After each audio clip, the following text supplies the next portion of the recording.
Okay, guys, welcome back to another live stream. We're back in full force. This is the second stream in a short period. Long may it continue. But anyway, how's everyone doing? I hope everyone is doing great. I hope everyone is good. Luke, the amount of homophobic slurs that you throw out. I hope people for context, Luke is gay, by the way, for people that hop into these streams before I get cancelled. This guy is crazy. Um I just stream when I have the time to stream or when I'm available. I think it's a lot easier than setting a time because if I set a time, things always get in the way and happen and then I just end up not streaming. So I've learned through doing this for a while that the best way to go about it is just stream when you can and that's it. Just whatever time you can stream, just jump on if whoever's there. Um they can watch, I guess, and then people can watch it back. That's my new philosophy with the streams now. That's the best way for me to stay consistent anyway. But anyway, I mean, thoughts on Givenchy shutting down menswear? We need to confirm this. I haven't seen any confirmed reports. Obviously, I've heard about it and you mentioned it in the Discord, but yeah, I don't really have any opinions yet because I need like an official report on it. But once I see that, I can like look into it. But anyway, we have quite a few topics today. This might be a bit of a long stream, but hey, that's fun. I can talk forever. So that's not a problem there. So we're talking about Louis Vuitton's beauty brand that they just dropped, or beauty division, let's call it that. The beauty launch. We're also going to be talking about the return of the swag era in terms of fashion. We're talking about Kim Kardashian's shapewear. We're also talking about the Lyst Index, which would be very interesting because we always look at that. And then we're looking at the way that fashion magazines are changing in the modern day. So that's kind of on the agenda today. August 29th, de minimis exemption disappears in the US. Tariffs are applied to all goods regardless of value. RIP fashion industry. Yeah, yeah, there's a luxury brand that I work for. I can't say, but there's a luxury brand I work for, and we've been scratching our heads around like how we're going to work out the logistics of the tariffs and all of that. It's very, very complicated. Luckily, that's not my job. I work in marketing. Luke says September will be the start of fashion's total implosion. Do you mean because of all the debuts and stuff like that? We'll see. We'll see. We'll see. We'll see. But anyway, let me hop straight into the agenda for today. 1 second. Let me just share my screen.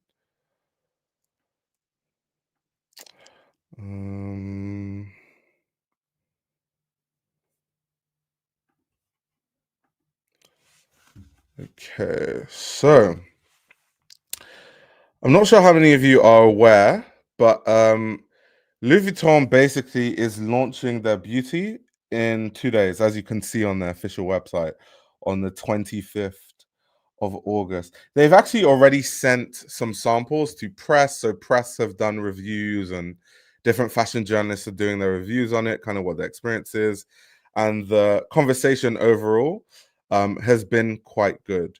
But for context, for people that don't really know, Louis Vuitton is actually very late to the beauty game. They do have a fragrance line, but in terms of like having an extensive beauty line of lipsticks and eyeshadow and stuff like that, they haven't really done that, which is crazy because a lot of the rivals, if you think of Hermes, you think of Prada, you think of Gucci, you think of Chanel, you think of Armani, these are companies that have very extensive cosmetic lines. So it's quite interesting that they're just launching it now. And there are many interesting aspects to the launch. I mean, Pat McGrath is involved in it. It was kind of the makeup collection was actually developed in partnerships with Pat McGrath. You also have like different designers that design the casing and stuff like that, which is very interesting.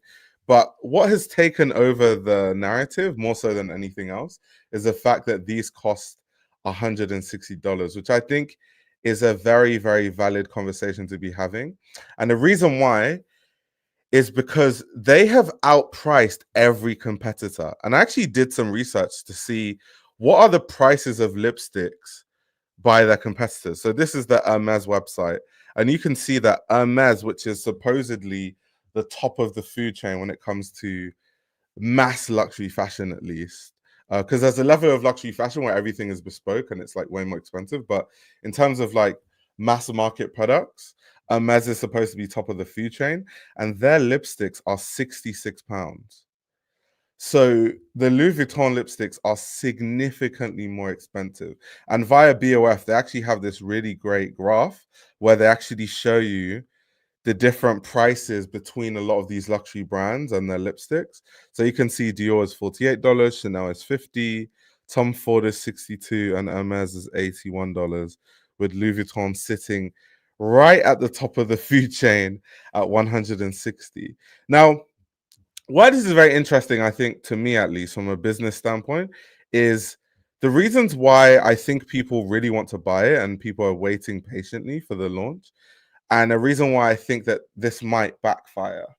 So first of all, the reason why I think it might work, I think that one thing that Louis Vuitton has done really expertly is that nothing is really affordable in the sense of everything is more expensive than what their competitors make when it comes to those entry point things, the things like you know things like their small leather goods, they tend to be quite more expensive than others. So it helps keep that air of exclusivity with the brand and luxury. It doesn't seem like Louis Vuitton is as accessible as a lot of other luxury brands, right? So it helps their branding in a way, and this kind of ultra expensive lipstick just kind of helps it even more. I said it makes Chanel look like a bargain. A Rose says Chanel 31 Le Rouge lipstick is $195 and comes in a clear glass tube.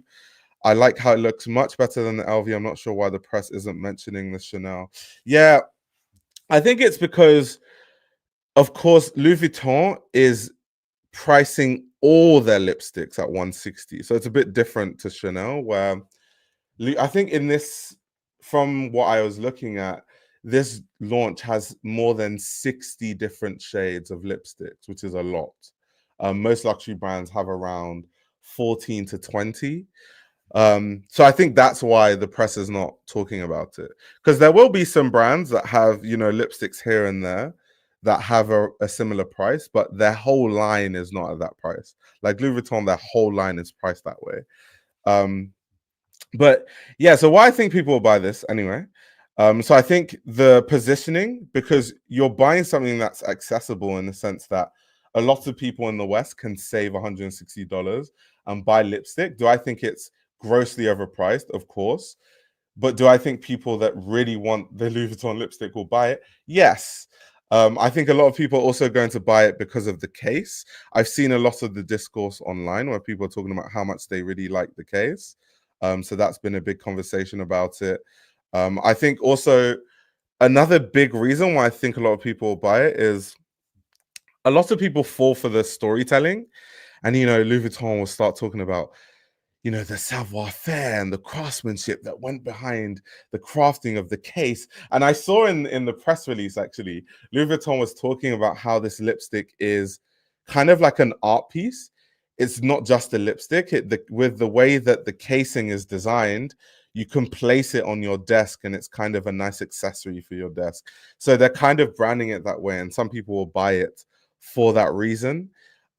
I've also seen some reports I was reading some of the reviews that journalists have done and different people that work in the beauty industry that have received samples have done. And they did say that the formulation is really good. The application of the lipstick is really smooth. It's long lasting as a wear. It feels hydrating on the lips. So that's what they claim. Can I take their word as gospel? Not really, because some of these things are paid. And some of these magazines, you know, Louis Vuitton has ad spend for a lot of these magazines. So would they really say anything negative about it? Probably not. So I think those reviews are neither here nor there, but it seems that across the board, there is a sort of, you know, positive reaction to the lipstick, which I don't think it should be surprising though, because if you're charging $160 for lipstick, I'm sure the lipstick should be hydrating on the lips at like a minimum, right? Um, Here we have some eyeshadow palettes that they made with Pat McGrath, of course, the lipstick too. This is what everyone was geeking out on. And then, of course, the campaign. Here you just see a lot of their different campaigns that they've done for their beauty line. Kristen Louboutin helped start the $50 plus lipstick, but it has great lip product in a gorgeous case.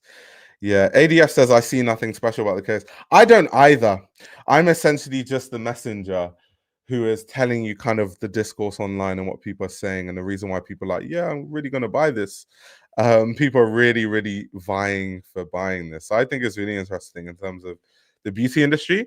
I also think that this is very in line with the other beauty stuff that Louis Vuitton does, right? Because let me go on their website quickly. Louis Vuitton actually makes fragrances that are quite high in terms of price compared to a lot of their competitors.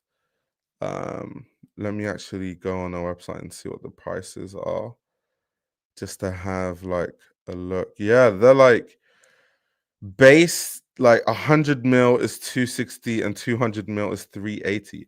That's more expensive than Dior's private line. Literally more expensive than Dior's private, only slightly, but it is more expensive than Dior's private line, because Dior's private line is 375 for 200 mil. So Louis Vuitton already is kind of more expensive than the competitors. It's way more expensive than G's Noten. So they're pricing alongside private lines of a lot of other brands that have been making fragrances for a really long time, which is interesting. I wonder how Louis Vuitton kind of get away with that. I guess the branding, Louis Vuitton as a brand, is just so strong that they can just make anything and people will buy it, even if they don't really have like the same heritage that Chanel does or Hermes. Like Chanel and Hermes have been making fragrances forever. They've had very famous in-house perfumers like Polge and stuff. And, you know, Louis Vuitton doesn't have that same level of heritage with their beauty lines and their fragrances. So I don't really understand kind of the craze about their stuff, to be honest, but that's kind of where everything is going. So anyway, that's why people are talking about it. People are also really happy about the sustainability factor of it because it's refillable. So the way that the lipstick is designed is so you can actually keep the case and then you can just replace like the lipstick. And that's the case with all the beauty products, by the way. They're all replaceable. So even though the price of the lipstick itself is $160, I think they said the replacement will be $61. So that's why people are ranting and raving over it. People are like, oh my god, it's so sustainable. Sorry, the refill $69, by the way, not 61, $69. People are like, oh my god, it's so sustainable, which I don't know why that's so impressive to people, because almost every brand does that. Dries Van Noten, for example, with his fragrances, you can buy a refill and all the bottles are designed to be refillable for that exact reason. Like, that's nothing new. I don't know why we praise these luxury brands for doing the bare minimum, especially with the prices that they charge. At a minimum, they should be providing stuff like that. So I'm never one of those people that like praises luxury brands for doing like very basic things, especially when they're charging a high price point. But reasons why I think it might not work. I think one is just really the price shock. I think it's way too expensive compared to all the competitors. It's way too expensive. Let me pull up that graph once again. Like, just look at the average price of the Louis Vuitton lipsticks compared to the competitors. It's too high. It's too high. Like, why? What is so special about Louis Vuitton that you would bypass Dior, Chanel, Tom Ford, and Hermes to buy the Louis Vuitton lipstick, other than you're so elitist? What is pushing your purchase decisions is, I don't want to have something that's accessible to others. I don't want to have the same lipstick that others have. So I'm going to buy the one that's least accessible to people, because I know there are people that are so snobbish, they're like that. But I just don't see any other reason why you would, to be honest. What could possibly be that much better about the Louis Vuitton lipstick over the Hermes or the Chanel lipsticks or the Dior lipstick? I don't know. I don't really know.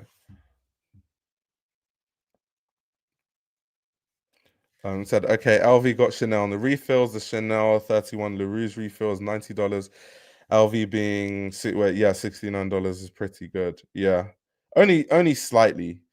And Luke says it's literally just status, and they know people will fall for it. It's a shame, really. It's a shame. There's a really good paragraph via this article on BOF where they were kind of talking about the stakes for Louis Vuitton. I actually want to read it because I think it was actually a great um part that was written. Shout out to Daniela Morosini from BOF who wrote this. So kind of what I was saying about the price shock, they said, but its best pitch might be that even at $160, its lipstick is still affordable compared with the rest of Louis Vuitton offerings. Like many of its peers, the brand has raised prices aggressively since the beginning of the revenge spending phenomenon that emerged during COVID lockdowns. Between 2017 and 2022, Louis Vuitton nearly doubled the price of its popular Neverfull to more than $2,000. The brand has also been releasing bags at even higher price points, as it positions itself as a seller of $4,000 leather handbags to the wealthy rather than $750 canvas totes for the middle class. Now, to pause there, the reason why Louis Vuitton is doing that and the reason why they changed their strategy in that direction is because they're trying to be Hermes. I think Hermes has shown that there's a blueprint to sit at the top of the food chain in terms of price point and only appeal to like a certain clientele and still be able to earn the same revenue figures that Louis Vuitton does. So they've realized that they would rather sit at the top of that market. So that's why they're rebranding everything and they're slowly positioning themselves to where they can sell bags the same cost as Birkins. Even Chanel is doing that, right? The prices of their bags are becoming so high that customers of Chanel are quite literally saying, it's so close to Hermes at this point, I might as well just save and get Hermes because at least I know with Hermes the quality will be a lot better. And I think that's the issue that Chanel and Louis Vuitton are always going to have. They just always think of things in terms of price, like we're trying to align with the price of Hermes, but they don't have the quality of Hermes. So it's not the same. But yeah, but reading on, so even when its bags were more affordable, Louis Vuitton set prices very high in non-core categories, which is something I pointed out earlier. When you look at the cheaper leather goods that Louis Vuitton sells, it tends to be more expensive than a lot of the competitors because they're trying to sit higher on the market. Um, so like they said, including eyewear and fragrance, to create a halo of luxury around its more accessible lines.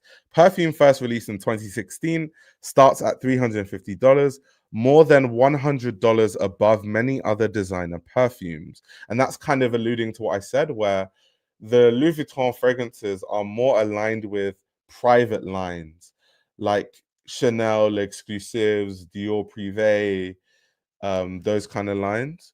So it's very interesting how they've done that. Shoppers willing to pay those prices probably won't blink an eye at the cost of the new cosmetics line and may be upsold on the brand's new leather lipstick pouches and blotting paper wallets as well. Louis Vuitton could have a major advantage as a first mover among the big fashion houses in going after the uber wealthy beauty niche. And I totally agree. And that was basically the point I was making earlier. This exact point where they could be at an advantage because they're the first mover among the big fashion houses, really pushing their products to the uber wealthy could be smart if it works, because like I said, there are people that are so snobbish, all they care about is accessibility, so they don't even know what quality is, they don't care what quality is. Their whole thing is, it's more expensive, so I want to buy it because less people can afford it, so therefore I'm one of the select few. That a lot of people are like that. And Louis Vuitton is kind of pushing their beauty in that sense. I want to know though, because the price of these things only ever go up, they never come down. I want to know when eventually the prices of Louis Vuitton lipstick raises to like $300, how exactly do they justify that, in the sense of what do they have to do to be able to sell lipstick for $300? Do they have to start gold plating the casing and stuff like that? Obviously they won't do that because profit margins, but I'm just curious about that, if that could work long term with the prices going that high. And then once again, an issue I think with this launch is the target market is too narrow, because the ultra wealthy, that's all fine and dandy, but lipstick and beauty is a mass market product.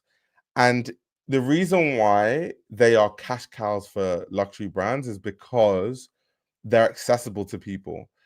$160 for lipstick is not accessible because there's so many options before you get to 160. So almost no one, unless you have money to throw around, literally will buy lipstick for $160, because you can literally buy Chanel and Hermes and Tom Ford and Dior before you get to the Louis Vuitton.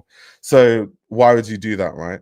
So if it's not rich people buying it, I don't know how rich people can make them billions in the beauty space. I just don't see that. The reason why Dior makes so much money is, yes, they have a private line of fragrances, but they also have Dior Sauvage, and they also have Miss Dior, and they also have J'adore, and they also have all those other fragrances and all those other beauty products that sit a lot lower on the market, right? So that's why I don't think it will work, in the sense I don't think it's going to make as much money as maybe they're projecting, but I think it could work in the sense of helping to keep that prestige of Louis Vuitton as they continue to try and rebrand themselves as an Hermes type of brand with those kind of price points. Luke says conspicuous consumption. They had laws in place to combat this kind of wanton consumerism in the Middle Ages. How the world has fallen. Yeah, all roads lead to Hermes. Exactly. Exactly. ADF says maybe it'll work at first, but if it's like another luxury lipstick, they'll lose consumers once the novelty is gone. Yeah. I just don't think it's mass market enough. And I think beauty always needs to be mass market. This is giving Apple. Once other brands see people caving and buying these high priced products, other brands will most likely also raise their price. Yeah, of course. Of course. Of course. I mean, even the reason why all these brands are raising their bag prices is because of Hermes and the Birkin bag craze. So everyone's like, well, if they can do it, we can do it. That's why the prices of bags are outrageous these days. That's why they don't make sense. All they have to do is get the right influencers, and regular people will come. It's expensive, but can be bought by the middle class. Yes, it can, but I just think that the competition is stiff. So they really have to do good marketing to try and basically say that their product is better than everyone else. Okay, so something to discuss is that the line launched China first this week on Wednesday. Any thoughts on luxury slowdown in Asia and the pivot to beauty? Something synonymous with Asian luxury. Yeah, I think it's smart, because I mean, yeah, Asia is very well known for the beauty industry. I mean, Korea especially. So that makes all the sense in the world. And the luxury slowdown is obviously because of the economic downturn. The middle class, especially in key markets like China, has really been waning. And therefore the luxury consumers are, reducing. So now you're producing something that is a lot lower on the totem pole in terms of price that people can buy into. So I think it makes a lot of sense from that perspective, for sure. Did you see Dakota Johnson in Gucci by Demna? No, I haven't seen that. I remember when celebrities were tastemakers. Jeez.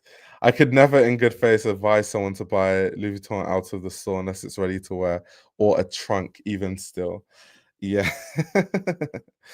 So yeah, I just thought it was crazy. I really kind of wanted to give my 2 cents on this sort of beauty launch, because I think if it works, it could really shape the way that, or the direction that the beauty industry goes in, and everything will get significantly more expensive. So enjoy your affordable luxury lipstick while it lasts, because if this rollout is successful, prepare to start paying $160 for lipstick, and over $200 for an eyeshadow palette. So enjoy it while it lasts, guys. Enjoy it while it lasts. Let me just have a look at the campaign on YouTube quickly. Of course, Red Desert.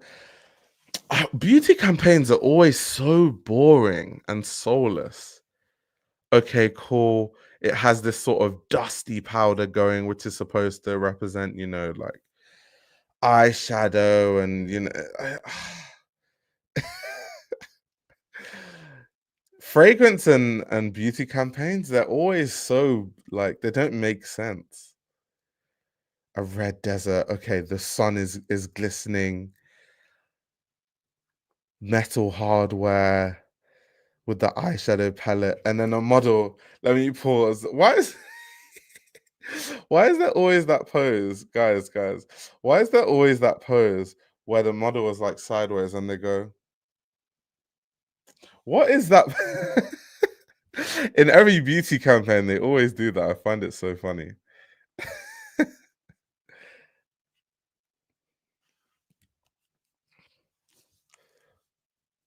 Of course, showing us a lip. They've gotten models with a nice full lip so that they can showcase their lipstick. They even have the trunk. This is also something that I think is going to do really well, by the way. Like the accessories that come with the beauty product. So the things like the trunk to house all your beauty products. Also the leather pouches for the lipstick and stuff like that. That's going to sell like hotcake because people want like their initials customized, and then you know Louis Vuitton can upcharge them and stuff like that.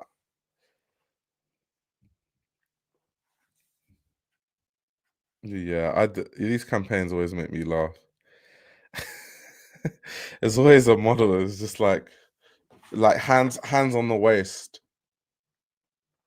It's so funny. I always wonder because these campaigns actually cost loads of money. They always cost loads and loads of money.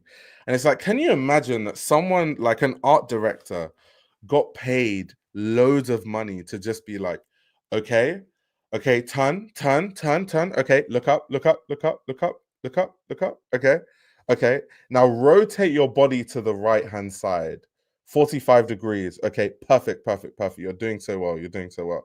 Okay, now look directly into the camera and pout your lips. Okay, perfect, perfect, perfect, perfect, perfect. And then that's just the end of the campaign. Al says something that came up in the Discord chat on this is how the eyeshadow colorways are really basic and how this is probably on purpose. Also, the lipstick trunk is 3 racks. Yeah, exactly. Which is why, like I said, they're really going to upsell. I think that's what's actually going to make them some serious money. Like the accessories for the beauty products rather than the beauty products themselves. Like, yeah, a 3K trunk is insane for your beauty products. That is absolutely outrageous. Yeah, I used to love old perfumes as beauty ads, but they all suck now. Yeah, yeah, yeah, I think across the board, and I used to think that creativity has gone downhill over the years. Maybe it has from a design standpoint, but I think in terms of like campaigns and stuff, do you know what I actually think it is? I think as these luxury brands have gone more mass market, they are required and almost mandated in a way to be less and less interesting because they have to appeal to more and more different markets all at once, all with different cultures, different backgrounds, different religions. So they don't want to do anything that could be potentially edgy or even remotely creative because then someone could be offended or it could be seen as insensitive in like certain markets. So I think that's part of what's killing creativity because they're so mass market now, like luxury brands. So they have to just appeal to every single person all at once. And when you appeal to everyone at once, it's the outcome is always going to be bland. That's the only way you appeal to as many people as possible, by making the driest, most uninteresting, most run-of-the-mill, basic campaigns. That's the only way you do that successfully. Says the single lipstick trunk is 3K. The carrying case for 5 is 5K. Damn. Damn. Yeah, the but not the beauty trunks. The trunks that go up to hundreds of thousands are the actual trunks, like the Louis Vuitton, like what they're known for, like the stuff that they make in the Asnieres in France. Like some of them are insane. Like some of them they make them with like exotic leathers, and those some of them are like hundreds of thousands of dollars. It's crazy. I do like trunks though. I think trunk making as like as like a thing is actually quite cool, and I like that Louis Vuitton actually still does that. Even though, will I ever be able to afford one of those trunks? Probably not. And if I could afford it, would I buy a Louis Vuitton trunk? Probably not. um, but yeah, it's insane. This is highway robbery, and I like buying luxury makeup. Yeah, it's crazy. It's funny because some people are in two minds. A lot of people are really sensitive to the price, and then a lot of people are saying that, I like it because it's different and blah blah blah, but I don't really see what's so unique or different about it. So yeah, but anyway, that is the Louis Vuitton beauty drop. Of course, if you watch it back, let me know what you think. Let me know what your thoughts are. But anyway, next, this is a a really funny story. So looking at the screen, I'm sure you guys already know what I'm going to talk about. I've kind of already talked about this on like TikTok and stuff, and I made a short about it. But essentially, there is this guy on TikTok called Le Flair, right? This is his page. And I think he might be the reason why the swag era comes back. Now, for people that don't know the swag era, I realize I'm starting to get old. As young as I think I am, I'm 27, and I know there's some people that watch this channel that might be 16 or 17 or 18 or 19. But between like 2009 to 2014 was what we called the swag era. So in the swag era, that was when jerking was like really big, like as a dance. And so that kind of fashion and style was really prominent. So you had people like the New Boys who used to wear like skinny jeans and studded belts and fitted caps. I'll show you guys the New Boys on the screen. Um, so the New Boys. So this was like one kind of style of it. Then you had like the Kid Cudi style. You had sort of like the Diggy Simmons style. You had people like Jason Derulo that was kind of dressing that way, Lupe Fiasco. So there's kind of like a lot of celebrities and like rappers and artists and like R&B singers that used to kind of dress in that way. And kind of wear skinnies and wear blazers with it and all that sort of stuff. And there's certain high fashion brands and high fashion brand items that are very much synonymous with that time period. You think of Saint Laurent Paris high top sneakers, you think of the Balmain biker denim, you think of things like the Margiela Future sneakers, you think of Hood by Air, you think of caps like Obey. This is when it's funny because people think of Zendaya as a fashion icon, which she is, but quite literally, there was a time when Zendaya used to dress like this. This was the swag era. This was exactly the era when Zendaya used to dress like this. Exactly. Teach me how to doggy. Teach me how to that that exact time. Look at how Zendaya. Look at how the swag era had Zendaya dressing. She has the fitted. She no, that's a snapback. She has the snapback backwards. Is this your fashion goat? She had the Rick Geos with the crazy Y2K t-shirt. Like she was right in the middle of the swag era. Like bang straight, like smack dab right in the middle of it. Like she was the final boss. She was literally the swag era final boss. Like crazy colored sunglasses. Like she was literally the swag era final boss. She has every fit under the sun. Every kind of like outfit and style during the swag era, Zendaya has done it. Literally every single aspect of the swag era. So that was kind of that time. And I've really been enjoying following this guy, LeFlair, because he literally just wears and dresses in that way, and it's so nostalgic. It literally reminds me of my childhood. It's actually insane. Like outfits like this. So you can see he's wearing like the Saint Laurent Paris high tops. Those red sneakers there, those are the Magella Futures. And that's why I said the swag era, it's kind of, you had to kind of be there to understand it because there were all these different styles all at once. So the overarching style was skinny jeans. And it's funny because in high fashion, you had like Eddie Slimane at Saint Laurent, right? So in the high fashion space, you had the heady boys wearing skinny jeans and slim fitting clothes. In the more streetwear side, you had people wearing skinny jeans, but then wearing cardigans and sneakers. So they would wear like the Margiela sneakers. They would wear so people that were more like celebrities and on the high end of things, they wear Margiela sneakers, Saint Laurent Paris sneakers, Balmain biker denim, and then on like my end, like people that were into like the jerk era and like dancing and stuff, you would wear like Vlados or Supras or Vans and stuff like that. Some people even used to wear DCs back then. I don't even know if people still wear DCs. Does that brand even still exist? Like DC, I don't even know if that brand still exists. Um, so that's kind of what we used to wear. Exactly. Skinnies with the Vans and the Dunks for the urban youth. Facts. But this kind of, so this fit, I'm going to pause it here because this was a Jason Derulo special. This here is exactly how Jason Derulo used to dress. Like the white, and it has to be a V-neck, by the way. You're not doing it right if it's not a V-neck. It was always a V-neck. I don't know why. Don't ask me why. It was just always a V-neck.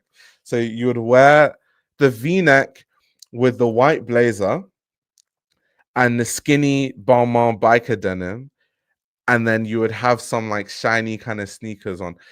There was a time, what was that sneaker brand? Buscemi? Buscemi was like really big at a point. Let me see if I can bring this up. Like these hideous shoes, I hated them, but they were like really big. These hideous atrocities, these absolute atrocities. These absolute atrocities. Because I believe this brand was founded at the tail end of the swag era. Because the swag era is like 2009 to like 2014. I think Buscemi started in like 2013-ish. So this was like the tail end of, so when people started wearing shiny sneakers with the blazers and the jeans was because of stuff like this. But these are atrocious. These were these are terrible. Yeah, with the padlocks. Someone said with the padlocks. Yeah, with the padlocks. These were horrible. These were so bad. For the dudes, the deeper the V-neck, the better. American Apparel, exactly. Exactly.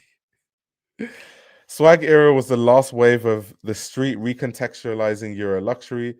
It was crass and gross, but it was bottom up, not top down. The high watermark of vulgar taste. Yeah, facts. I think what I loved about the swag era the most was from top to bottom, there was an underlying silhouette, but everyone was dressing differently. So you can think of like, the streetwear kids and the dance kids were wearing like skinny jeans with study belts and shutter shades and snapbacks and Vans or Dunks, which was still that kind of slim to skinny silhouette. And then the high fashion street guys would wear, the Margielas and the Saint Laurent, and then the heady boys at the same time were wearing like, so all of that was during the same era. It's quite crazy. It's crazy. It's crazy. Because the heady boys, they were in full force at the tail end. Because Eddie Simone was at Saint Laurent like 20, I want to say 2012. It might be 2011 or like 2012 to like 2016, when he was creative director. So that was swag era. That was literally the same era. It was quite literally the same era. So I loved how all of that was kind of happening at once, whereas now it's just not the same. It really isn't the same. And because these trends had a lot of time to sit and to breathe, so there was like 5 good years of just people dressing like this and building out this sort of aesthetic. Um, it's also funny how even his mannerisms are very on point with that time period, like the looking around, feeling yourself, popping your collar, hands in the pocket. That is so like swag era coded. I don't even know how to describe it. It's like it's so swag era coded. It's just one of those you had to be there. You had to be there. I'm starting to sound like an old man, like an OG or something. But honestly, what a time. The blazer with the shirt. See, V-neck once again. I told you guys it has to be the V-neck. It has to be the V-neck. What I want to know is why this guy dresses like this. Like, I wonder if he just never, like, with that swag era, he was like, yeah, I just love that and I don't want to stop dressing that way. And then he just made a whole TikTok dedicated to how he wants to dress. That's really cool. It's just interesting. It seems like he just dusted all his clothing from the swag era and he's like, yeah, let me bring this stuff back. It's quite funny. He's missing the Tisa Powell resin ring. He's missing a lot of things. We need the Obey cap. We need, let me show you guys the Obey hat. This had people in a chokehold during that swag era. This stuff here, this Obey, I don't even know what happened to this company. I don't even know if they still exist, to be honest. I don't know if this company still exists, but this Obey cap was a thing. Like this was, wait, let me go Obey cap swag era. Yeah, this was exactly how people were wearing, like this was it. This was it. He never matured and I envy that. I'm not gonna lie, I kind of like the swag era. Maybe I'm just being super nostalgic, and actually a lot of the way we were dressing back then was absolutely atrocious and completely and utterly hideous. But I just like it because it's everyone kind of dresses the same. So it's good to see someone that's just doing his own aesthetic and kind of just doing his own thing when people don't dress like that anymore. I think that's kind of cool compared to like when you look at TikTok and everyone is following the same trends. It's just a bit boring. But yeah, so for people that don't know, these are the Obey caps. You also had Tisa that was really big at that time. So this was Tisa. This was also, yeah, you even had, yeah, the ones that said swag. This was also the time when Young Money, like the rap group, like Young Money, Cash Money, they were actually becoming like really big. It was during the swag era. So the YMCMB, which was kind of like YMCMB. So the YMCMB around this time, because it was during the swag era, so their merch, for some strange reason, started to be embedded into the swag era as well. So people started buying like YMCMB merch, and they were wearing YMCMB merch with Balmain denim, and it was we're like, what an era! Like, what an era! I can't believe we actually used to dress like this. Like, I literally have pictures of myself on my laptop where I literally was dressed like that. You guys have seen the pictures. I know there's always going to be new subscribers who haven't seen like those pictures, so I might just like put it on the screen for people that haven't seen the young version of me dressed like a swagged out during the swag era. um, Yugi Nation says Lastino. Okay, I'll show you some 1 second. Um 1 second. Let me show you. Let me show you some of my embarrassing images as a young buck. So this is one of them that I always show. This was in 2009. This is the start. This was like the beginning of the swag era. So as you can see, look at my jeans on the right. My jeans on the right are skinny, but they're not like super skinny yet, right? So as like the swag era progressed, my jeans got skinnier and skinnier. Because you can even see, like now, I would never wear shorts like that on the left. Those were like slim fit shorts. Now I wear like wide, like comme des garçons shorts. I would never wear slim shorts like that. But back then, everything was just slim and skinny. So also, if you look at what I'm wearing on the on the left, literally, it's quite funny. So during that era, everything just had to be stupidly colorful. So those shoes came with black laces, but in the swag era, you just had to make things more colorful. You had to everything had to have like a pop of color. So I switched out the laces for those neon green laces, and there was a brand. Was it called Dr. Lace or like Mr. Lace or something like that? You guys in the chat will know. But that was the go-to during the swag era. That was the go-to company for laces. If you wanted to buy like your neon green or neon orange or neon red laces, then you would go for those. The same thing as my shoes on the right. So my shoes on the right, I think they came with like black laces, and then you would just go to like Mr. Lace or whatever it was called. I can't remember exactly. And then you would buy like the red laces and give it that pop of color. So, and then you would color block with the checkerboard socks. Like that era was insane. It's absolutely insane. So insane. But yeah, I honestly have loads of images of myself from like this era, because I have images of myself from like when I was a kid up till like now. Yeah, so it's like I've got all my images of me just like thinking I was swagging out of control. You still got the checkerboard socks? No way. No, I don't know what happened to those socks. I don't even know where. I don't even know what happened to them. I must have lost them or something. I just at some point I just stopped dressing like that, and I don't know what happened to all the clothes. Honestly. Exactly. Crazy inverted colors. Crazy inverted colors. And then what would happen? Because once again, this was 2009, and I was like really young in 2009. How old was I? I was like 14. I was like 13 or 14. But then when you progressed, and like when this stuff progressed, that was when you would then start wearing blazers with it. You would start wearing, that's when you started to get older.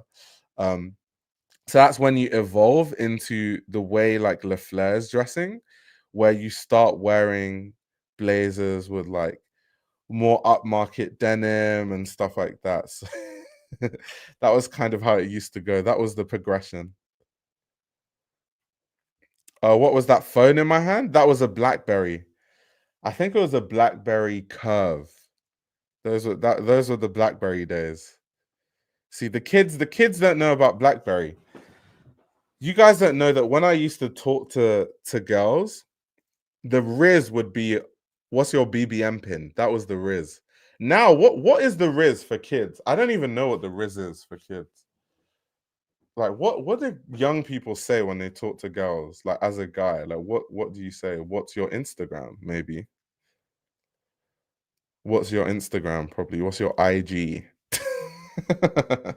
For us, it's like, what's your BBM pin? That was our thing. Not the crackberry. I still remember that ringtone. Do people ask for numbers these days? I didn't really know that people ask for numbers, to be honest. Yes, the rock studs. Fact. That was when that was the height of Valentino, literally. The rock stud collection. When did that actually drop? Let me Google that. I'm actually so curious. When did the Valentino rock stud collection first release? Because that first release, it released on the runway, I remember. Yes, fall winter 2010.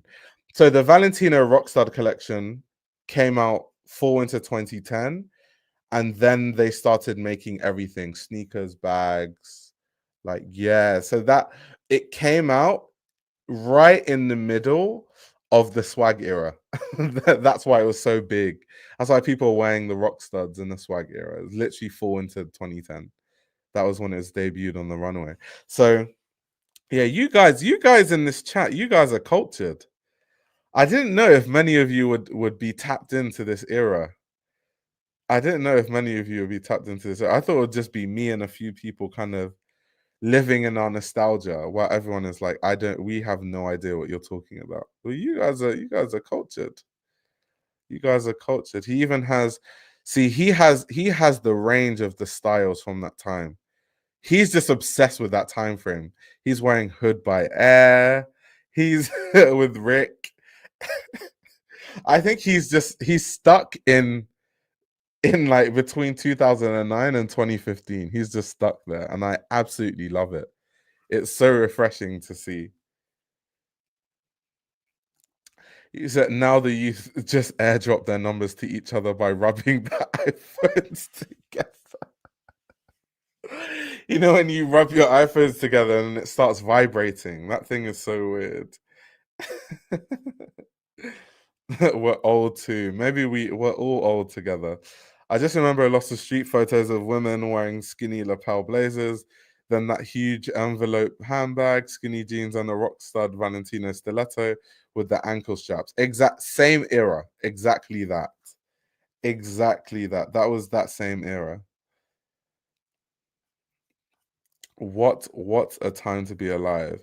And the funny thing about this is this LaFleur guy isn't the only person that is kind of being known for this style. There's quite a few people on TikTok, which is why I think the swag era is going to come back eventually, because I think there are quite a few people on TikTok now that are pushing it.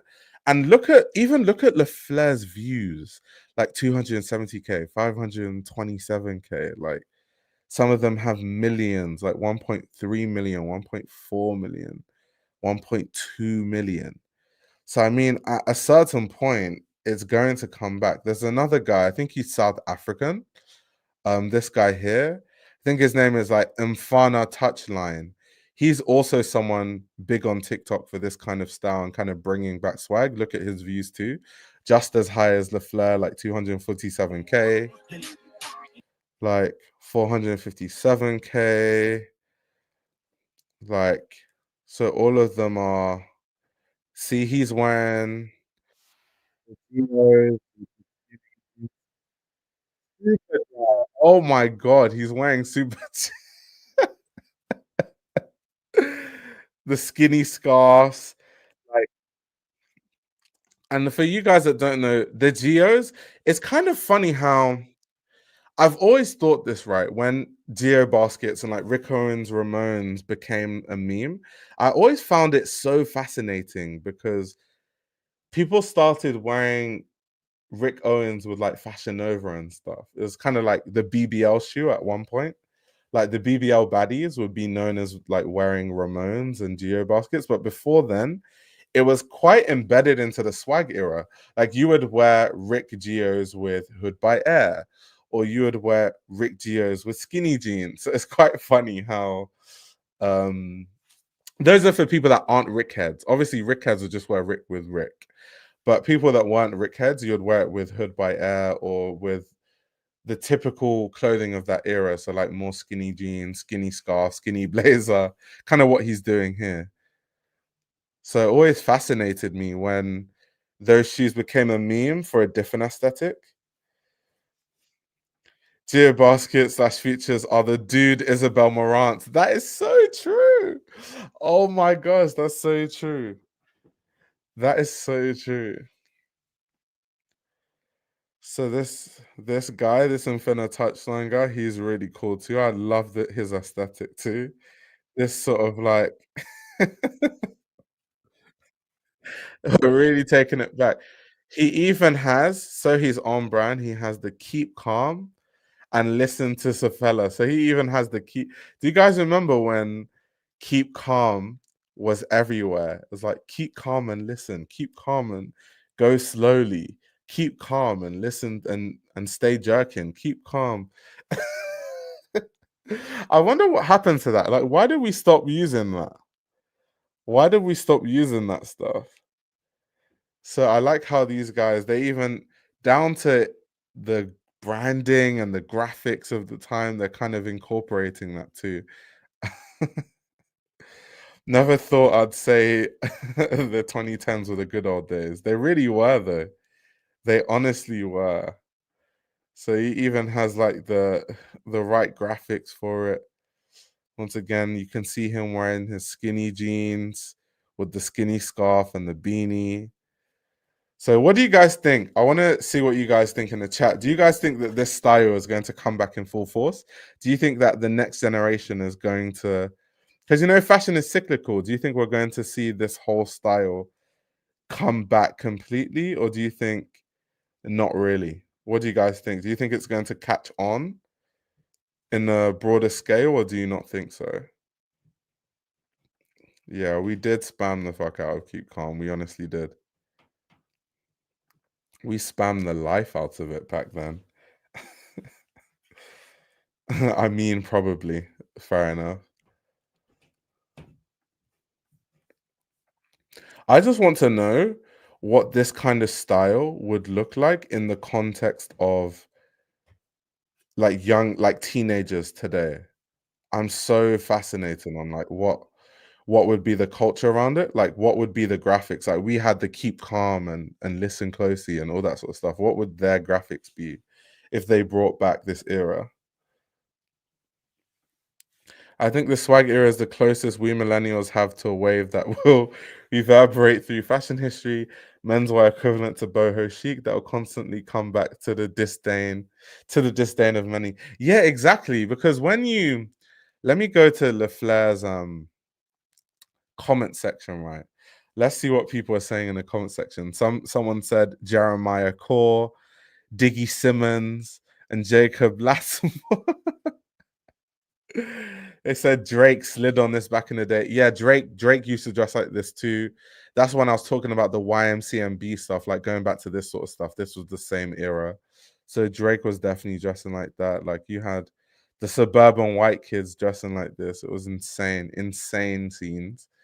Um, yeah, the Jason Derulo, when I saw that white blazer with the white V-neck, I was like, that is Jason Derulo to the core.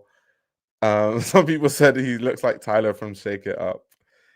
But it's funny because sometimes I look at his comments, everyone is just saying like who they think he looks like Kid Cudi Core, Diggy Simmons.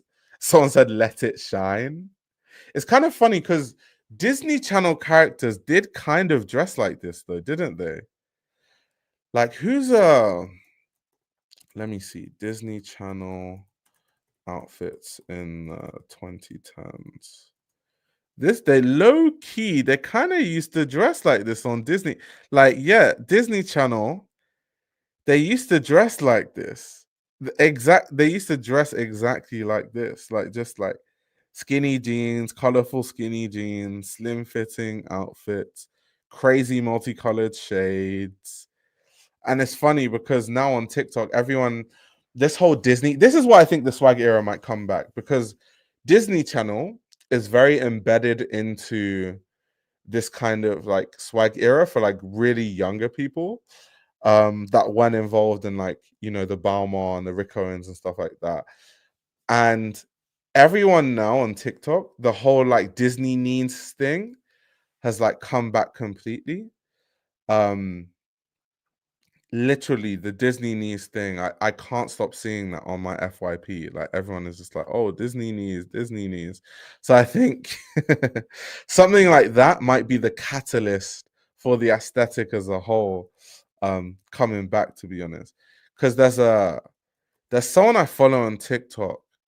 She's like some girl in Nigeria, and she just like, let me show you who I'm talking about. She makes like weird dancing videos where she just like does like weird things, but she's like it's like really interesting, and she gets loads of views. And let me show you the Disney knee stuff that she did. Like this was the video where people are saying that she's the final boss of Disney knees, and all the different companies, like you literally have Subway commenting and like JBL. saying this is the Disneyest knee to ever Disney knee. This is literally 4 days ago. So I think because for trends to come back, all these different elements have to kind of be part of it. So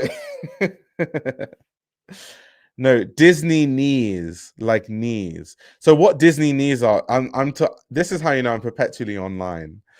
So what Disney knees are is just basically back in the day, in the peak of Disney Channel, when they used to have all those like different shows, every time people performed on Disney Channel, I don't know why, they always used to have their knees inward like that. I don't know why. I don't know if like they were told to do that, but for some strange reason during that time, and not just Disney, like Nickelodeon, like all of them, like if you think of like the Jonas Brothers, Miley Cyrus, every time they were like playing a guitar, like performing, their knees were always inwards like that. Yeah, like Camp Rock, like that was that was the peak time. So that's what Disney knees are, literally. That's what we call Disney knees. So yeah, this is almost becoming like a video essay. Yeah. Of me trying to say this is why I think the swag era is going to come back. But yeah, I'm personally I'm absolutely loving it. Let me have a look at just a few more Le Flair fits and then we can go to the next topic. It's also funny when he does these pictures just standing in these funny poses. And Oswego's too. Oswego's were big. Oswego's were huge back then. Luke says, this is Disney Channel some years after my time. How could that possibly be some years after your time? Do you mean before your time? Because I'm older than you, Luke, and that was during my time. Like Camp Rock was during my time. To tell you that, to age myself, I was in primary school when the first High School Musical came out. I was literally in year 6 when the first High School Musical came out, quite literally. So my era, like my childhood, was High School Musical, Camp Rock, iCarly, Drake and Josh. Like Wizards of Waverly Place was kind of my childhood, but to the tail end. That was more like the next generation. I'm trying to think, what other shows did we watch? Like Lizzie McGuire. Lizzie McGuire was my era too. H2O was my era. I'm not sure how many of you know about H2O as a show. Let me see how many of you know about that H2O. Yeah, Zoe 101 was definitely my era too, 100%. Zoe 101 was 100% my era. I don't even know. I've not looked at Disney Channel in forever. I don't even know what is on there. Yeah, That's a Raven. That was also my era. And then you had like Camp Blue, stuff like that. Yeah, that was what an era. Okay, some of you know about H2O. Some of you know about H2O because I feel like H2O was even back then it was not everyone used to watch H2O. Like people used to watch Drake and Josh and stuff like that, but H2O was a bit more niche. Yeah, Sweet Life of Zack and Cody was definitely my childhood, but it was kind of more. So Sweet Life of Zack and Cody was kind of the same as like Wizards of Waverly Place, but it was kind of like closer to the tail end. But Sweet Life of Zack and Cody was still kind of more my childhood than some other shows.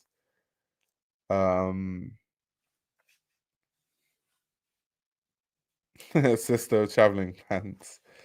Yeah, Foster's Home for Imaginary Friends, Dexter's Lab, all that sort of stuff.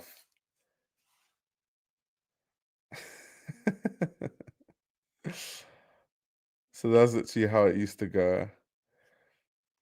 Late MySpace. Yeah, that was my childhood.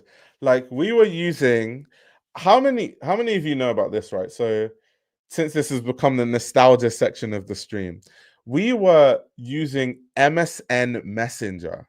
So during the MySpace era, it was MySpace and MSN Messenger simultaneously. Those were the two things we used to use. Some of you might not even know about the MSN Messenger era. And then it transitioned into Tumblr and then like Facebook, and then it just went from there, and then like BBM and then all that sort of stuff. But yeah, that MySpace time, yes, Skype. Oh my god, Skype. That got bounced by FaceTime. What a shame. But yeah, Skype. Oh my gosh. And that's silly ringtone that Skype always used to have. Yeah, Omegle. I forgot about that. Oh my gosh, Omegle. Fernandez says MSN was used by my sisters. Yeah, MSN was what I used to use when I was like 10 years old. That was the MySpace era. MySpace was when I was like 10, 9, 10, 11. That was MySpace. Omegle fair generations. Exactly, guys. And like the same as that, like if I was to look at like any of the shows, like let's look at iCarly outfits. They were dressing that exact same way, like the exact way. The exact way. And it's funny because a lot of Disney characters, they had like a Y2K sort of style. So when the swag era came, it just became like Y2K with swag era characteristics. It's kind of strange. That's the best way for me to describe it. We're already being pummeled with people buying into the MSN/era aesthetic. New iOS agree damn near unreadable. That's crazy. I don't think I've seen that. I need to get in touch with that side of TikTok, that side of the internet. I don't think I'm on that side of the internet yet. I need to fix my algorithm and then get on that side. Yeah, Yahoo. Yeah, my first email too was a Yahoo email too. Yeah, Yahoo.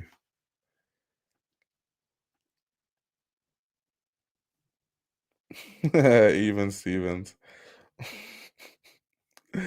Oh my gosh, this is a cultured chat. The urbans are really cultured. I'm actually impressed. I don't know what I was expecting, but I'm actually very impressed by the nostalgic knowledge. Literally, you got people running memes from the swag era. It's so funny because I totally forgot about those shoes, the Jeremy Scott Adidas with the wings. I totally forgot about that, but that was in that era too.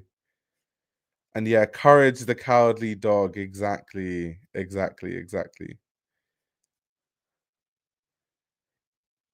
This was when, do you know what's funny? So when people think of fear of God, people think of like fear of God now and they think of like essentials and stuff like that. People forget about like the first era of fear of God. Like, one second. Let me show you guys. Like this era of fear of God. Like where Jerry Lorenzo is just like this. Like a lot of people don't even know that this era of like fear of God existed, where he was doing collaborations with like Paxson and stuff. Like I think people don't even know that this era happened. Um People really don't even know that this time actually existed. Also, yeah, the Jeremy Scott Adidas. Iconic. Absolutely iconic. The shoes with the wings. Oh my god. Like this was boss level tacky. Top tier tacky. They were so tacky, but if I see someone wearing them now, I would be so happy seeing someone wear them. But they were so tacky. It doesn't get more tacky than some Jeremy Scotts with the wings. It really doesn't get more tacky than that. Yes, this was when Justin Bieber merch was big. Because this was when Justin Bieber was like singing Baby and stuff. Like wait. Yeah, when did Justin Bieber release Baby? See, I'm good at this. My memory is actually really good. Baby literally came out in 2010, so it was exactly banging that era too. Like, I'm surprised I remember all of this stuff so like clearly. Like Baby Justin Bieber, that was like swagged out Justin Bieber era. Like if you're like 2010s Justin Bieber style, I said it Bieber style. Yeah, this was like swagged out. He was wearing DC. So see what I was saying about the DCs, where I said some people were wearing DCs back then. So look at Justin Bieber here. He's wearing DCs. And some people would also wear things like Osiris too. That was like kind of more niche than DCs, but people would wear Osiris back then. Like, look at Justin Bieber. Who the hell was Justin Bieber hanging around during this time to be dressing like who was Justin Bieber's stylist? Why is he wearing a UCLA fitted cap? Like, who his stylist needs to questions need to be asked, honestly, because I don't know what was going on there. Here again, once again, you can see with the skinny blazer. So this was like bang in the middle of that era where everyone was dressing like this, like right smack dab in the middle of it. But yeah, the swag era, what a time, guys. What a time.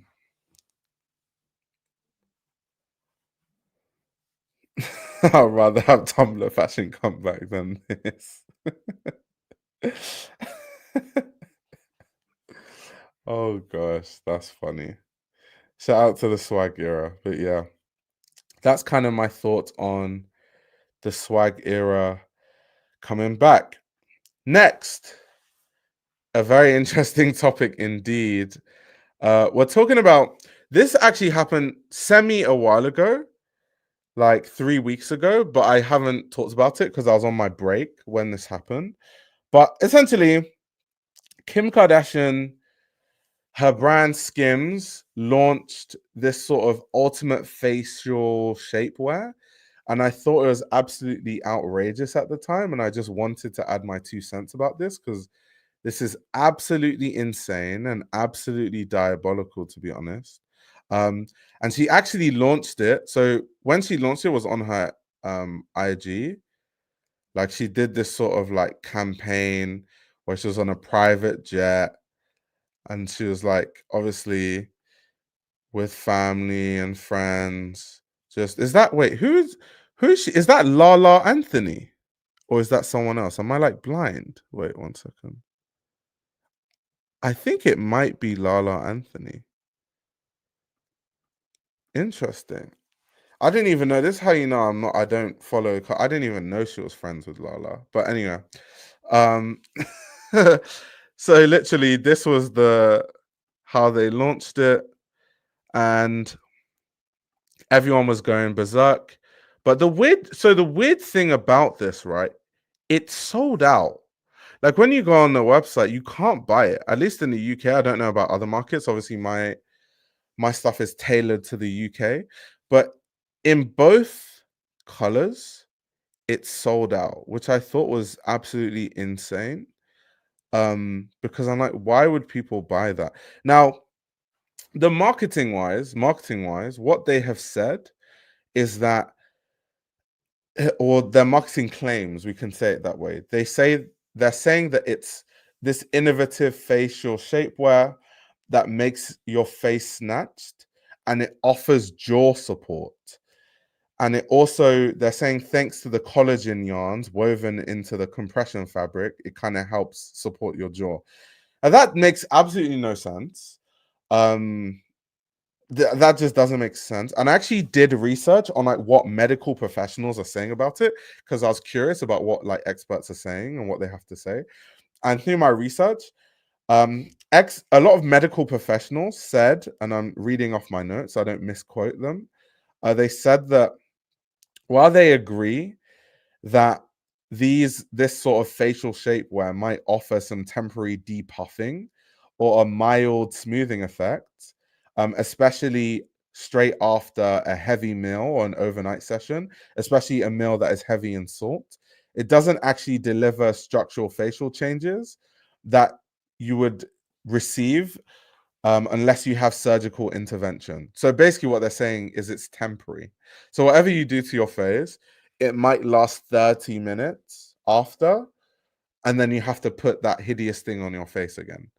And then the jaw support thing I thought was crazy because some experts said that one of the big potential downsides of using something like this is that if you overuse it, not only can it irritate your skin because of the fabrics, it can also weaken your jaw supporting muscles because you have this thing that is holding your jaw up. So your muscles aren't working like they should be. This is why, like, when I play a lot of sports, right? And when I injure my ankle, I had to wear like an ankle brace.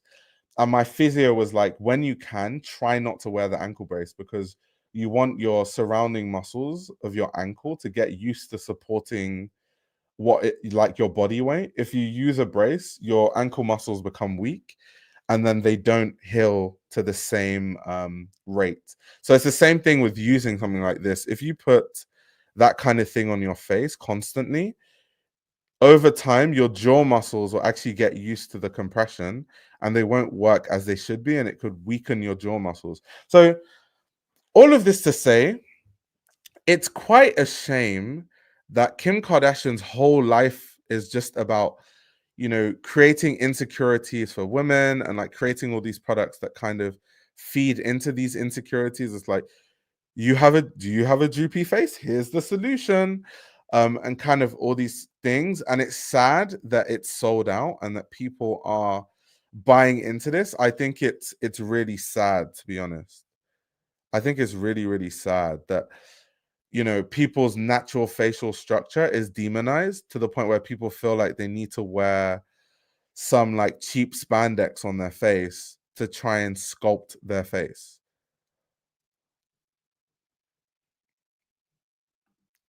Yeah, docs say it's for facelifts and not to use otherwise. Yeah.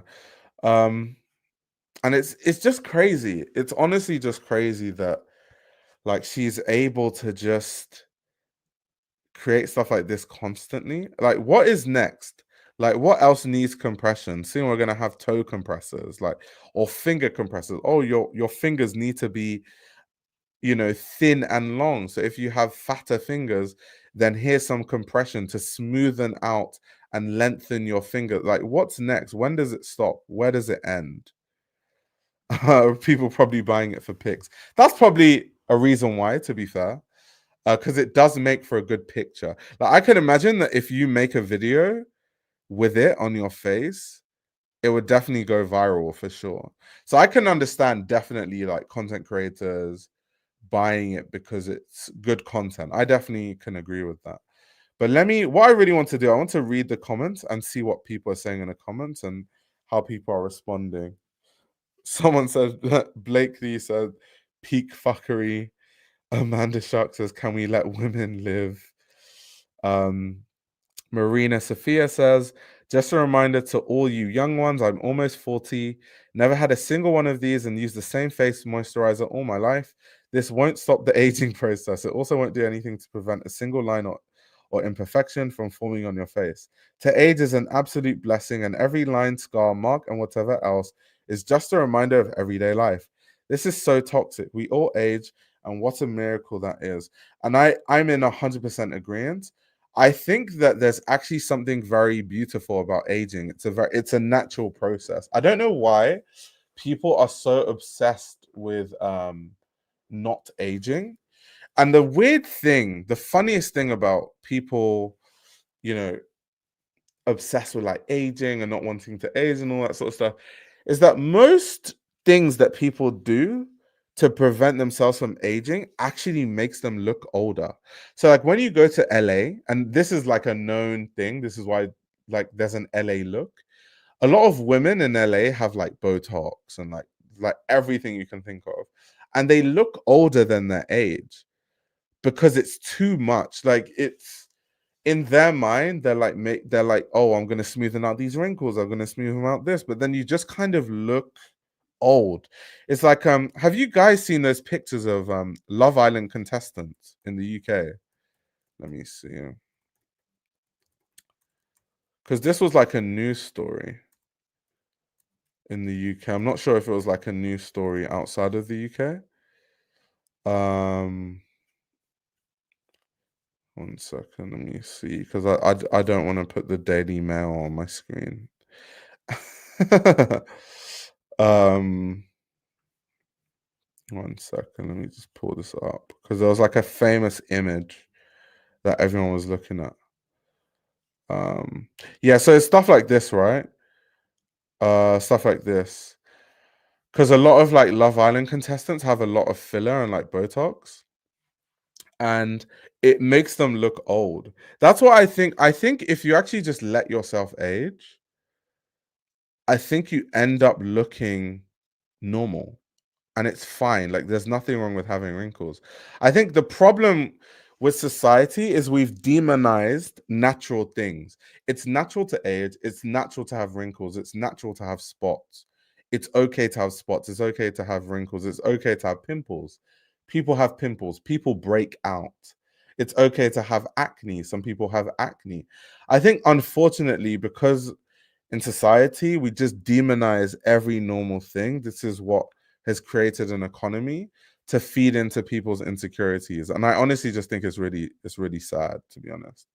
Um, it's really, really sad. And when I saw it, I just wanted to kind of just give my 2 cents about it, because I think that there's a lot of harm, especially considering the next generation of, boys and girls that see stuff like this and think that it's normal. Because we don't want the next generation to have like, self-esteem issues and body image issues, because of stuff like this.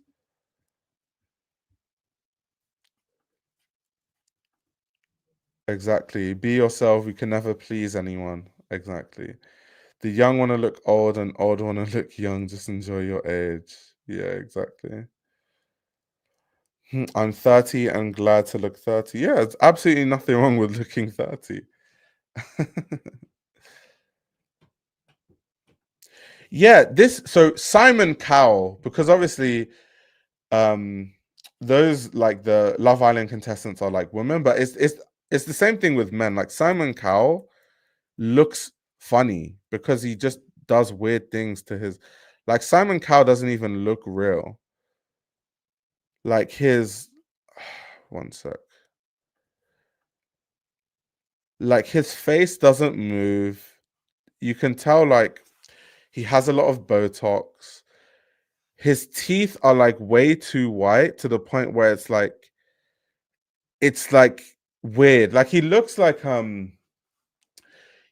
when you go to like Madame Tussauds, he looks like his own doll from Madame Tussauds. That's literally how he looks. And I don't know why, because what is wrong with aging? I genuinely think that Simon Cowell is like a good looking man, like objectively speaking. And I think that if he didn't have like all the Botox and like the weird veneers and stuff that makes him look a bit like dollish, I think he would look fine. Like he would just look like a cool older guy, like a really sharp looking older guy. I haven't seen him since the early 2000s. So stuff like this, and it's like it's just a shame that whatever society has told him or whatever makes him think that he needs to change the way that his face naturally occurs and like do all this weird stuff. It's just like even things like teeth.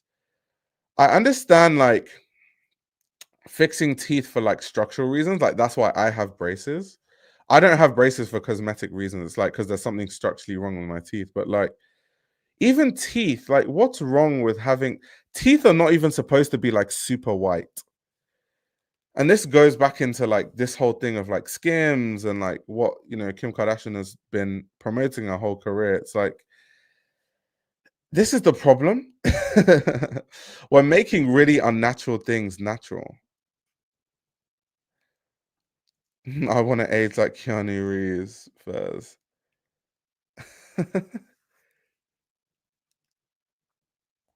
And to get veneers, they literally break your actual teeth. So there's no undoing when you get a full mouth of it. Yeah, exactly. They like saw your teeth down, which is not even good for your oral health long term. Um, but yeah, it's a conversation for another day. It's just wanted to touch on it quickly.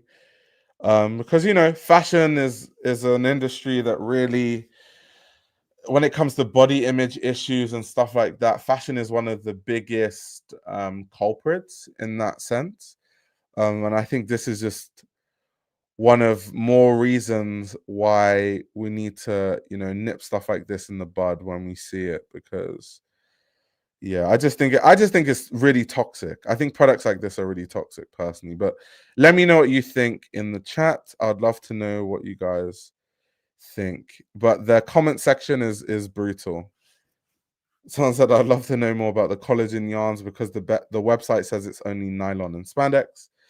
Someone said Skims making women feel bad about themselves since 2018. Because even that's the selling point of shapewear, right? The idea of shapewear is like, oh, is your belly hanging out a bit? Well, here's a way to just shape all your rolls in your belly and have it all cinched into one so that when you wear a dress, everything looks nice. Once again, so it's like the premise of the brand itself is kind of the premise of things like Skims. I don't know. I think a lot of it is quite problematic. This is crazy. Someone said tempted to order one for my partner to see if it might work as an anti-snore device. That's insane. That's absolutely insane. Karen says, "Who needs this? Stop inventing new products just to unlock other insecurities and sell more." It's the way I actually thought it was April Fools for a split second. The anti-snore device comment is insane though.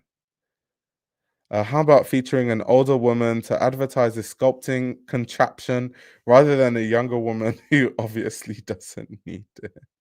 That's a good point. Kim K uses very aggressive methods when it comes to beauty. Been her MO. Like, I don't even want to get into like a deep conversation, but like, I'm gonna say this and then I'm going to move into the next topic. But like, imagine, I wonder if like one day, well, it's not possible to like calculate this, but like, how many women have died because of Kim Kardashian? Because Kim Kardashian and a lot of like all of them, Kylie Jenner, Kendall Jenner, like Bella Hadid, they'll all get surgery and like lie that they didn't at first, and then they'll like tell the truth after. Um, and Kim Kardashian acted like her body was natural. So a lot of women wanted to, be like Kim Kardashian, but they couldn't get that body naturally. So they got surgery. And a lot of women got BBLs, and a lot of women that wanted to look like Kim Kardashian in the process died getting BBLs. So low key, not even low key, high key, Kim Kardashian is not directly, but indirectly responsible for quite a lot of deaths of women, which is insane. So that's why anytime Kim Kardashian releases a product, I'm just always like, I just think the premise of everything she does is problematic, to be honest. I think everything about her is problematic. Um, so yeah, it's insane. But anyway, yeah, let's move on to the next topic. I don't want to be so doom and gloom. The next top is actually quite interesting. Let me show you guys something. So this was a really cool story that I stumbled across via Instagram, the airwaves on Instagram. It's via someone on Instagram called Immaculate Style. Definitely follow them if you're on Instagram. I think Immaculate Style does really, really good and poignant fashion news on Instagram and has like really cool takes. So Immaculate Style has this story where they're talking about fashion magazine editors hiring influencers as editors. Now, this is so interesting. It's so interesting because when I first started like my YouTube channel, I remember there were a lot of fashion journalists who were like becoming bloggers. And the reason why they were becoming bloggers and they were becoming influencers is because fashion journalism does not pay. It pays if you're a writer in a commercial sense. So if you're a fashion journalist that pivots into marketing or communications or copywriting, that's where the money is. But if you write for like you work for Vogue, you work for Harper's Bazaar, you work for Days, you work for ID as a writer, you're broke. Unless, of course, you're an editor, you're like one of the top editors, you're in a higher job. 9 times out of 10, you're broke. And I know that because I've had those jobs.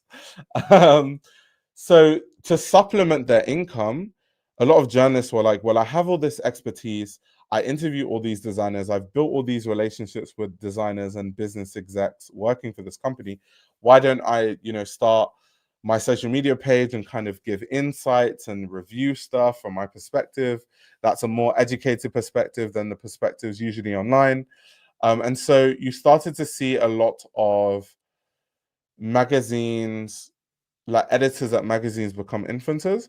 And there was so much friction because a lot of magazines didn't want their editors to do stuff on social media because how they were seeing it is that time that you use on social media, you should use it doing research for other articles. And then it became a money situation where a lot of magazines wanted to start suing their employees because they were making the argument that, well, the reason why you make a lot of money is because you're using your association with the fact that you work with this brand to build your that you work for this magazine or this publication to build your profile, and then you're using that profile to then do brand deals. So we need to have a cut of your brand deal. So it all became messy, and it's so full circle that after all of that mess, now fashion magazines are actually hiring influencers as editors. Now, first of all, that's a disaster as far as journalism goes because influencers are not fashion journalists. There are some people that overlap. Like I'm a fashion journalist that happens to also have a YouTube channel. So I guess I'm a journalist and an influencer. So there's overlap there, but I'm actually traditionally trained as a journalist. Like my degree is literally in journalism. But most influencers can't string a sentence together, talk less of actually writing, properly. And we're already saying that, writing is going down the drain. So fashion magazines just hiring any influencer as an editor, I think is not the best way to go if you want, fashion to actually be covered in a very considered way.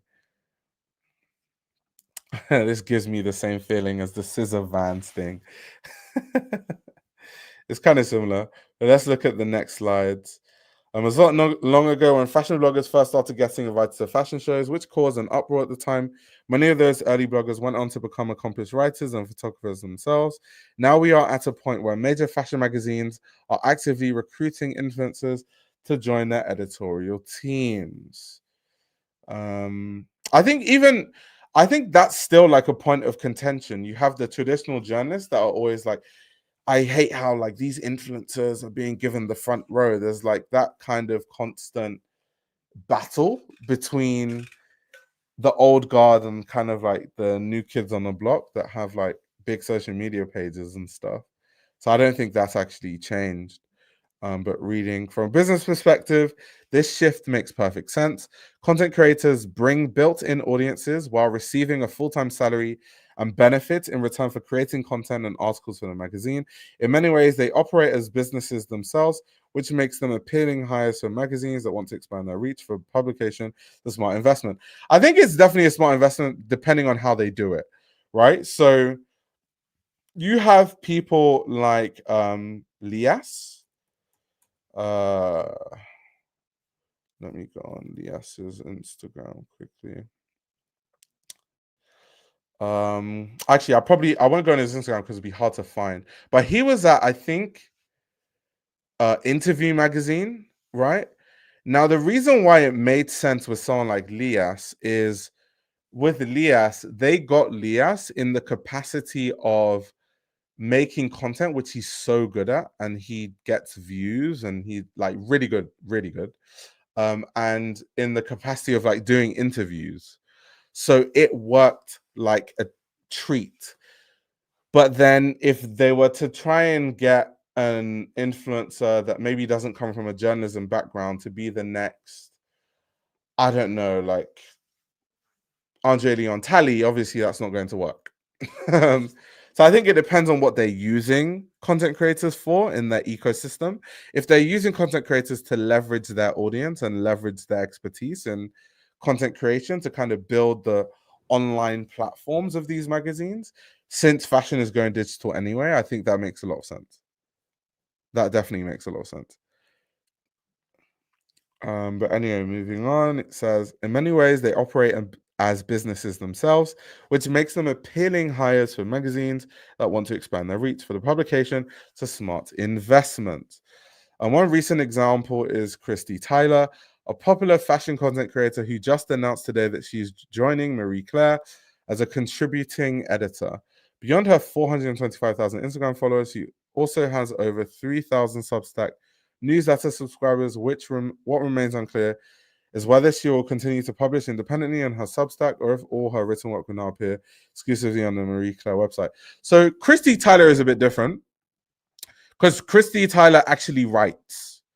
So that makes sense. Like, that's why I said there's certain influences that cross over where it makes way more sense. Christy Tyler actually makes sense. Like, that makes perfect sense to me. And the fact she has like a big Substack audience, like all of that makes a lot of sense. Margaret Zhang at Vogue China and Brian Boy at Perfect Magazine. Yes, perfect examples. Although I don't really, with Perfect Magazine, I don't even know what they do there. It's kind of like a dormant magazine, and then they just pop out with a random thing once in a while. But yeah, definitely Margaret Zhang at Vogue China. And I'm a big fan of Margaret Zhang. Like, I really love her. So yeah, I think it depends on who. They just need to be very strategic on what influencers they tap. Industry contacts have told me that fashion magazines are increasingly reaching out to influencers with the right mix of skills in writing, video, and self-promotion. From a business perspective, this makes sense. Loyal readers and subscribers are likely to follow these creators to their new platform, which in these cases are legacy magazines. I think it makes sense because magazines are falling out of relevance.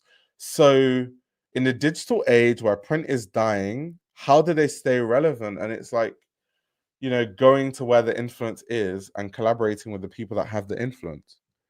And then they provide a platform. Because the weird thing about fashion, right, is that a lot of, like, I always say this, but a lot of people that work in fashion aren't good at their jobs, especially PR people. So a lot of PR people are not numbers people. They're not good with numbers. So they would rather, like let's say like PRs, fashion PRs are so bad. Let's say Chanel is doing a campaign and the campaign is supposed to cater to like a Gen Z audience, right? The PR will just go to a magazine that they think is like big and then just give them a massive lump sum of cash, and then that publication will print a magazine that no one will read, and they post content online that no one watches. And if they just found interesting, like independent fashion critics and like journalists and stuff that are big. So like someone like a Haute Mode, if they tapped a Haute Mode instead, Haute Mode would get like 1,000,000 times the ROI on that same campaign. But because PRs are so bad with their jobs, they just go with names. They don't even look at like, will we get the ROI? How many views do they get? What's the impact? What's their readership? What's their target demographic of the audience that this magazine is? They don't do any of that research. So they just they're like, yeah, we've worked with Vogue before, just throw them a bunch of money. So it's kind of weird.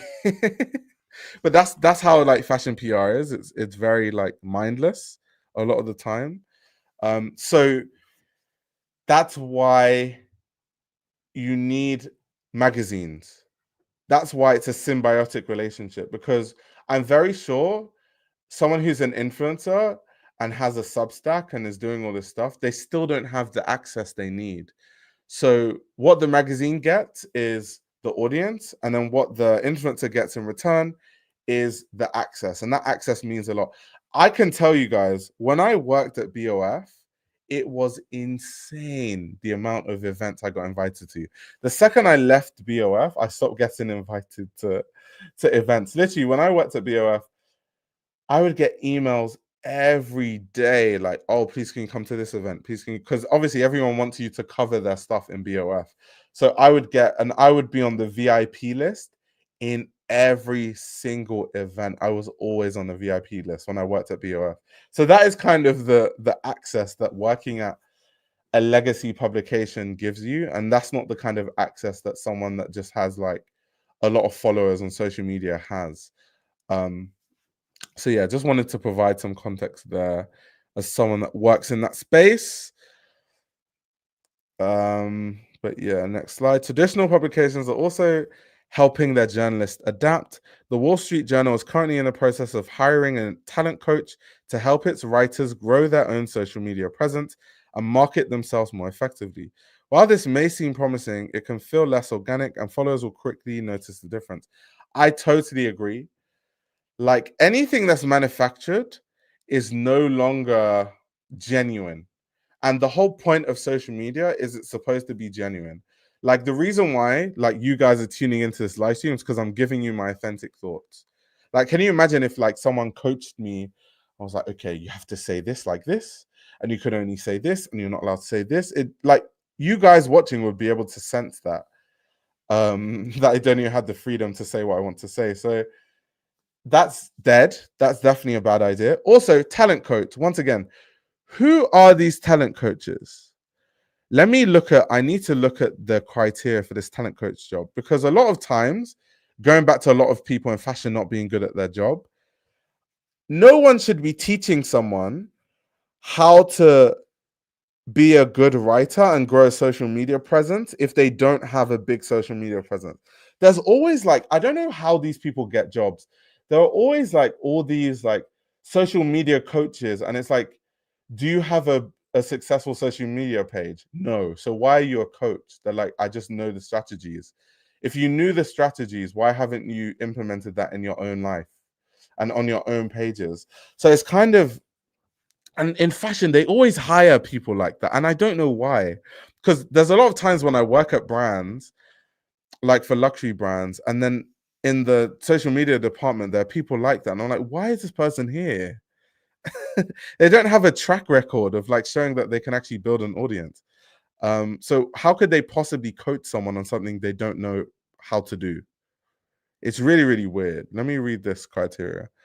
The Wall Street Journal is seeking a dynamic talent coach for a new development program focused on ensuring our journalists are equipped with cutting-edge skills in content creation and audience engagement. Reporting directly to the director of the Talent Lab, this role will be responsible for developing, delivering, and optimizing social media training and coaching for our journalists. A talent coach will equip our journalists with the skills and strategies needed to effectively build their personal brand, engage with audiences, amplify their work, and navigate the complexities of various social media platforms. You will design and continuously update comprehensive social media training modules and resources tailored to the needs of journalists, covering platforms like X, formerly Twitter, LinkedIn, Instagram, TikTok, and emerging platforms. provide personalized one-to-one coaching and lead group workshops for reporters on a range of social media topics, including developing a strong journalistic voice and personal brand outline, content strategy and creation for different platforms, text, images, and short form video, audience engagement, community building, and responding to comments. Where is I want to know what I need to Google this because I want to know what they ask as required experience. Wall Street Journal talent coach job. I'm actually so curious because I just know it's going to be someone that shouldn't be working there. Okay, I think I found it. 1 second. Okay, let's see. I knew. You see what I see? When I tell you people are bad at their jobs, read this, and I'm going to tell you why it doesn't make sense. Let me read it. So you have to have minimum of 5 years hands-on experience managing social media for a news organization, prominent journalist, or public figure with a strong understanding of journalistic ethics. Now, I don't need to tell you why that's already the wrong experience to have if you're going to. So, explain this to me. You see why I tell you fashion people are terrible at their jobs? This is why it's easy to get jobs in fashion if you're good at your job, because most people don't know what they're doing. I'm being so honest with you. How is having experience managing social media pages for news organizations, prominent journalists, or public figures, how does that help you coach someone else on how to build their own personal brand? How does that make sense? The only way you know how to build a personal brand is if you've built one yourself. That's the only way. How can you teach someone to build their own personal brand when you have experience managing social media for an organization? Building social media for an individual and a personal brand is very different to building social media for the Wall Street Journal or building social media for business of fashion. Those are two completely different things. Even down to, this is why I say people don't know what they're doing in fashion. Even down, they don't even know what they should be hiring. They don't even know what the right experience to have for someone. They don't even know what a good social media coach should look like. They don't even know. They don't even know. They said you have to have a minimum of 5 years of hands-on experience managing social media for a news organization, prominent journalist, or public figure with a strong how is someone that has managed the social media for a public figure, how can that person tell you how to build a personal brand? How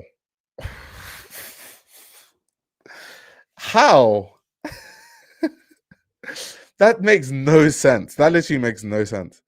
This is why if you want to work in fashion, if you're watching this, just be good at your job. Just be good at your job, and you're better than 90% of people that work in the industry, because most people don't know what they're doing.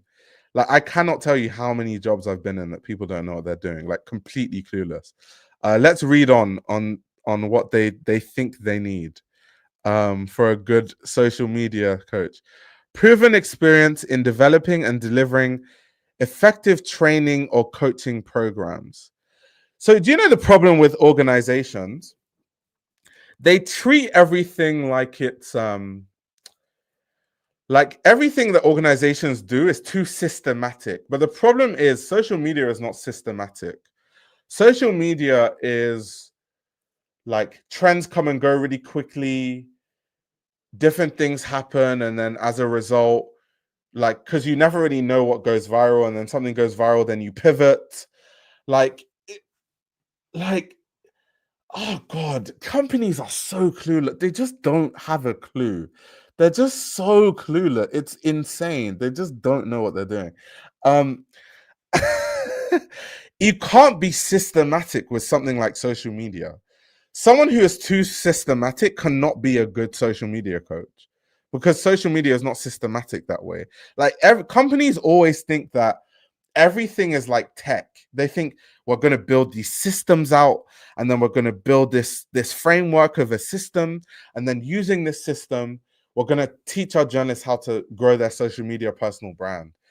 Like, if you teach journalists to build their personal brand that way, they're going to build their personal brand in a robotic way, and no one's going to care because they're not going to build their personal brand in a unique way.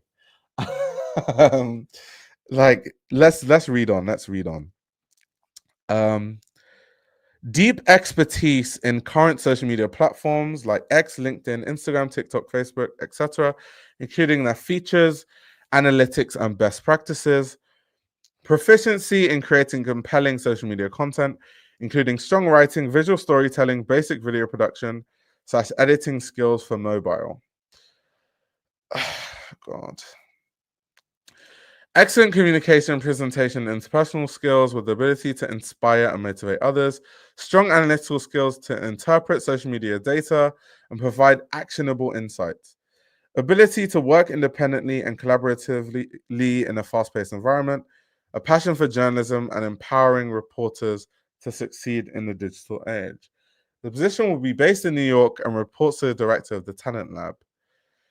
To apply, please submit a resume and a cover letter that describes one element that you think is essential to building a journalistic voice. Jesus Christ. And the pay is 95 to 110K. So they are willing, bear this in mind, guys, they are willing to pay 95K to 100K to a person who's not right for the job. If you're going based on this criteria, like based on what the required experience is, this person here does not make a good social media coach. Like, what is highlighted here is not someone that makes a good social media coach. Someone that has experience managing social media of a news organization is completely irrelevant to what it's like to help someone build a personal brand. Completely irrelevant. If you're building social media for a prominent journalist or a public figure, it's still irrelevant because it's not, you have to know how to build it for yourself, because there's things that you learn building your own personal brand that you can then use to help people build their own personal brand. Because someone like me, for example, I've helped so many people build their social media. There's so many people I've helped where their social media pages are way bigger than mine, because I give them even better strategies than mine. I just make content the way I make content because it's how I'm comfortable making content. But if the goal is like, do you want to get more views? I can help people with that, and I have done in the past. And I do it for free, by the way. People ask me for advice on Instagram, and I give them advice. And then 6 months later, it's like, oh my God, you've done really well. You literally have 100,000 followers on Instagram. Like, you can't, because when you're in the thick of it, when you're doing it yourself, you're in the thick of it. So you're like in real time, like doing it. You're creating the content. You're the brand. You're the personal brand. You're the voice. You're the scripter. You're the, like, doing social media for an organization, it's just not going to teach someone to have a personal brand. It just isn't. Because when you do social media for a public figure, or you do social media for a news organization, it's everything is systematic. You're scheduling posts. That's not how you build a personal brand. How you build a personal brand is you say what's on your mind at that point in time.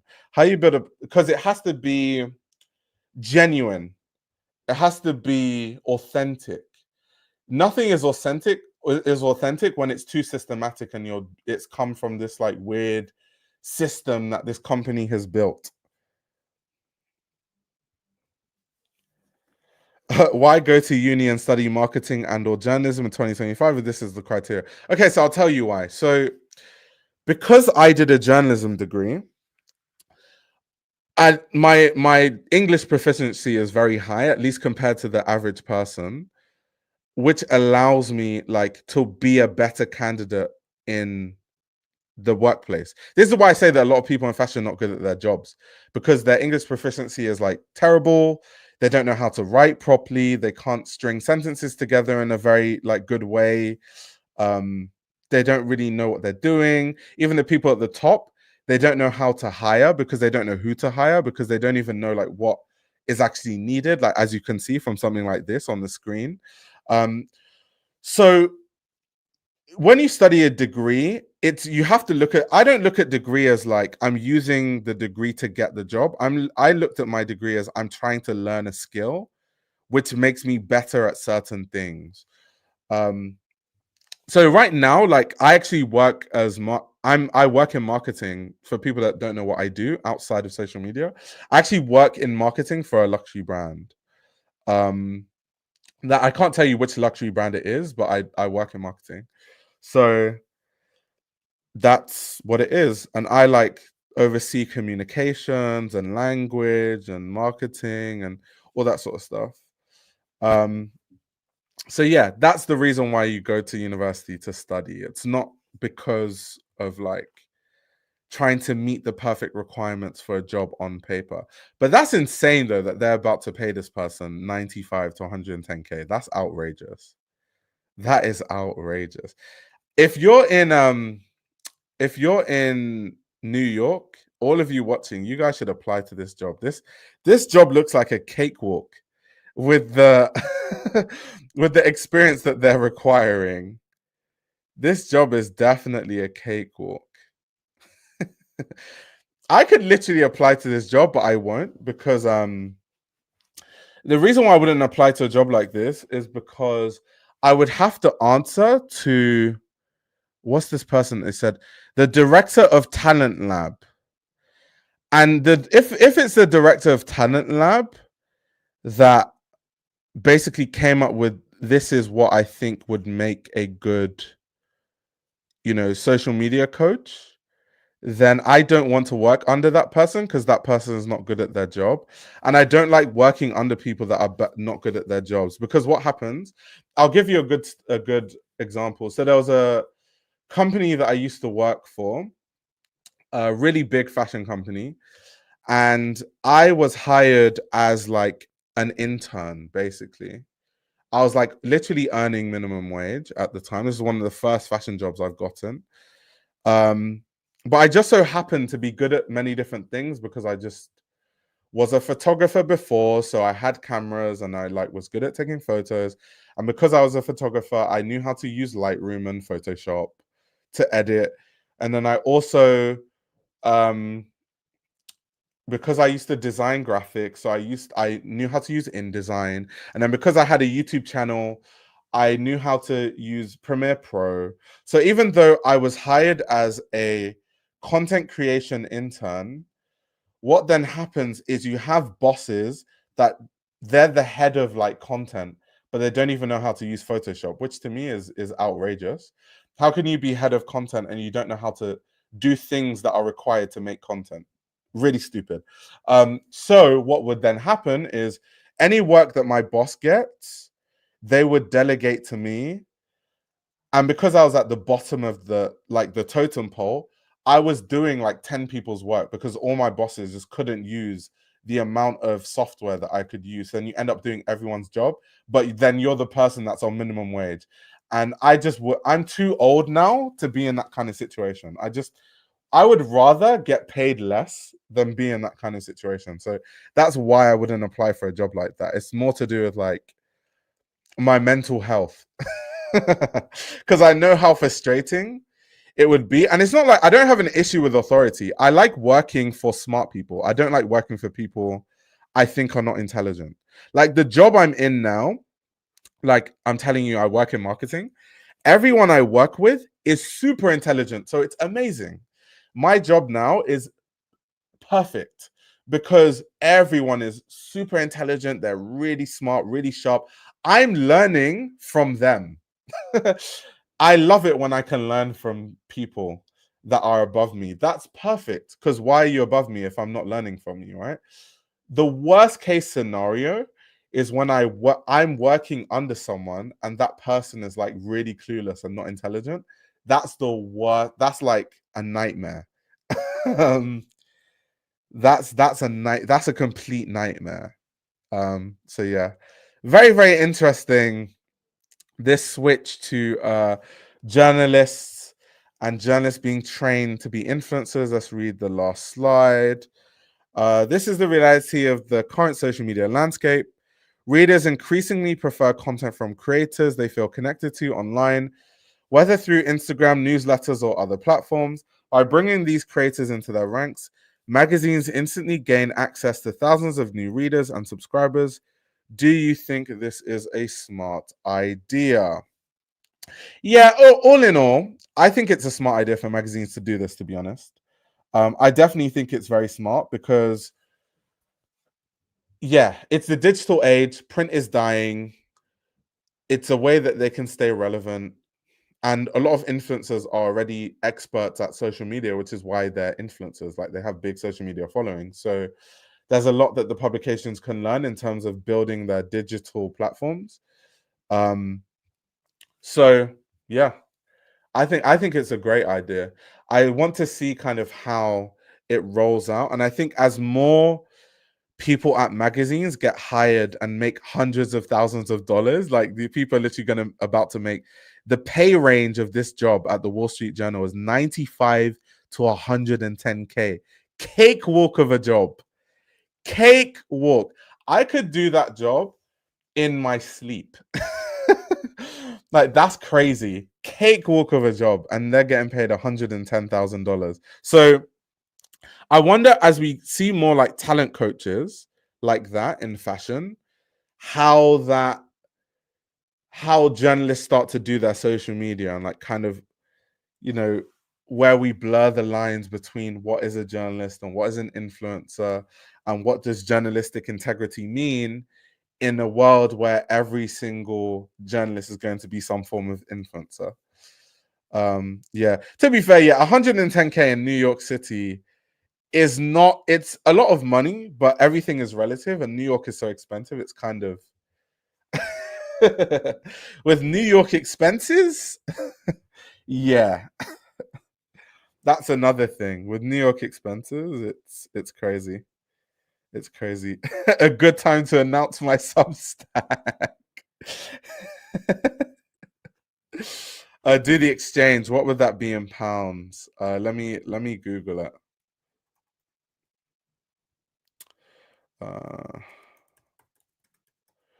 Let me see. $110,000 in pounds. So it's 81K, which the problem is you can't really compare, because the cost of living in London is significantly less expensive than New York. So New York doesn't even have like real grocery stores. Like, every time I go to New York, I get pissed off grocery shopping, because it's like, you guys don't really have any like real proper grocery stores. They're all like really small. You don't have those like humongous grocery stores where you just like go there and like all the prices are like really cool. They're like really nice prices. Everything's just so expensive in New York, down to like the groceries, to the rent. Everything is just unaffordable. So it's different. Like, I think 81K in the UK versus earning 110K in the US, you have insane disposable income if you're like a single person living alone in the UK, especially London, if you have 81K. Because London's expensive, but it's not New York expensive.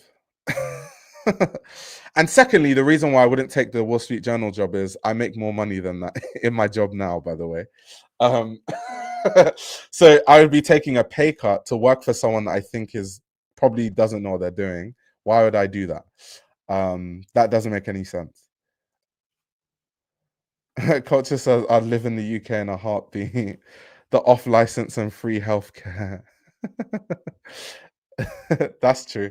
Although free healthcare is not a flex in the UK, because it's free, but it's difficult. It's free, but will you be able to see a doctor? Probably not. They might put you on a waiting list for 2 years. So yeah, it's crazy. It's crazy.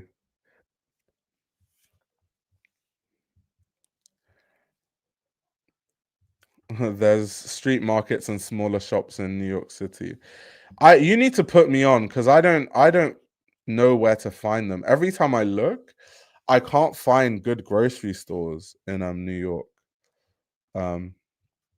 So yeah, I struggle with that a lot.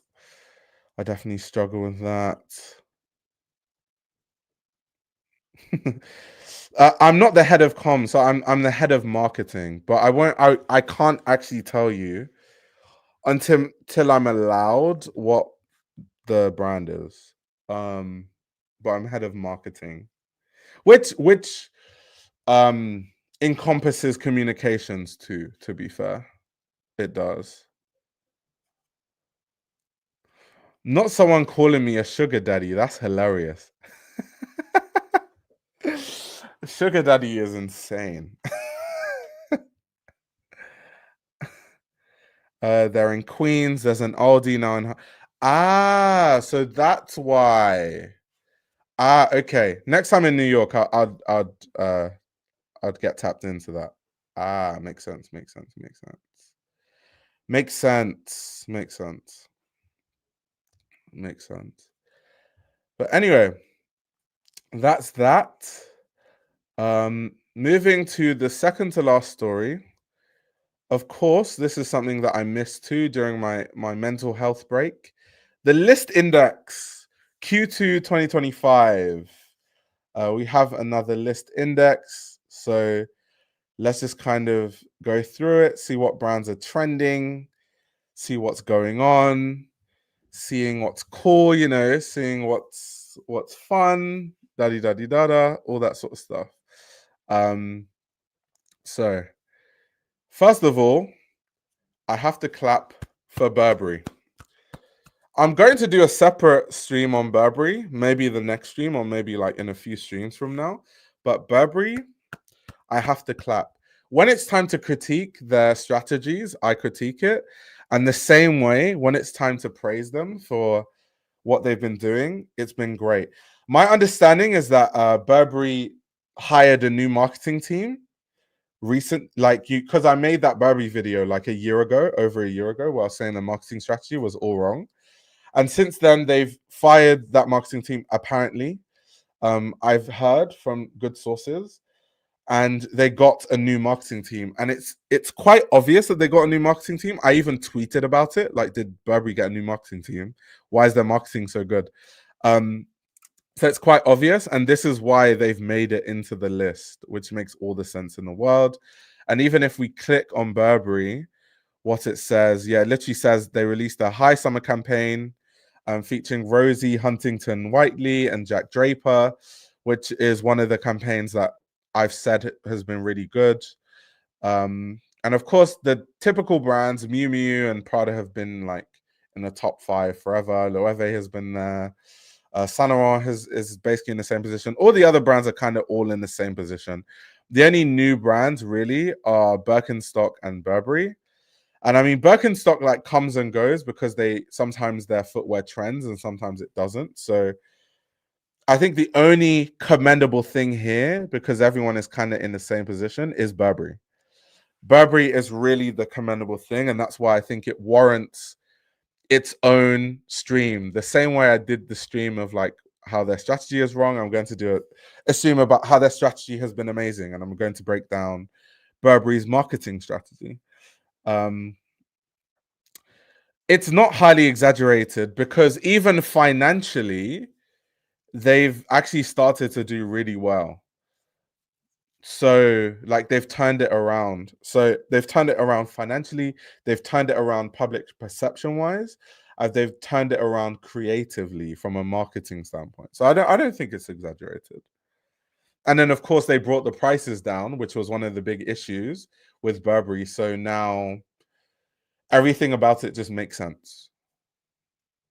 Since the new CEO came in, they reduced prices. But yeah, this is kind of like their summary. I won't read all of it because it's kind of you can read it in your own time. I'll post a link to the index in the chat if you guys want to read it yourself. I just want to look at the products that are trending. Yeah, this campaign was one of the campaigns that I really liked. Let me actually go on Burberry's Instagram so you can see it better.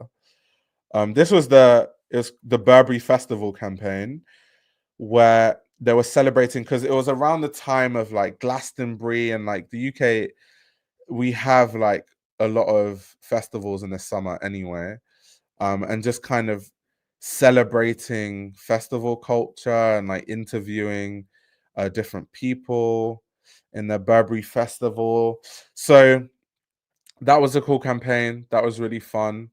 I think this idea of going into and representing all the different aspects of London and British culture and kind of all the different faces that make up what British culture is in 2025 was really cool. And I thought was definitely the right director to go, the right direction to go. I said right director to go.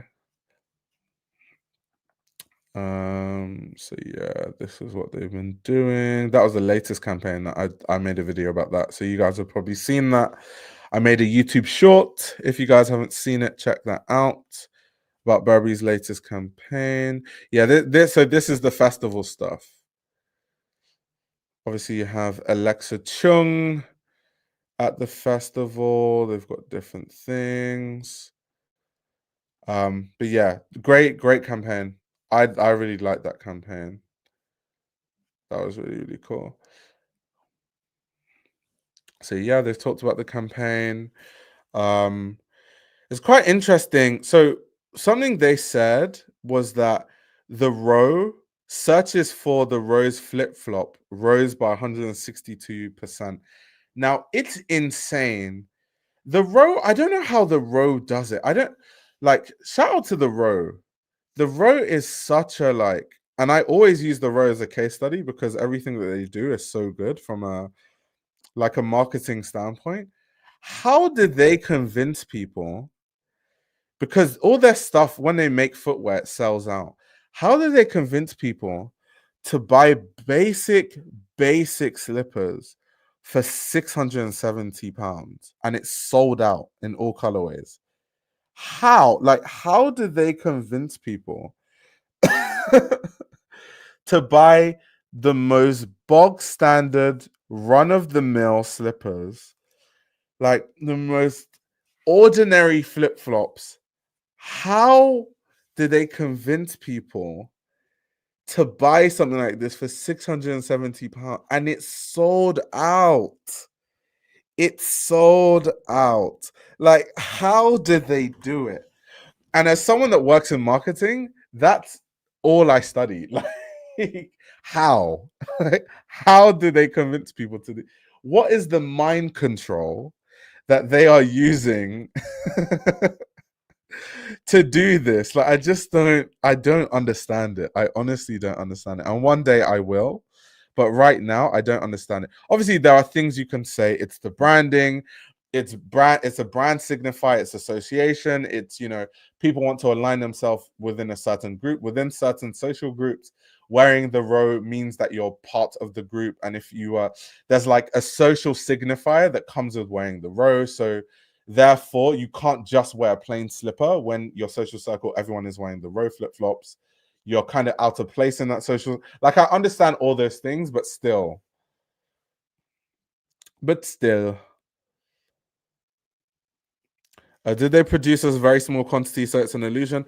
I don't think so, because obviously the Lyst Index, it's a trending product on the Lyst Index. Now, granted, the Lyst Index is not a perfect science, and I always have to say that, because the Lyst Index, how they come up with their index is, it's kind of a combination of social media mentions, social media searches, page views, interactions, and then sales on the Lyst app. So they use all of that data and then they use it to make the Lyst Index. So obviously there's a lot of data that's missing, like sales of many other platforms, but it's like the best index we have, at least in fashion right now. And it's number one on the Lyst Index. It's literally number one, as you guys can see on the index. So I don't think it's a scarcity thing. I just think they genuinely like sold out. Also, we are talking about the swag era coming back. It's funny to see these Isabel Marant wedge sneakers come back because these are iconic. Do you know who I think about when I think of these Isabel Marant sneakers? I think of Rihanna. There was a time when Rihanna used to wear those shoes a lot. Let me see if I can get a picture of Rihanna. She used to wear them a lot, like a lot. Yeah, like this era Rihanna, like she used to wear them everywhere. Like so I don't know why in my mind when I think of like these shoes, I just think of Rihanna. But it's cool to see that they're having a resurgence, to be honest. Because yeah, that was like yeah, that was a moment. That was a moment. The Prada sneakers being one of the trending sneakers makes a lot of sense. I mean, every trending sneaker these days, all look like that. Whether it's the Dries Van Noten suede sneaker that was trending in the last Lyst Index, whether it's the Puma Speed Cats, whether it's the Onitsuka Tigers, whether it's the Adidas Gazelles, whether it's the Adidas Sambas, it's all one in the same. It's just one in the same. It's just switch the brand names. They're all the same shoe, basically. Yeah, I do think Zendaya too, actually. Zendaya did wear them a lot. She did wear them a lot. And then the ballet flats make a lot of sense too, because there's always a ballet flat that's kind of trending, or a version of a ballet flat that's trending. This shell pendant from Gigi Vera. It's very interesting, like because I was saying that there's a 630% increase in demand for the Isabel Marant sneakers this year. Is that something I'm missing? What is causing, guys in the chat, is there something I'm missing? What is causing this massive surge in interest in Isabel Marant sneakers? Like what's causing it to come back? Is there something I've missed? Is there like a cultural moment I've missed, or was there a celebrity that wore it that I missed? Like, is there a celebrity that wore them recently? Because I don't think I've caught on to it. I don't think the word swag could become cool again. Beyonce wore them also, but I'm sometimes a mass popularity hater. Fair enough. Aughts resurgence, but for high fashion pieces. Um, you mean what did you miss? Yeah, because I think that's interesting. 630% increase is wild. Obviously, the tank tops. I mean, yeah, the girlies, and obviously we're going to talk about that after. The girlies realized like a few months ago that they can wear tank tops. Kendall Jenner had to teach the girlies that tank tops are a viable fashion item. Um, and now the Skims tank top is trending, so that makes a lot of sense. The Adidas shorts make sense too. A lot of people have been wearing them, especially because it's the summer. So that makes sense. And the Miu Miu loafers, same thing. Let's see what brands are moving fast. Pucci, Italian heritage brand Pucci blends archival prints with contemporary silhouettes, reimagining as a Y2K icon under the creative lens of Camille Micheli. Bold, body conscious designs are resonating with a new wave of digitally native maximalist. Yeah, I have seen a lot of Pucci. People have been talking about Pucci a lot, and like that is basically most of what Pucci is. It's just like loud print. Um, but I think the reason why Pucci is coming back is because I've heard. Let me actually go on their website and confirm. But some people I know that have bought some Pucci stuff, they say that the quality is really good, and they use like really nice like silks and satins. So that's like the selling point. It's like in a fashion market where a lot of fabrics are a bit whack, they make really nice fabric. So that's like, and it feels nice to wear, especially in the summer. You want to wear something kind of satiny that's kind of light, and like breezy, and it's not too heavy on the body. So I get that. I get why that's become a thing.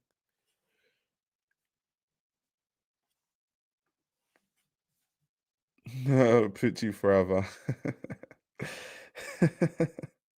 And you know about Poochie because of Future songs. Interesting.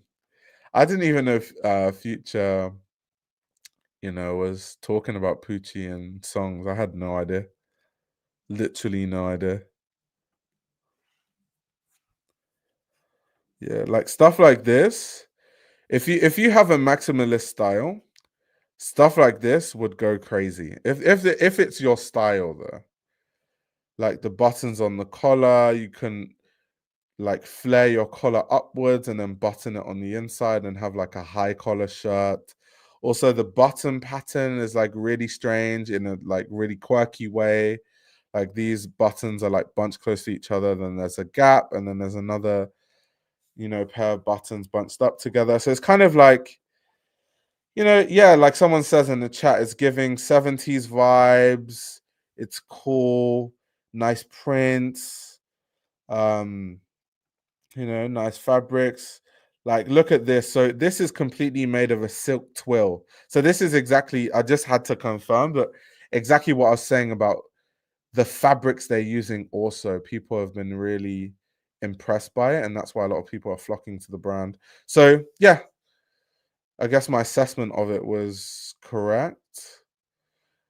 Roy, Amsterdam-based. Roy is defined by its quite luxury approach to tailoring, offering minimalist staples with an architectural feel.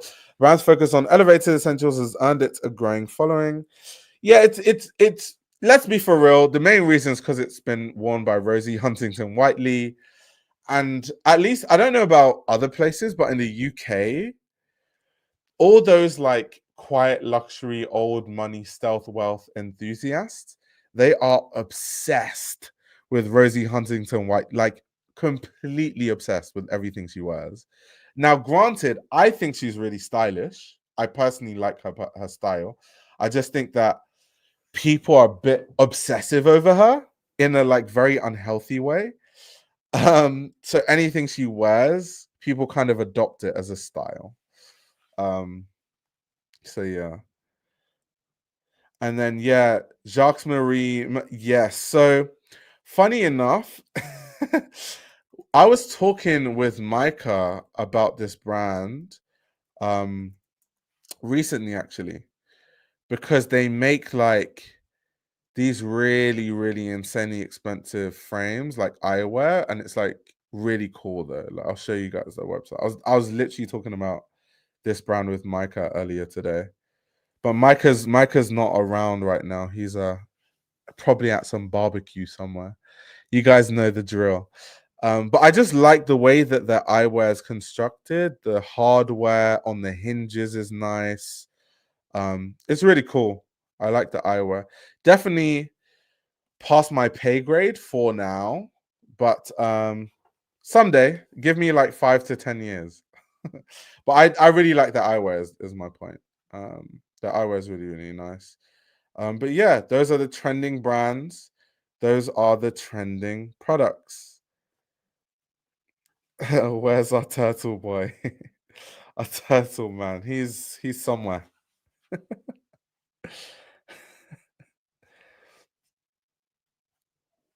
That's funny. But yeah, that's the Lyst Index.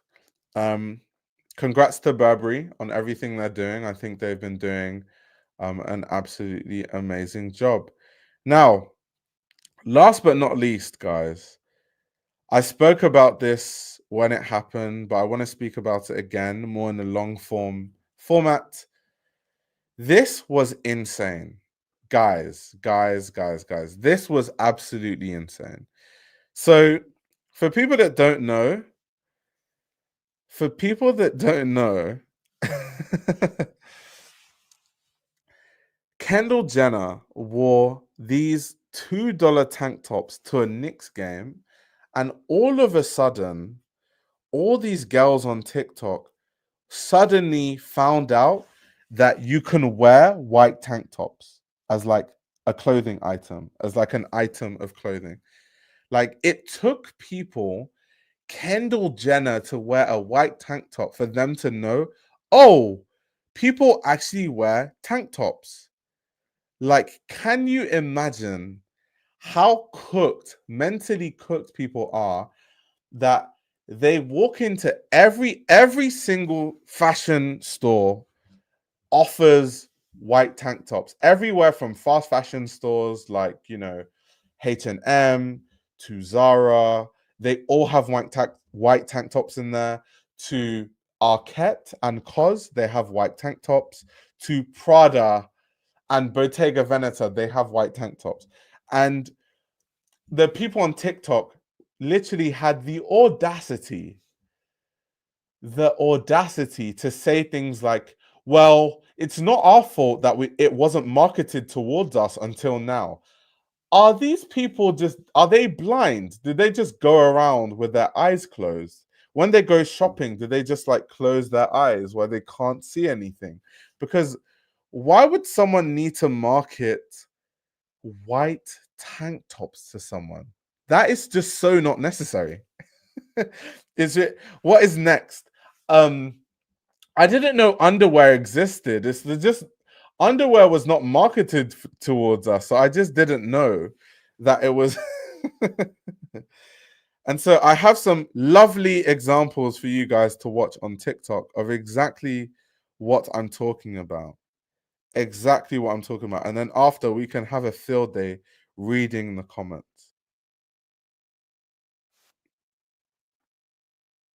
Freakings. It's not too cropped. It's like kind of if these Hanes little boys tanks are as good as everyone says they are, I'm gonna be shocked. Apparently Kendall wore them to a Knicks game. I don't know if that's actually true, but they do look pretty similar. Guys, I'm freaking. It's not too cropped. It's like kind of sheer, which I like. I probably wear it like this. Very effortless, but like kind of sexy. And I've also been seeing a lot of people layering tanks, which I think is perfect with this. The summer staple. If these Hanes little boys. Now these fashion girlies are turning $2 Hanes tank tops to fashion staple. Like, people have been wearing Hanes tank tops forever. Like, I play basketball, right? I've been a hooper since I was a kid. Hanes tank tops are the go-to, like, hooper low effort, like tank tops. Literally, Hanes tank tops are like literally part of the starter kit of like the guy that doesn't put any effort into his hoop fit. He just gets out of bed, throws on the Hanes tank top, and then goes to play basketball. Yeah, it's like the 90s R&B. Like in the 90s and the 2000s, the women would wear these tank tops and like in a really like cool kind of way, and then the men would just wear like the tank tops with really massive shorts. Like insanely outrageous shorts. It's insane that these people have to be marketed. Like, why do people? I understand some things you have to be marketed towards, but there's certain items that you should know what they are, and you should know that they exist, and you should know that they can be worn as like a fashion thing. Like, how can you not know that you can wear white tank tops as a fashion thing? That's very concerning. I'm concerned. Like, TikTok brain is yeah, it's cooking us. Someone said, sorry, I saw a good comment earlier. Do you think they pay publications to post about this? Potentially, because I think they know that if publications post about it, then they can make a lot of money if they can make it a trend, which obviously has worked in this situation. Did Haynes pay her behind the scenes and then buy a story about it? Potentially. So even if Haynes did that, right? So even if Haynes like paid Kendall Jenner to wear it and then paid photographers to take the picture so that they could pay to run the story in fashion magazines, even then, the people that are still saying, "Oh my god, this is a fashion staple. Kendall Jenner wore this tank top," and imagine, "Oh my god, it's $2." They are the ones that are the cooked ones because they should know that those exist already. They are the ones that are cooked. I'm definitely open to being paid to pretend that something is a story. Let me read some of the comments on this video. It's ghetto until, that's very true. It's ghetto until a certain demographic of people wear it.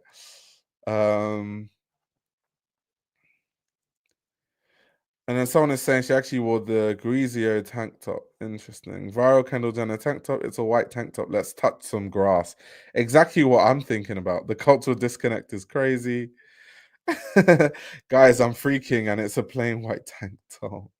It's so sad how easily influenced these girls are and how they don't find anything pretty slash cool until Kendall, Haley, or one of these girls does. Yeah, I think for me, that's the biggest issue.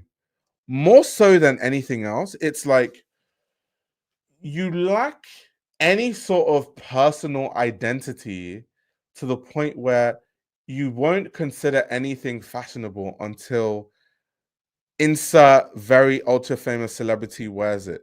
Do you know how like cooked you have to be to get into a mental state where you don't have any like thoughts of your own, like in terms of style, until someone else that's a celebrity wears it? That's insane. That is so insane. I think that's the saddest part about all of it, to be honest.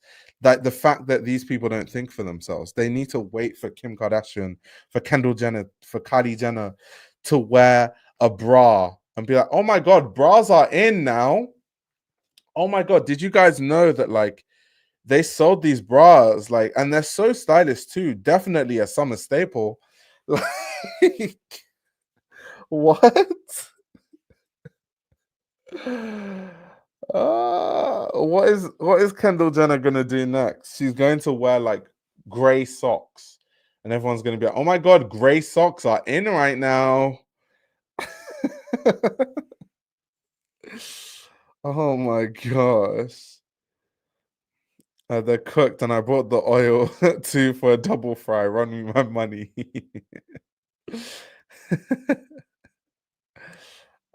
These people are so unbelievably sheltered that a tank top is an epiphany. I know it's like it's just insane.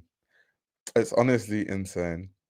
Let's watch some more content about this because this thing is just so interesting to me.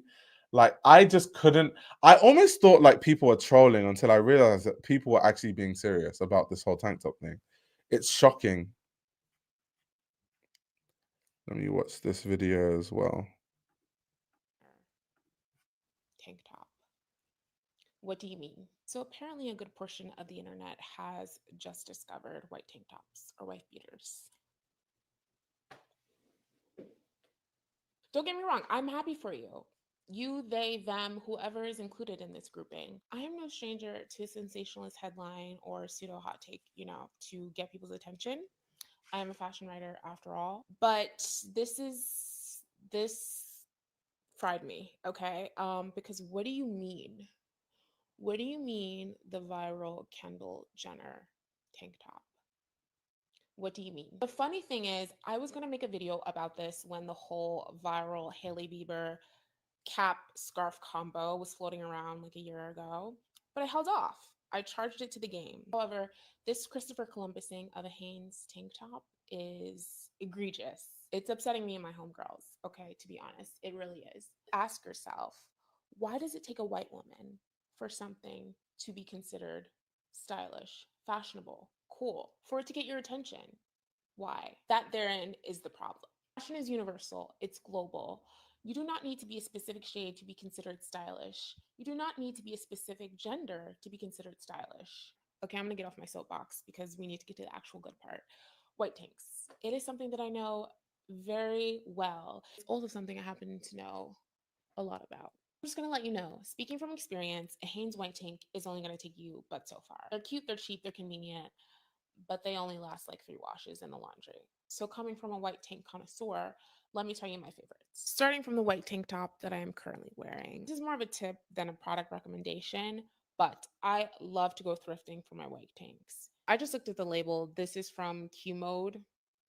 I don't know what that is, but it is one of my favorite white tank tops that I currently have in my collection. Super stretchy and slightly compressive, so it snatches you in a little bit, and you don't need a bra necessarily to wear this. I think I thrifted this for $2. So yeah, thrift your white tanks. If you can afford to splurge just a little bit, this one is from AMO, the denim brand. It's breathable, flowy, made with organic cotton. We love that. Also appreciate that the scoop neck. Yes, give them Kind of options. reminds me of an upgraded Hanes tank. When you're in a pinch, Zara will always come through. That is a fact. This is a new acquisition. I recently picked up this tank, I want to say last month.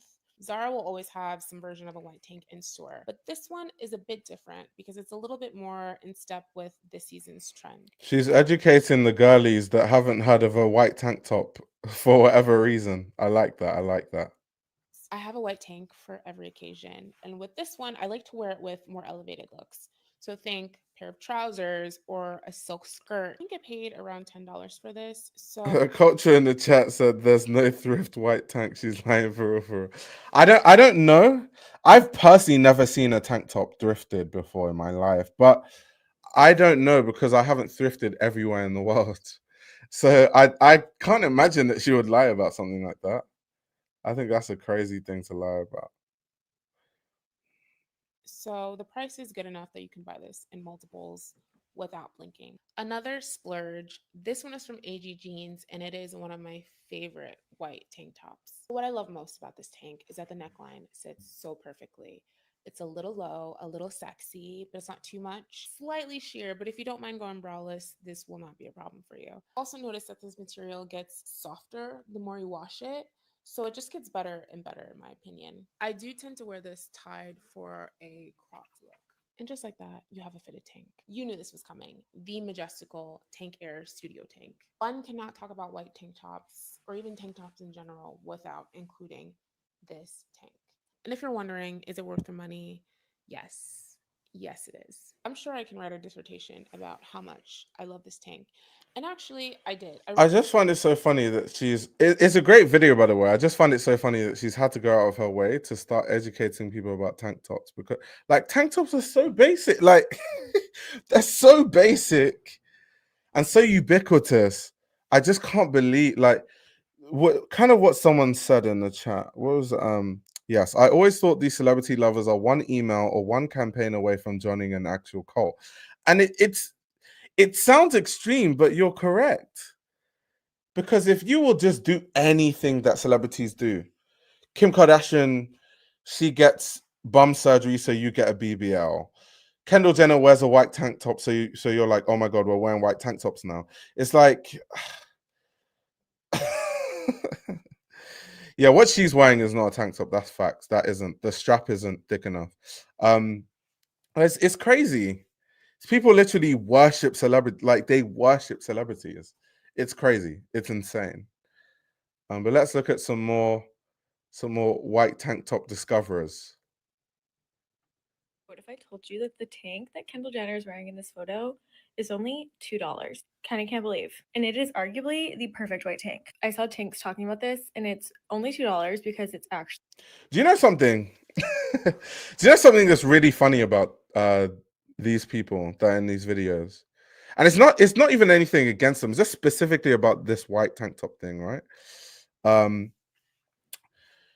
It's the fact that they say it's the perfect white tank. This is the thing that's like really standing out to me. No one I know has ever said a Hanes tank top is the perfect white tank. Hanes tanks, Hanes tanks, the threads come loose, the fabric is like kind of thin. It's just a tank. It's a cheap tank, so you get what you pay for, and people understand that. So no one expects it to be like the best quality in the world. So it just gets the job done, exactly like what people are saying. So when they say the perfect tank, how is it the perfect tank? They're just saying that because Kendall Jenner wore it. So because Kendall Jenner wore it, all of a sudden now it's the perfect tank. Like, these guys are so cooked. They're so cooked that Kendall Jenner wears something, all of a sudden now it's the perfect tank. No, it's not. It's just a Hanes tank is not the perfect tank. It's actually a little boy's tank, and it comes in a pack. I told you that the tank that Kendall Jenner is wearing in this photo is only $2. Kind of can't believe. And it is arguably the perfect white tank. I saw tanks talking about this, and it's only $2 because it's actually a little boy's tank, and it comes in a pack of 5 for $10. I love the fit of it and how it's a little bit cropped, and you can wear a bra with it. It's just exactly what I want in a white tank. I love it. What if I told you that the tank that Kendall Jenner is wearing in this photo is only $2? Kind of can't believe. And it is arguably the perfect. I don't know if she meant like the tank top she's wearing is a little boy's tank, but Hanes doesn't only make like boy-sized tanks. But considering her size, maybe she's wearing a little boy's tank. So I think that's kind of what she meant. But yeah, this kind of what's on the side. This has to be a psyop. It has to be a psyop because like there's no way. There's no way. Like there's just no way. There's no way this is real. There's just no way. I refuse to believe it. I cannot get over that girl. You got that Hanes tee. It was like this is a viral Kendall Jenner tank top. It's a viral $2 Kendall Jenner tank top. Oh my god, I love it. It's cropped and sheer, baby. It was made for an 8-year-old boy. It's not cropped. It's not for you. We are so cooked. Like the last like 5 videos on here, we've got a viral tank top that's just a pack of Hanes from the boys section. And then I saw somebody else like gentrifying laundry baskets, paper towel holders. Those recession indicators, man, they are coming at me fast. Also, I saw an ad for a winery that reminded me that people born in 2004 are 21 this year. I don't like anything about this app anymore, but here I am. I cannot get over that girl. Oh my gosh, that's funny. It's so funny how we always end up going back to recession indicators. I'm trying to find the original video of the woman who made the first, like she was the first one.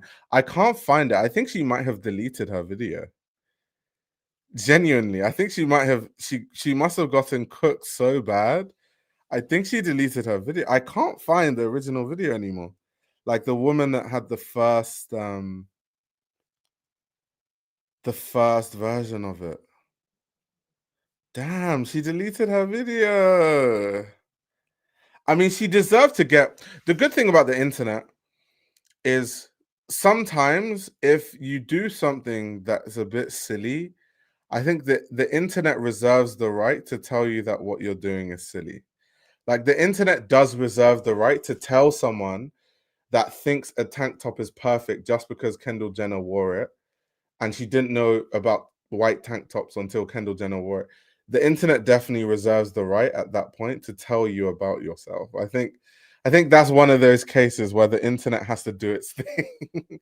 And I think with her, the internet did its thing, and that's why she can't, like, literally, you can't find the original video. It's just not even here anymore. It's just not even here. It's just people reacting to that initial video, literally. Okay, if you're anything like me and you saw this photo of Kendall and Kylie recently, you're probably wondering where Kendall's shirt is from. Oh yeah, this is the guys. I found it. This is the original video. This is the one. This is the one that had all the views. Okay, if you're anything like me and you saw this photo of Kendall and Kylie recently, you're probably wondering where Kendall's shirt is from. I scoured the internet and after a ton of research, I found it. The shirt is a little boy's. That's not research. That's not research. It literally in the headlines of the articles, it said what brand it was. Shirt from Hanes. Look how good it is. I took a size medium and they come. Did she call it a shirt? Wait, whoa. The shirt is a little boy's shirt from Hanes. A shirt. She has to be trolling. She has to be trolling. Look how good it is. I took a size medium and they come in a pack of 5 on Amazon for under $10. And so for size reference, I normally wear a double extra small in my Skims tops. This is what the package looks like, but I'm going to try to link it in my LTK and put it in the comments. And so the shirt does fall about waist length, but you can style it with a pair of cute baggy jeans. It doesn't fall about. Oh God, these guys. It doesn't fall about waist length. You literally just said she bought a boy's medium. It doesn't fall about. You just said you bought a boy's medium. It's too small. That's it. You just bought the small. The size is too small. Yeah, everyone is saying, is this satire a real video? After a ton of research, you people need your own identities. Is this rage bait because it's working on me? Yeah, that's the thing. You don't even know what's real or not real on the internet these days, but it's just insane. It's like people are like, I've been searching far and wide, and guys, I finally found out that white tank tops are in. Kendall Jenner was wearing a $2 tank top, $2 tank top, and like it's the perfect tank top for the summer. Is the perfect tank for the summer. Like this tank top right here, there's nothing better.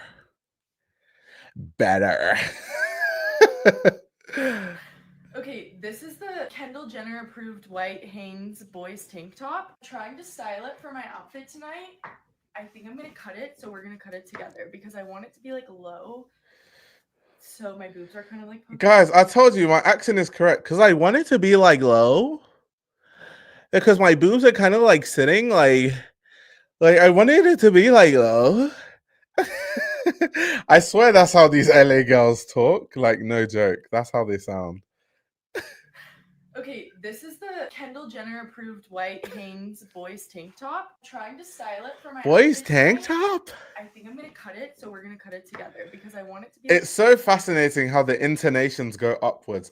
White tank top? White tank top? Oh my god. Okay, let me actually just watch the video 1 second. This is the Kendall Jenner approved white Hanes boys tank top. I'm trying to style it for my outfit tonight. I think I'm gonna cut it, so we're gonna cut it together because I want it to be like low. So my boobs are kind of like poking out a little bit more. So we're gonna cut it. I doubled it up so that it's a little bit less see-through. But I feel like What is she doing? Wait. Here. What is she doing? What's she doing? What's she doing? What's she doing? What's she doing? What's she doing? What's she doing? What's she doing? Okay, and then I'm gonna take it off. This What? is like the vibe. Like, so I think I'm gonna line it What? up with the white tank top and see because this neckline is perfect. Okay, this is what it What's she looks doing? like. What's she doing? What's she So let me doing? see if we're gonna try it on. Final result. Oh Kind no, of no, perfect. no. The perfect amount of Yeah, it's finish. rage bait. It's Yeah. rage bait. It's rage bait. It's rage bait. It's. I was like, what is she doing? It's definitely rage bait. I won't believe anything else. Yeah, I love that Valley Girl accent. It's so funny. It's just like what someone said. Is she asking us? Exactly. Normally, when the tone of your voice goes upwards, it means you're asking a question. Are you sure? Are you sure? That's like asking a question. Are you sure? If I say, "Oh, really?" versus "Oh, really?" So like I feel like the LA accent makes you use like the wrong intonations because it's weird. Tank top? I've got a white tank top. Why do they speak like that? Kendall Jenner.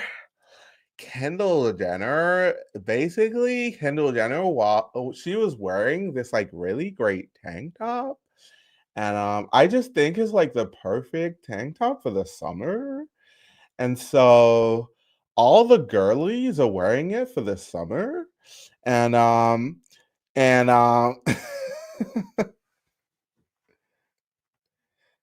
the Toronto accent will actually boss your brain. I can't do a Toronto. I don't even know what people from Toronto sound like. Like I've been to Toronto twice, but I haven't gotten to grips with the accent yet. Oh gosh. Yeah, obviously it's a specific part of LA of people that sound like that. It's a very specific side of LA. I don't want to hear it. Interesting.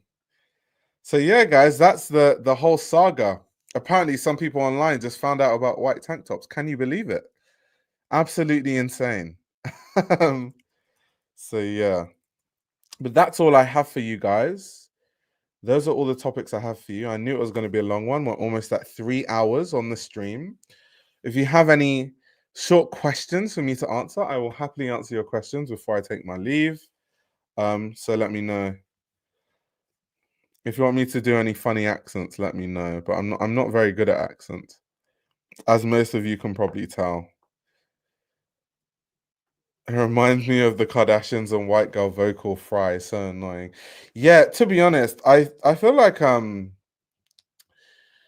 people with that accent, it is vocal fry, because if you're around them for too long, I can imagine it would be annoying to listen to people that sound like that. It would be a bit, yeah.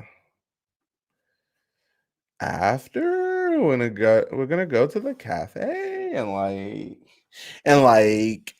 their mouths always move like that and like will I do new interviews? Yeah, I've been doing interviews. I think the designers are just a bit niche, so no one watched it. Like on my channel, I did an interview with the creative directors from Egon Lab, which I thought was a very interesting interview because I think their work is interesting, but no one really watched it. So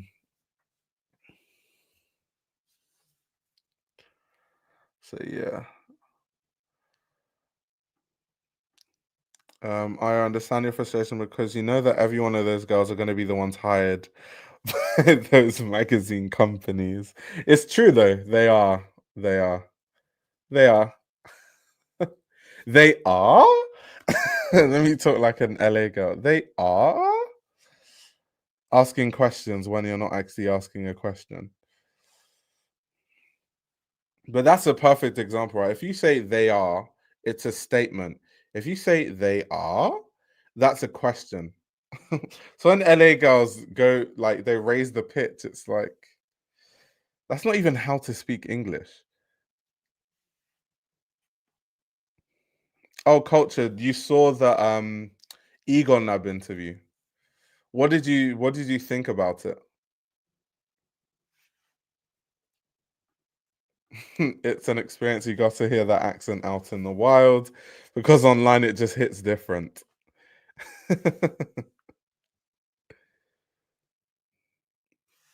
That's funny. The children of Valley girls. That accent, Americans, educate me. That like Kim Kardashian sort of vocal fry LA socialite girl accent. What is that? What area is that considered? Like, is that a Valley girl accent? Is that how someone sounds if they're from the hills? What is that accent? Is it the Valley accent? What would you guys call it?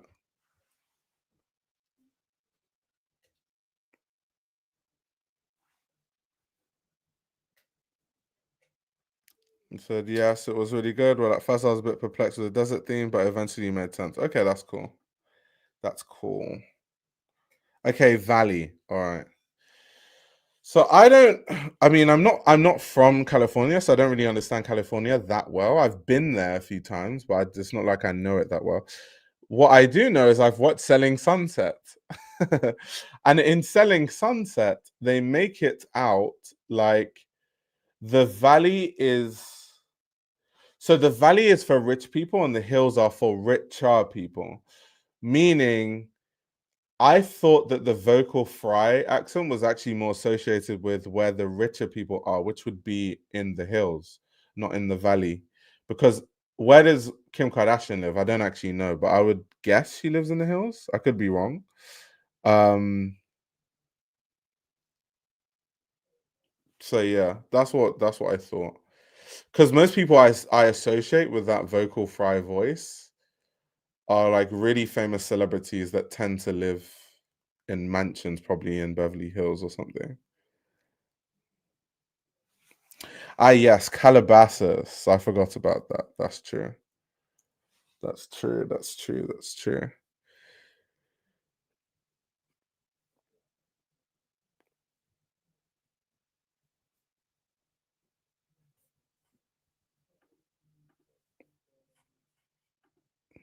I heard that same accent talking to a rich Australian woman. Why would an Australian woman sound like that? It's very strange. Class division within American accents is insane. Yeah, I mean that's the same with even my accent. I think if you spoke to I don't know how many people from like the UK are in the chat right now, but if I was to guess, my accent sounds like someone who like a middle class accent, I feel like. I definitely don't think I sound posh. I think to sound posh, I don't enunciate my words enough to sound posh. And then also the way I pronounce certain words isn't posh enough. So you can tell, like in the UK, you can tell someone's social class based on the way that they sound, I think.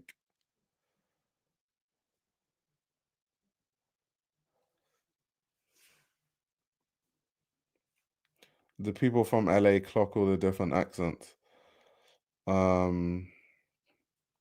Yeah, to sound posh, you would need to say things more nasally. That too.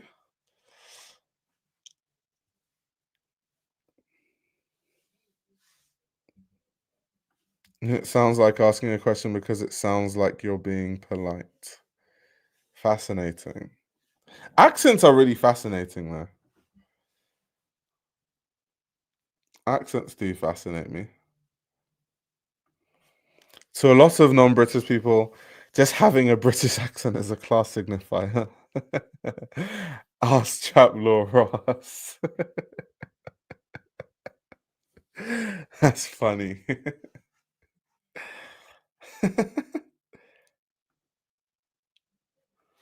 Would going to the right schools give you the right accent? Yeah, so funny story about me. Probably people that have tuned into the stream a lot would know this story. But so I grew up in it's weird because I grew up middle class. I would say like lower middle class because like my family, we had enough money to pay the bills, but it's not like my parents had like fancy cars, but I always had like food to eat, for example. I never felt like growing up, today I won't be able to eat. And I was never in a position because I grew up with kids who had to eat cornflakes with water. I definitely wasn't in that situation. Um, so that's what made me think I was like middle class. But growing older, I realized I was actually lower middle class because there's other people that are middle class and they grew up in bigger houses and their parents used to drive Range Rovers and yeah, all that sort of stuff. So it's weird because I lived in a decent neighborhood, like my road, but London is not like the US in the sense that London, unless you go to very specific areas, there are working class roads and then middle class roads and then really expensive roads all around the corner from each other. So because of that, like I went to school with a lot of working class kids, some gang members even, and sometimes you can just like get involved in it or you're in and around it. So I sounded like I don't even know how to describe it. I sounded like someone that you like if someone told you, "Oh, I'm from Lewisham," I sounded like that. And then I went to Nigeria, and then when I came back to the UK, I went to boarding school in the UK. Now, a lot of people in the school that I went to were really posh. So because they were so posh, they didn't understand anything that I was saying. Like it was like we were speaking a different language. Like I would say something and they'll be like, "What? What? What? What? What did you say? What did you say? What? What?" So because no one understood what I was saying, it was like, for the sake of effective communication, I had to start enunciating my words a lot better so people could understand what I was saying.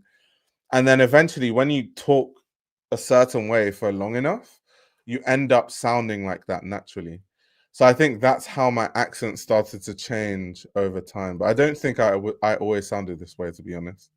So yeah, it's kind of weird.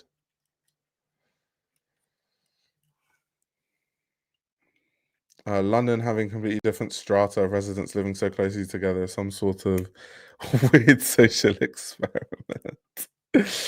That's funny.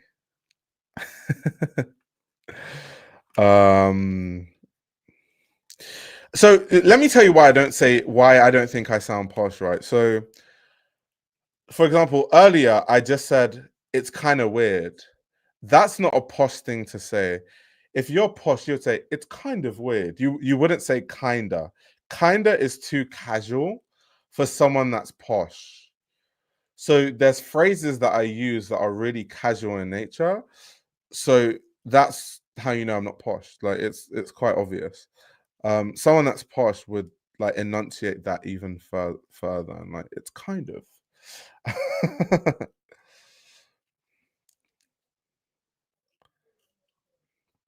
So yeah, it's kind of complicated. It's complicated. Not being able to understand your accent is mad. That was the reality. That's what happened. He said, I grew up lower middle class. I went to boarding school. Yeah, so essentially what happened was, as life is, my parents started in their career when I was younger. And then as time progressed, they progressed in their career, which means they made more money as I got older. So even though I grew up in a lower middle class household, by the time I was 16, they earned enough money to be able to send me to boarding school. So, but at the age of 16, your upbringing is your upbringing. So that was my upbringing. I grew up lower middle class. Like just because I went to boarding school at 16, it's not really going to change your upbringing. That's just 2 years. So that's what it was. Why did I go to Nigeria? Oh, I've talked about this. I can talk about it now since we're in after hours, but if you guys want to know about my life story. But yeah, it's a long story. If you guys want to hear it, I can tell you, but yeah. Yeah, someone said as a lower middle class Londoner, spot on, exactly. Exactly. Oh, funny enough, I haven't actually slept. So yeah. I actually slept.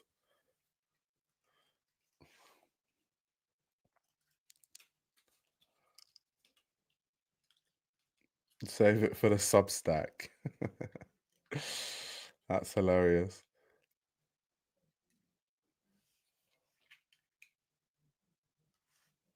Inverted snobbery is as fascinating as the overt kind.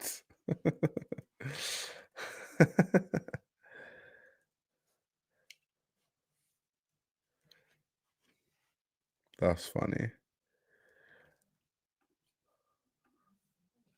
No, I wasn't thugging it.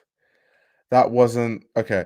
So what happened was when I was younger in primary school. What do you guys actually call primary school? Because when I'm telling these stories, I know most of you are American.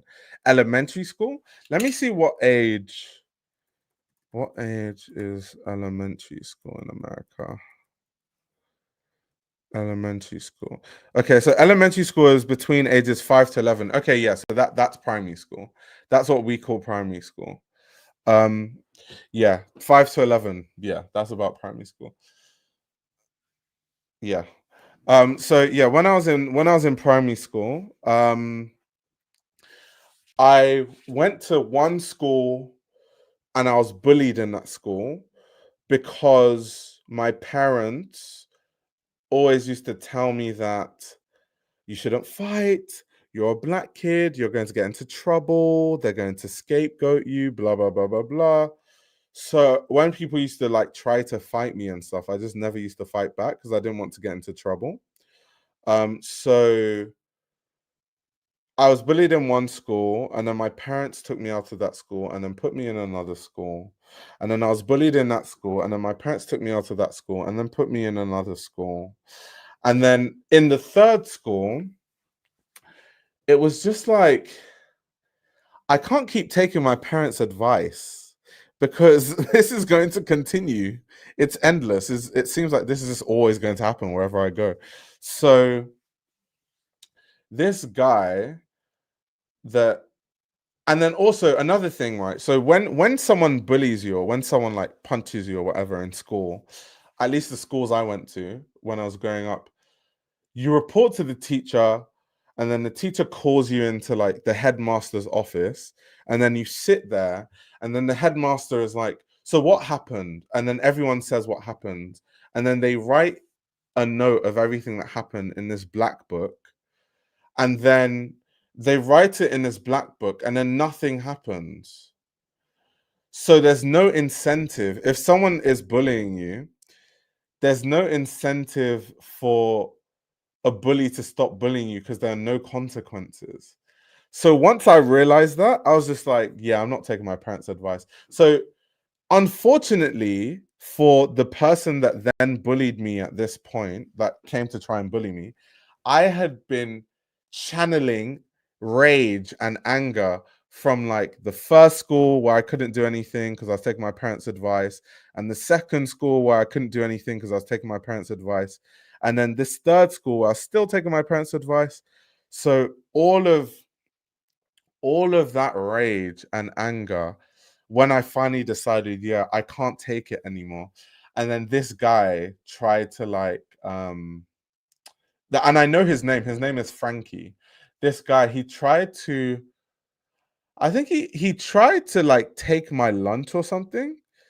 And then all that rage, unfortunately for him, I took it out on him and I beat the hell out of him.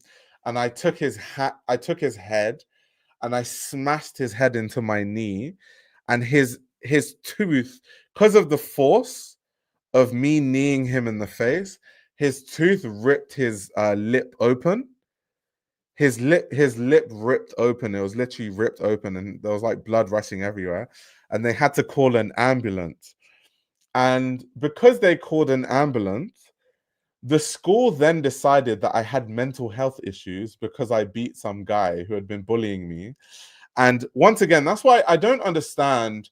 Now that I'm older, I think about this all the time. I don't understand, what's the point of writing all these accounts in a book when I then beat this guy, you act as if like I'm acting out of character, as if this guy, you don't have it accounted how many times I've reported to you that this guy is bullying me, this guy is bullying me, this guy is, but how many meetings did we have of this guy having to sit with the headmaster? So what happened? And then they're writing it in this stupid book.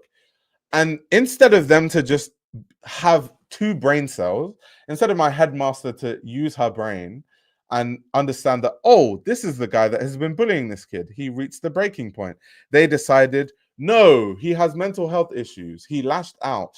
So then they called a psychiatrist to like examine me. And then it got to a point where as part of like the examination that they do, they call your parents into the school. So they called my parents into the school, and they were talking to my parents, and the psychiatrist was an Indian woman, and she pulled my parents to the side and she was like, to be very honest with you, there's nothing wrong with your son. I've examined your son. There's literally nothing wrong. I know the situation. I've listened to what he said happened. It's quite obvious that's what happened. But the problem is that in a school, when they label a kid as something, she said, because she's like a child psychiatrist, so she has experience with this stuff. She was like, in schools in England, when they label a kid as something, that's what they label the kid as. Whether I give them the diagnosis that there's nothing wrong with him or not, they're still going to say he has a mental health, and they're just going to pin it on him. And that kind of thing is going to go with him for the rest of his life. So she advised my parents to take me out of that school because that school has branded me a certain way. And so because of all of that, that would have, so that was 3 schools already. That was 3 primary schools already. So my mum was like, well, what do you want to do? You have options. You can go to Nigeria. You can go to a different school. It's up to you. And it's weird because at a young age, you don't really at a young age, it's crazy to make that kind of decision. But I think I was so tired of like the English school system and just the racism of it, because like, why would they say I have a mental health issue because I got into one fight? And then why would they brand me as like having those issues? So I was just tired of the whole thing. I was like, yeah, fuck that. I'm going to Nigeria. So that's why I went to Nigeria. That's the exact reason why I went to. That's the reason why.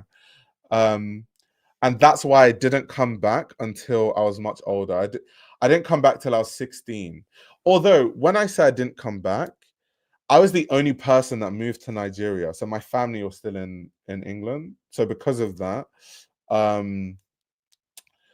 I would come to England every holiday to see my family. So in the Easter, Christmas, summer, I would see my family, but the rest of my time I was with my grandparents in Nigeria, my uncle. I'm Nigerian. Our families are huge.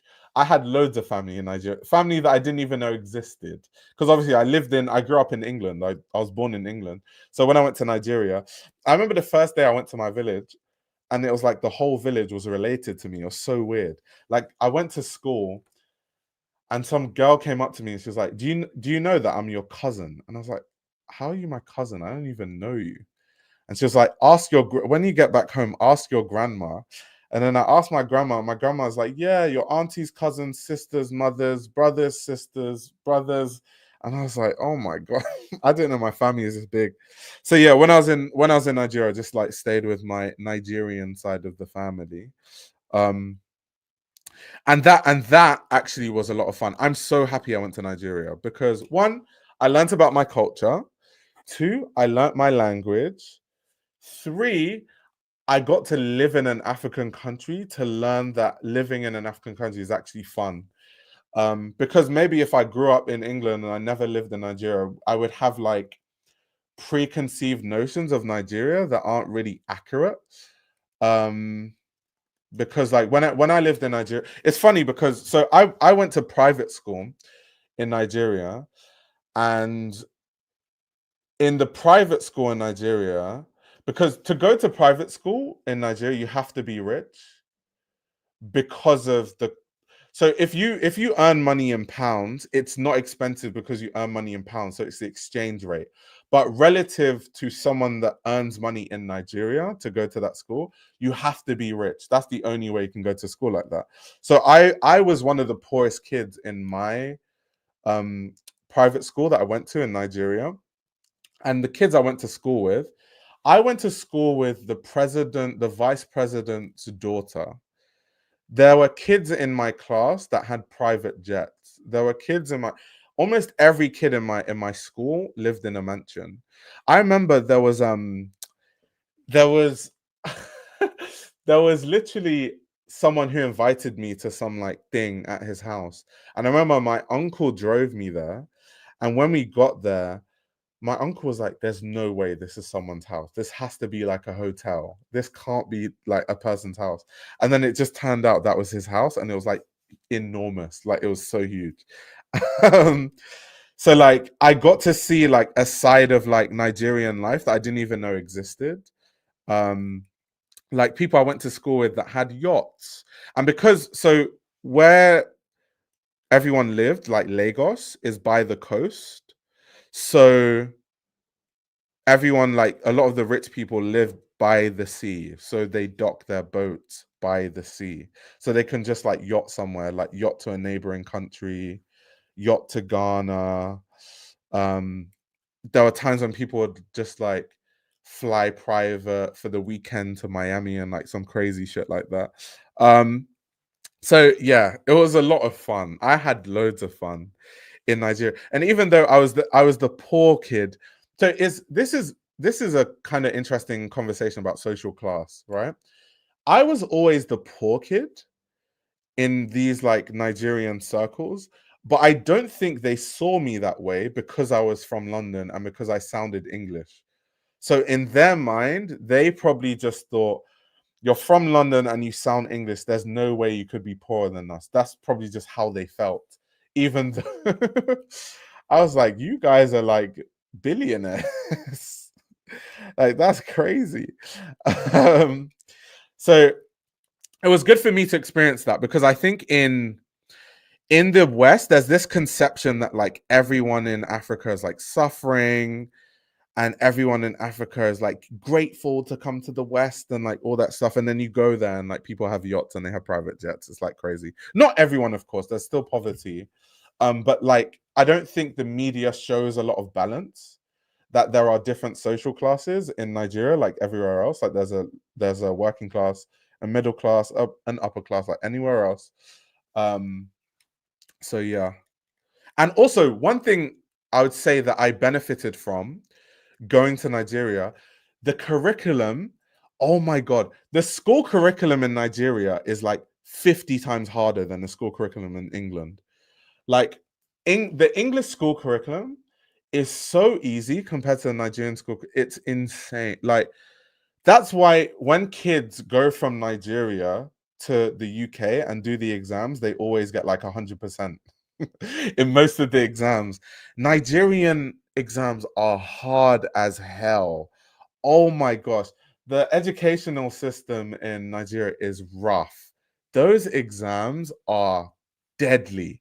Like, those exams are deadly. Oh my God. Like, compared to this is probably why, for example, a lot of Nigerians are really intelligent, and maybe like, and not to say I'm so smart, but like there's things that might occur to me naturally that don't occur to other people, because our culture and our educational system is insane.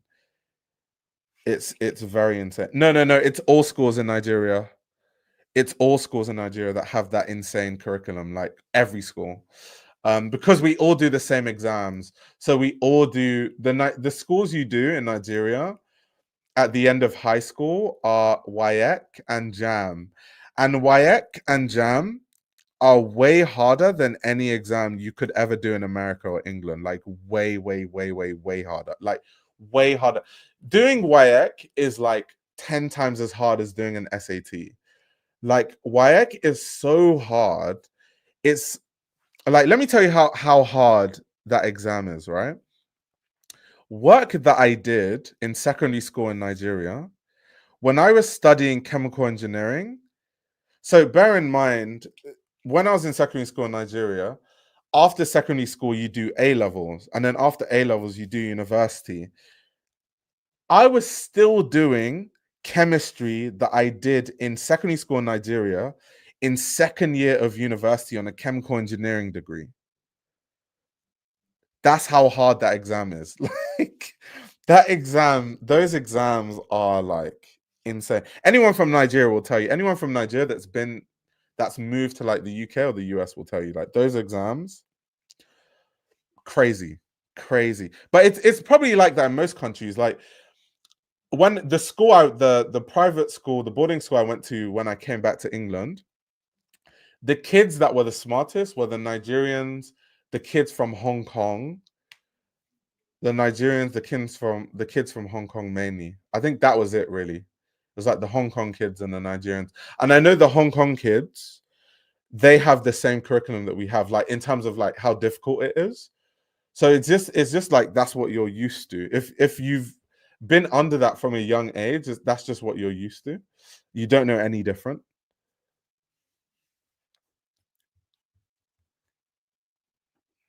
We had a student transfer from Oxford and she was totally floundering.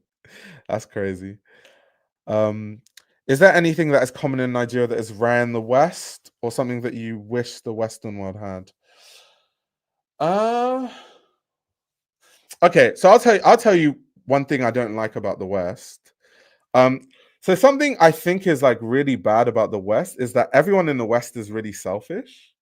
I think it's baked into like the culture. Like everyone in the West is really selfish. And people in the West are not very family oriented. So for example, in the West, most people don't know. Yeah. So by the way, just to answer this quickly, WIAC is a West African exam. Yeah. So it's the exam that all the West African countries take. So yeah, it's a West African exam. But anyway, going back to the so Westerners are very individualistic. So a good example in the West, no one knows their neighbors. You see, like in the West, for example, you see old people in care homes. In Nigeria, that would never happen ever, because you have family that would take care of you. Because people are not selfish. People don't think about themselves. They don't just dump their family members into a care home. They would take care of them. You don't. So funny enough, Nigeria, there's a level of poverty in Nigeria, in certain parts of Nigeria, that is like so insane. It's hard to like even fathom. Yet none of these people are homeless, because once again, because no one is like individualistic in that way. No matter how poor you are, your family will come together, and even if you have no money, you'll build a house together. You'll start building together. Maybe you start farming together, and then you grow that way. So even like the idea of homelessness is not something that you see a lot of in Nigeria, because the society is not, people aren't out for themselves, and it's not so, everyone's just not so selfish.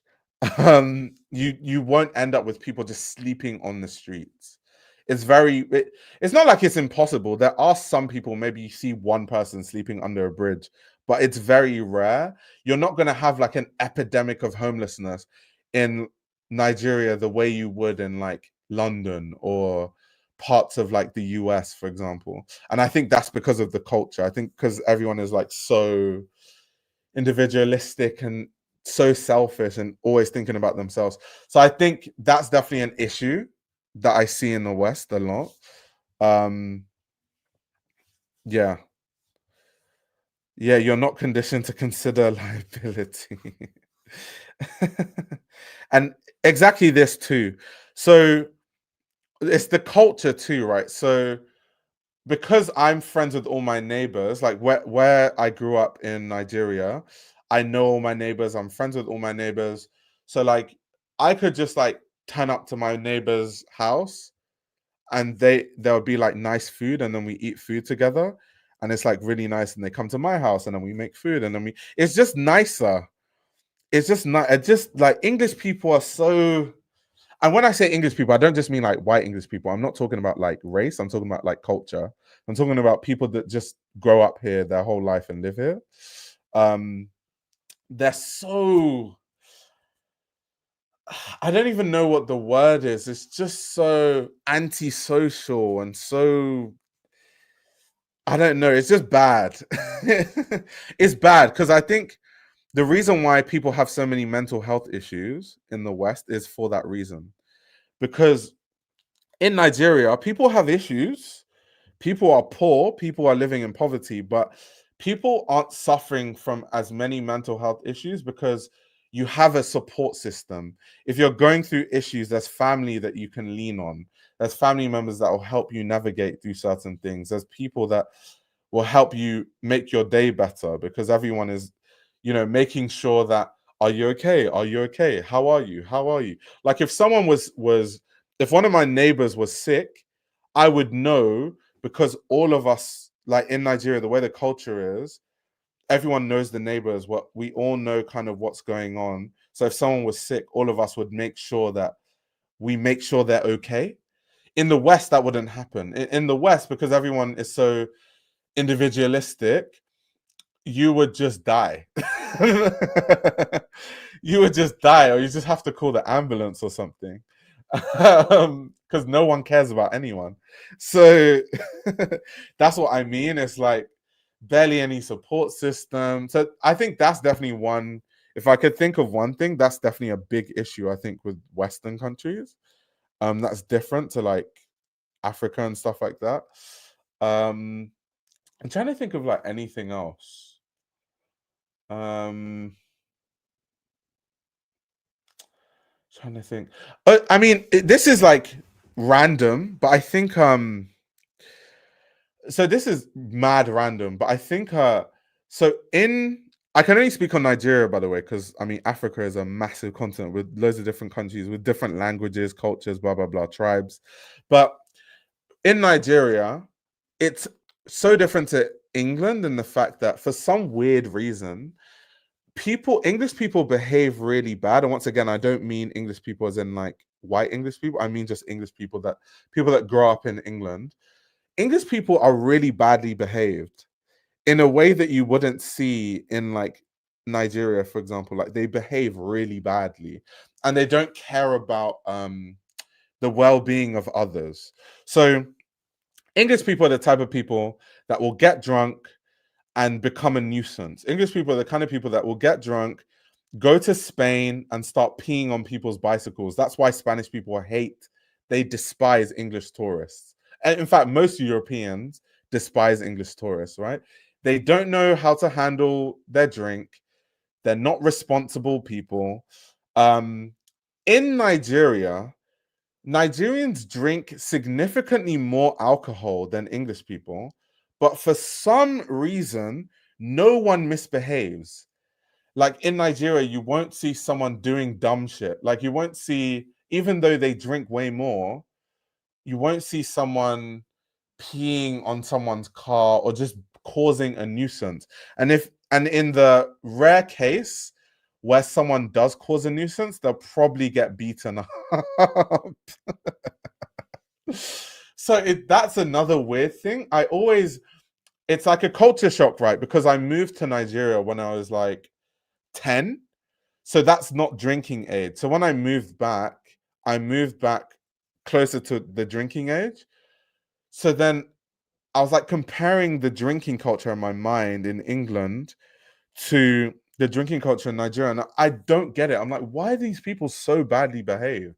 Like, why did they just like drink? Why can't they just like drink alcohol and just behave normally? Why do they have to like drink alcohol and start smashing stuff and like causing a nuisance and causing a ruckus and peeing on stuff and thinking it's funny and thinking doing dumb stuff is banter? Yeah, I don't understand it. I don't understand it.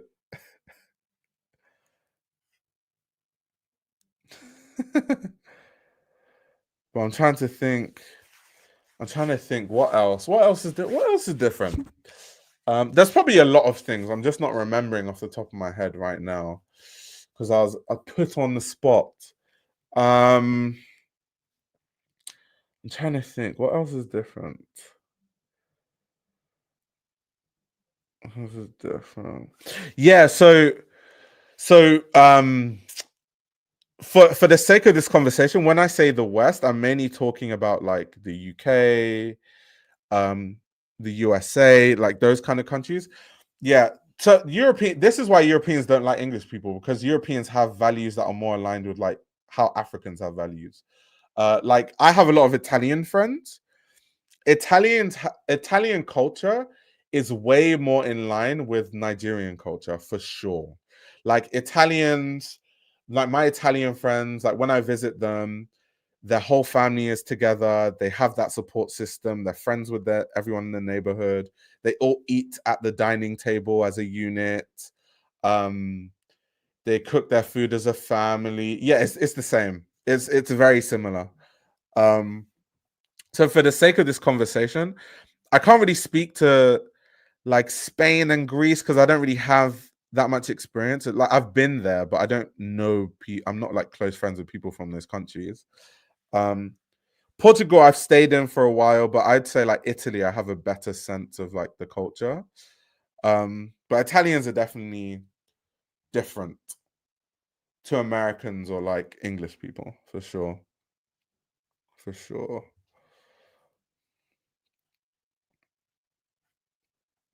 For sure. But yeah, that's the exact reason why those Europeans don't like the ones that are like English people.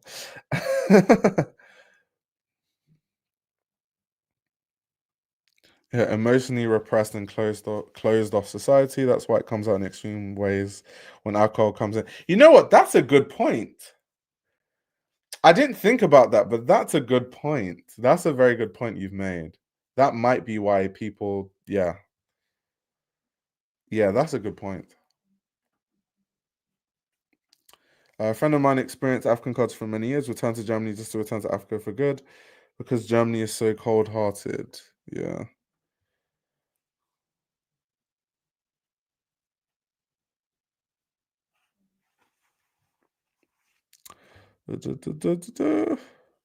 Any differences in fashion? Do you mean, can you clarify? Do you mean between like the UK and Nigeria, or do you mean something else? I'm just curious.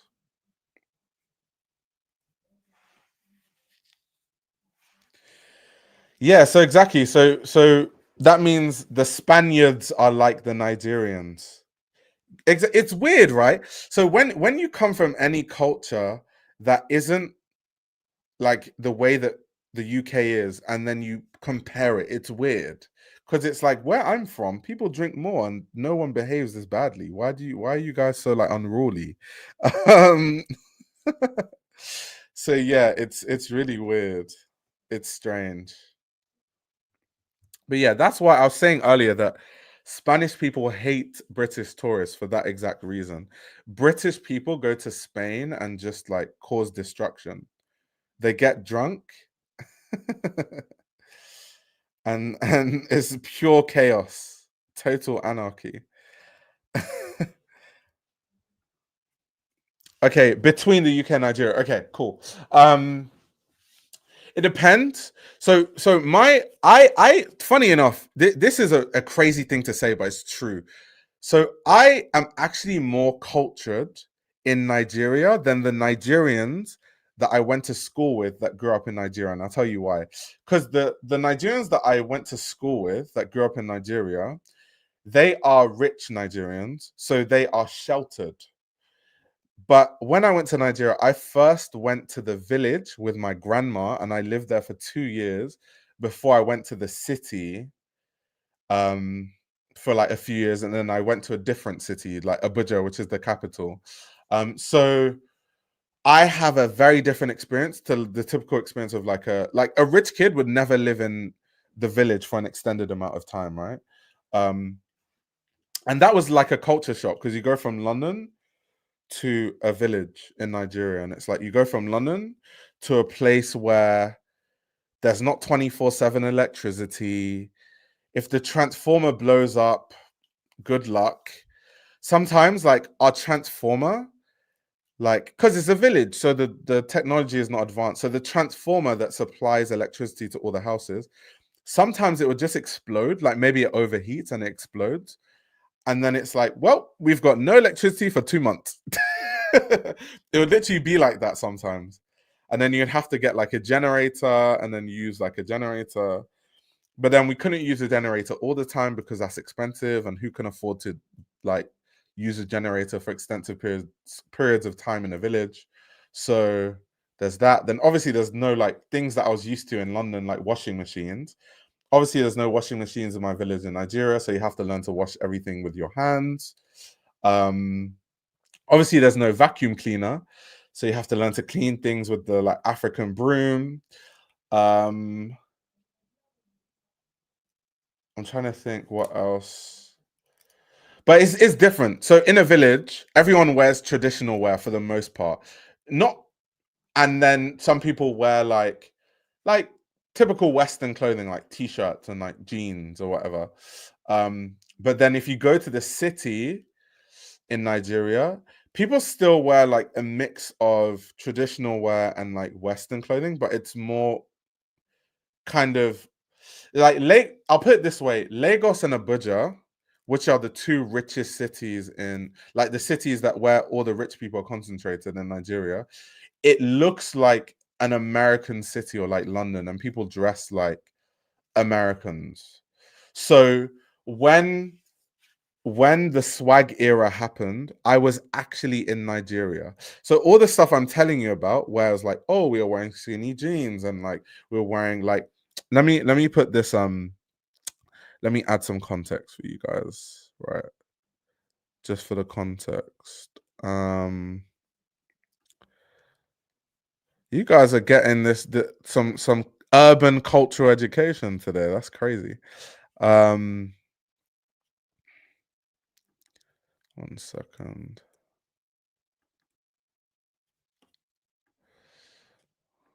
Okay, let me share this on the screen. 1 second.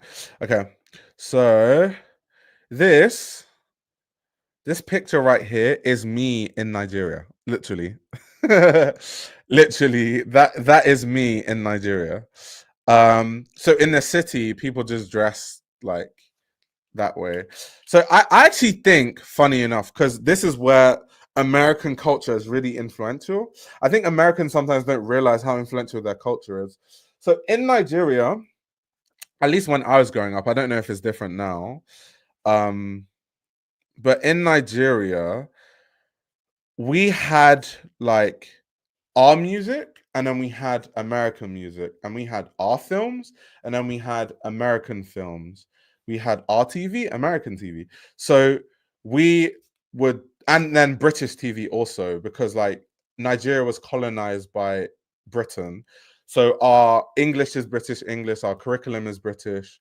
So we kind of have, it's like a melting pot of like Nigerian culture mixed with American culture, mixed with British culture all in one. So that affects like the dressing, it affects the fashion, affects the music, it affects the language, everything.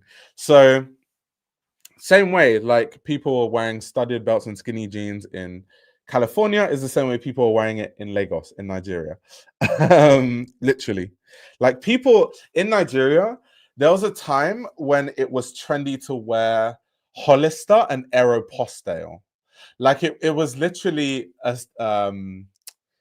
like a, what's even, it was like a social signifier to wear like Hollister, which is insane, but it actually was at one point. Like if you were cool, you wore Hollister, which is so weird. But that was just how it was. Yeah, the preppy boys. Yeah, I'm sure, because I think a lot of African countries kind of have the same like influences in that way, like how the influences from Britain and America kind of disseminate in African countries. Because I know Leo being from SA, it was kind of like, I know you guys probably had the same fashion eras there too. Where do I send in my swag photo? Send it in, DM it to me on Instagram. So yeah, the fashion is like, it's a mix. Like you'll see like a guy, you can in Nigeria, you can see a guy dressed exactly how an American would dress. Like maybe a guy wearing jeans, Jordans, and a varsity jacket, literally. Then you can see a guy wearing a traditional African top, but then jeans and Jordans. Then you can see a guy wearing like sneakers, but then a traditional African top and trousers. Or you can see a guy wearing traditional African trousers. But then, so it's mix and match, just like all the influences all like put into one. The chokehold that Hollister, Era, and American Eagle and Abercrombie had had on my North Texas high school days. Yeah, facts. Facts. And that same chokehold that it had in Texas, it had that same chokehold in Nigeria, literally, all the way across the pond. The same chokehold. I think once the end of the swag era happened, social media and popularity of different UK stars had risen so much that in SA there became a divide between what you were influenced by. That's fair enough. because it's crazy. Because remember, all this time that I'm talking about, like, remember when we were looking at LeFlair and his TikTok, and I was talking about like Tisa hats and all these different things. My reference is actually not America. My reference is what we were wearing in Nigeria. But I just know that because the reference point was America, right? So I know that that's what was there. That's why I can say Zendaya was dressed this way or whatever. All of that stuff, people wore it in Nigeria. The Tisa hats, people wore that in Nigeria. Like Nike Dunks, people wore that in Nigeria. What else is like fitted hats, snapbacks, people wore that in Nigeria. The Saint Laurent Paris high tops, people wore that in Nigeria. Literally. I wonder what's like trendy to wear for like young kid, like teenagers in Nigeria right now. I'm so curious. I'd have to ask like one of my family members. I'd have to ask one of my family members.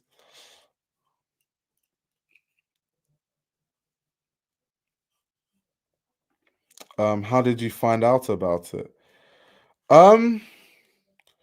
You kind of know, like, I don't know, like, once again, growing up in Nigeria, we had a, and South Africans would definitely know about this because the TV we use DSTV, which is actually South African, I think.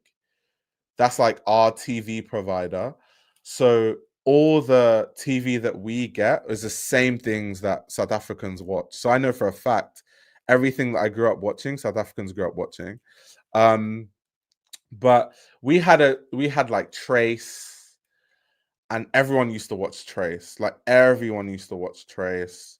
And Trace was where like all the like American songs would get played and all the American music videos would get shown and all the American TV was. And we also had MTV Base, so like Pimp My Ride and like all that stuff. We watched all that stuff. Super Sweet 16. We were there watching Tiana Taylor and all that stuff. So I actually when I lived in Nigeria, I knew the lyrics to every single song that was on Trace. It's so weird. It's actually so weird. That's why any kind of song that's R&B, hip hop, pop between that era when I was in Nigeria, I could probably like tell you all the lyrics, like word for word. Literally word for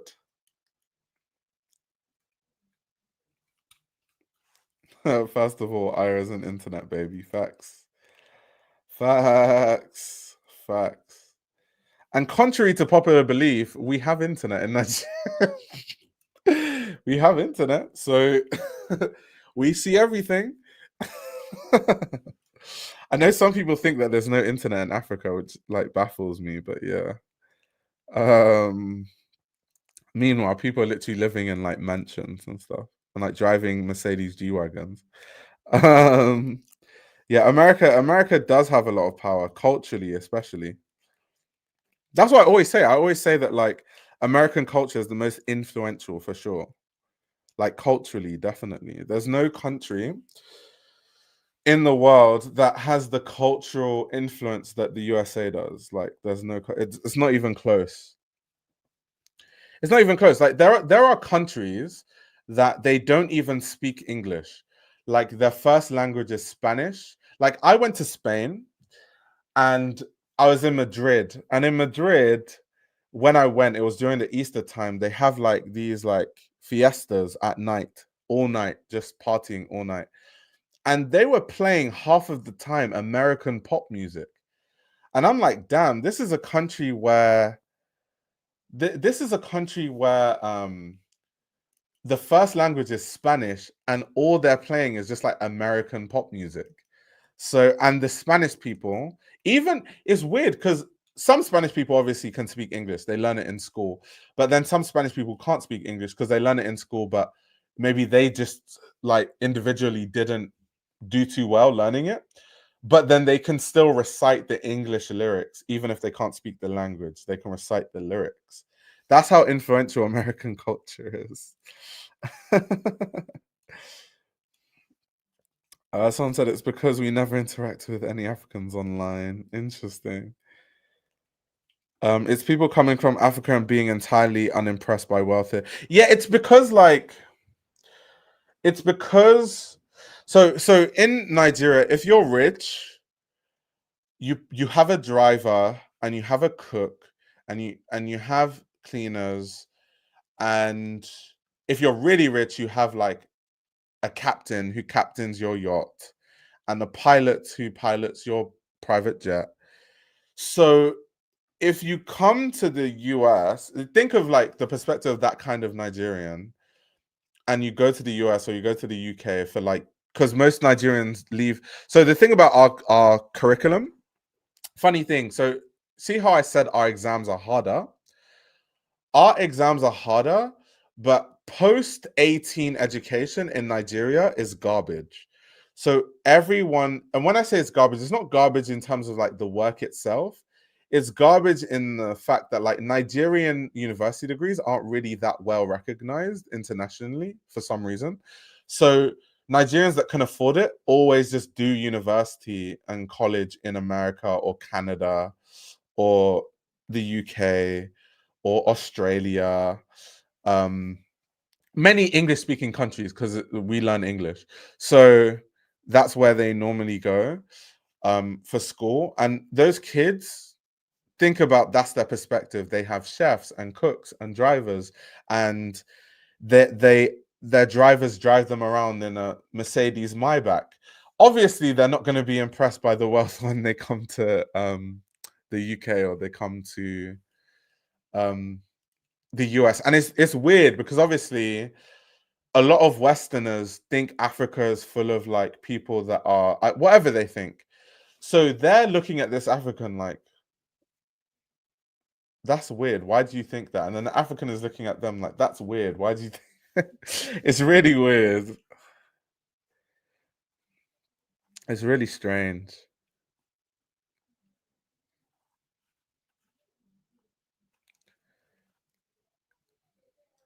Because like, okay, I'll give you an example, right? Like proper, like real life, this happened. So when I came back from Nigeria, I went to boarding school, as you guys know. And in my school, so my school was like white, like white, like white, like white. So these kids, a lot of them had never even like been friends with black people. Some of them, for some weird reason, even though my school is very close to London, they haven't been to London, so they're not very exposed to black people or anyone that isn't white. And when you're not exposed, you end up saying really dumb things, or you don't know about different cultures, so you say things that like don't make sense, but you don't know that it doesn't make sense because you don't know any better, because you don't have any life experience of meeting other people. So in class, I remember telling someone that I used to ride elephants to school, and she believed it. Meanwhile, let me actually show you what like where I grew, like what it looks like what Lagos actually looks like so you can actually picture it.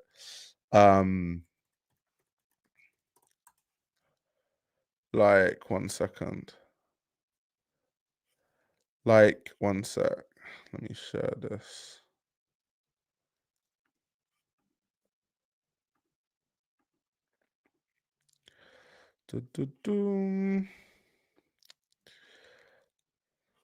Yeah, so this is literally what Lagos, Nigeria looks like. Like literally, this is Lagos. This is literally Lagos, Nigeria. And then the kids I went to school with think that like you ride elephants to school. There was a girl that asked me if we have internet, because I said something about Facebook, and I was talking to someone about like, oh, remember that like Facebook era and all that sort of stuff. And then this girl was like, oh my God, like you guys had internet? And I was like, how could I use Facebook if we didn't have internet? Like, how could you possibly use Facebook if you didn't have internet? And this is just like average Lagos. Then you have like, there's a place called Banana Island in Lagos, which is where like the really rich people live. It's called Banana Island because the island is actually shaped like a banana. And like the price of houses in just to give you guys like context of like where some of these Nigerians are coming from. Why I'm providing this context, the kind of Nigerians that can afford to pay international fees in the US and in the UK and in Australia, which means in the West, these are the kind of Nigerians you'll probably see. This is how they live. This is where they live, that sort of stuff. Let's see. Houses for sale in Victoria Island, Lagos. Just so you guys can actually see how much these houses cost. Let's see. Can we convert it to dollars? Let me see if you can convert it to dollars. Let me see if there's one where it's like in dollars, so it's just easier. 1 second. Because I have a goal here. Because obviously when I show you this and then I talk about how people are asking me if we have internet in Nigeria, it's ridiculous. It's ridiculous. But let's see. I need one that's in like dollars. Let's see. In dollars. Okay, cool. I think they convert it to dollars with this one. Yeah, so there are parts of Lagos that look like Miami Beach, and it's by the coast. So yeah. No, we don't have internet. We ride elephants to school. We hop on elephants.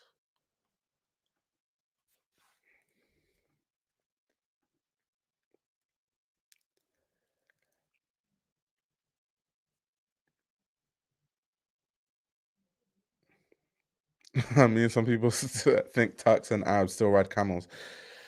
Yeah. Gosh. I mean, to some people it might be cool.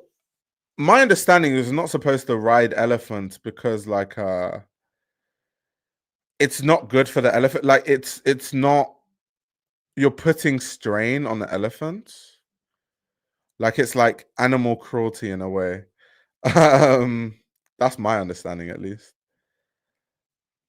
So yeah. I don't know why they won't do this in like dollars. Okay, let me just open one and then I'll convert it. I'll just convert it. I'll convert it. So I'll find like a reasonable house, like not something huge, like a 3-bedroom house. Like, okay, this is a 3-bedroom house. That's 650 million naira. Let me calculate what that is in dollars. Okay, so that house, that like 3-bedroom house, is $423,000. That's how much it costs. So you have people in Nigeria that live in houses that are, and this is literally a 3-bedroom house. It's not like the crazy mansions that I'm talking about that rich kids live in. So you have people in Nigeria living in $423,000 houses, and then you go to like England, and then people are asking you if you have internet. And this is, once again, this is the kind of kids that go to boarding school in Nigeria. They don't live in the houses they live in. Those houses are like $5 million. Like, okay, let me find the kind of house that like a rich Nigerian kid would live in. Let's see. 50.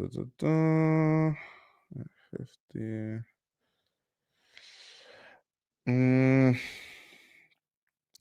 not really. Let me see. Let me arrange by price. That would be a lot easier.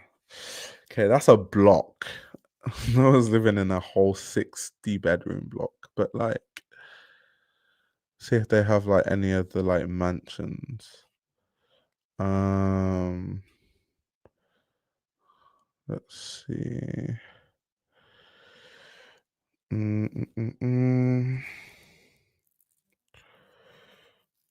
But even this, for example.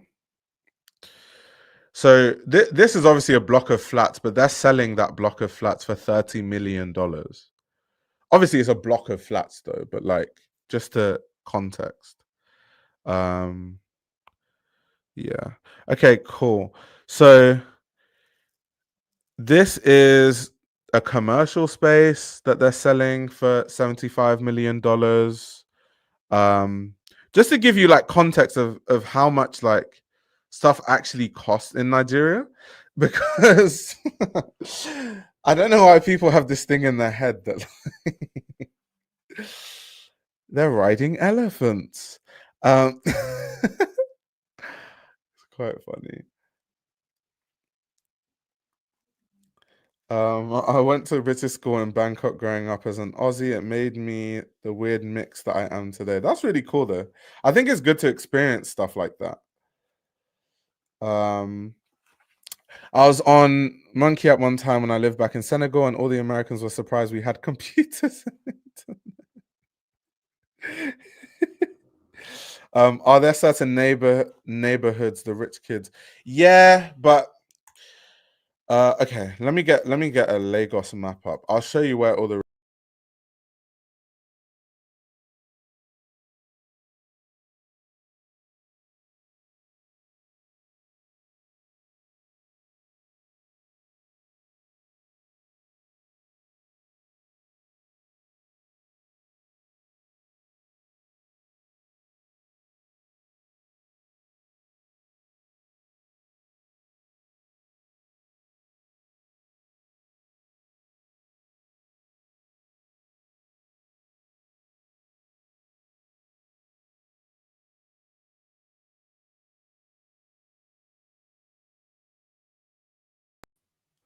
Nigerian government was like, you're sharing too much information.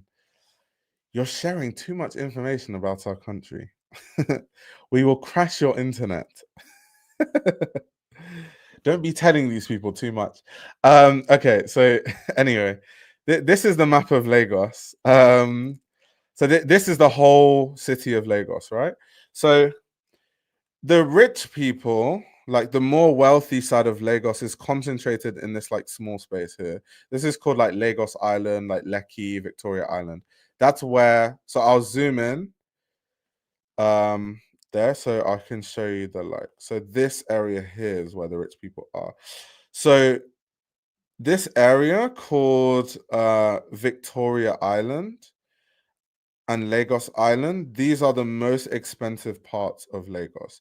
This is where a measly 3-bedroom apartment could be like $2 million.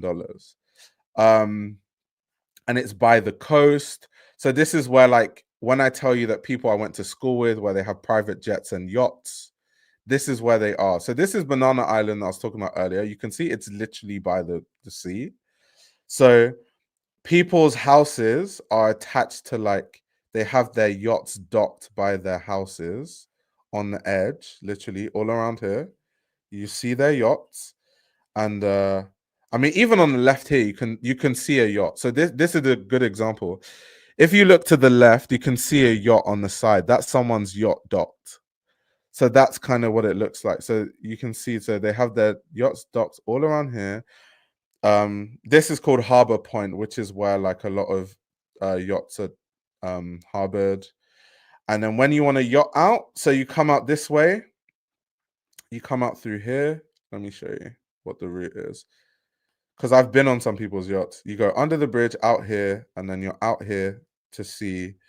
And then we would usually yacht. I'll show you. to Ghana. So Ghana, because like Ghana and like Nigeria, we like get on really well. Like Lagos and Accra kids, we like get on a lot. So like the rich kids in Lagos are like really cool with the rich kids in Ghana. So they all yacht here. They dock here and then they party in like Ghana and stuff, and then they yacht back. So that's kind of the lifestyle of like a rich person in Lagos. So going back, this is the area where like all of them live. So once again, Lagos Island. So all this area here, insane amounts of wealth, like disgusting amounts of wealth. Or here is where you see like people driving Rolls Royces, Lamborghinis, Ferraris, Range Rover, whatever rich people drive anywhere else. It's here. And then here is like, so Lekki phase 1 is like rich but not like stinkingly rich. So the further you go right, but this is still like the rich area. This is still like Lekki is still like rich people. So it's like rich but not as rich as the people from like Victoria Island. These are like the people that have private jets and yachts. Lekki is like they have mansions but they don't have yachts or private jets. So then Lekki is like, yeah, they have mansions, not yachts or private jets, kind of over here. And then like close to like here. So where I actually live is here. Where my house is in Nigeria is actually here, at this like Shangotedo area. So then here is like upper middle to like upper class, like over here where I live, and then to the left here it gets like richer and richer and richer and richer and richer until you get to like Lagos Island. It's like the richest people, and then it gets like poorer and poorer and poorer and poorer and poorer.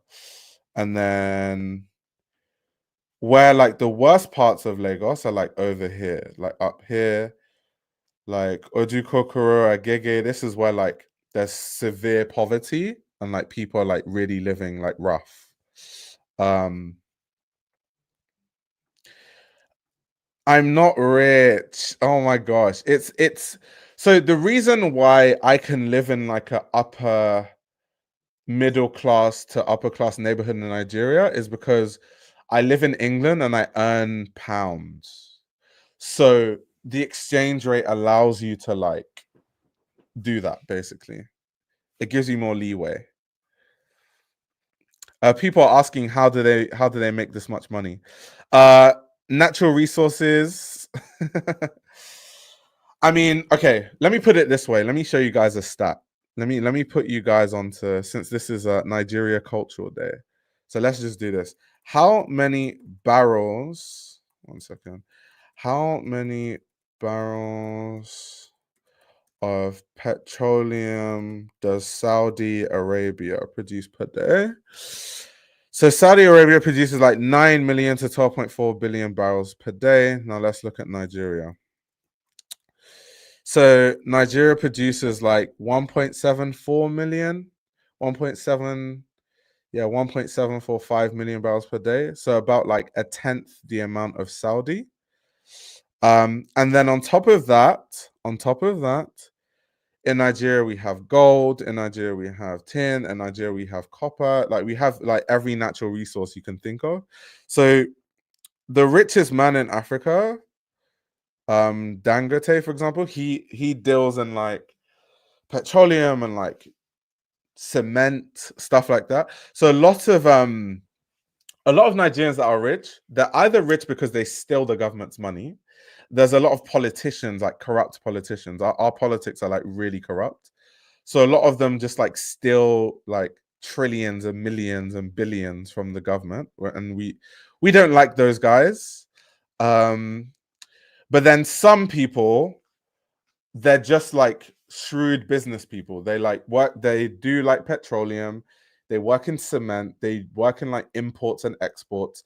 Real estate is huge in Nigeria. Like the real estate, because of how much people sell houses for.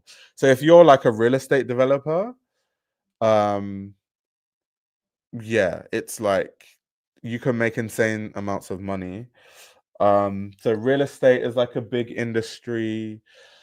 Tech is big in Nigeria. There's like a lot of people that make a lot of money that have like tech companies. Because in Nigeria we don't use the same apps that people use in the West. So we use like there's like just different apps we use for like food delivery and like all this sort of stuff. There's people that run that. Telecommunications, there's a lot of rich people through telecommunications. We don't use the same telecommunication companies that are used in the West. So we use like Airtel and like Glow and like MTN and like those kind of things. So there's just a lot of industries. There's a lot. There's a lot of industries where you can make money in Nigeria. Loads.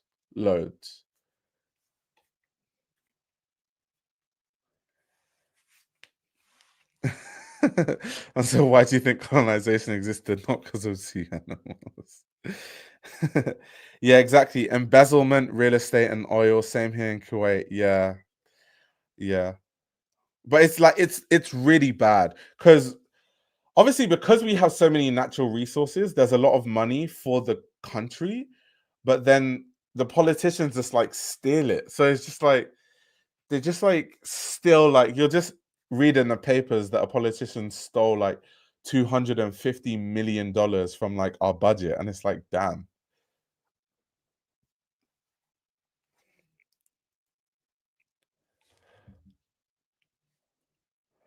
Why isn't Trump friendlier to Nigeria? He takes on the government to offer him a golf course and then don't return him.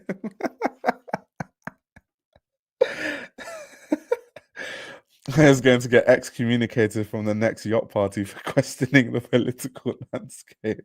No, I don't like Nigerian politicians. I don't like them. And if you ever meet the child of a Nigerian politician, they are the worst kind of human being on this planet. They are the cockiest, most obnoxious people.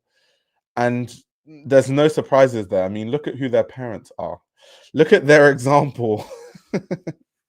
They are the worst example of human.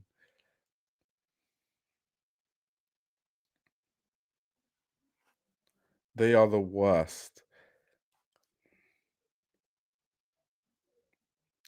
But yeah, anyway, that's why, going back to culture, that wanted to know, that's my long-winded reason of going to Nigeria and what I experienced in Nigeria and what it was like. Unless anyone has any more specific questions.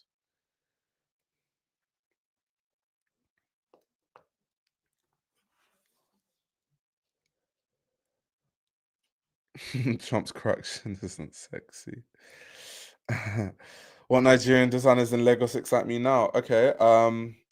Orange Culture, Tokyo James, Lego Space Program. You guys will know Lego Space Program because he was in my magazine. Yeah, they were in my magazine. Lisa Falawio. There's a lot of like diaspora brands too. So brands of Nigerians that like they didn't grow up in Nigeria, but they go to Nigeria a lot, and it's like one of their markets, like Tolu Coco, for example. There's a lot. I mean, Nigeria has a lot of designers. I think the country with the most designers is like South Africa, and then we're a close second. When you say what, do you mean like waffles and cream?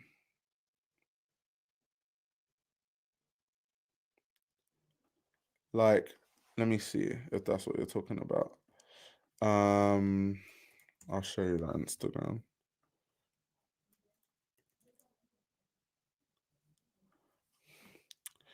Yeah, so because this what you mean, like when you say waff, like waffles and cream? Because this is our like skatewear, like streetwear brand, like our biggest like streetwear brand in Nigeria. But yeah, this is our like big streetwear brand.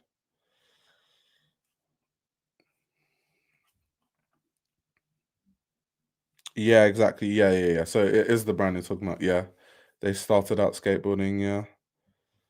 Yeah. They still skate though. It's still like it's still embedded into like the Nigerian skate culture for sure. That never stopped.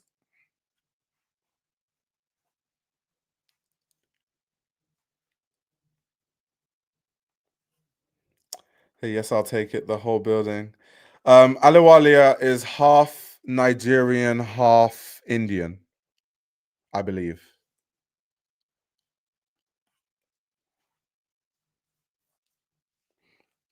I've made a video on Alawalia, by the way. So if you want to watch it, I have a whole video just explaining her work and like her references and where her ideas come from, blah blah blah.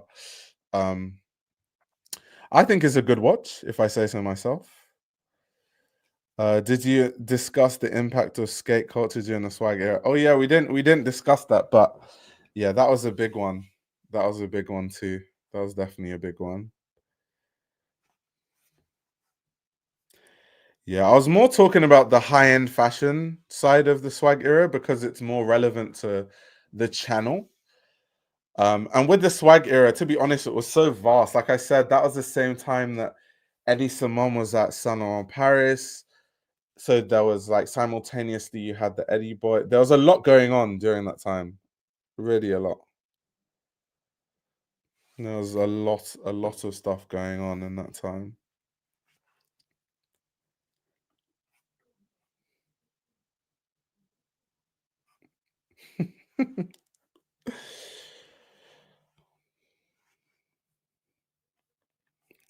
Let's see. So waffles and cream.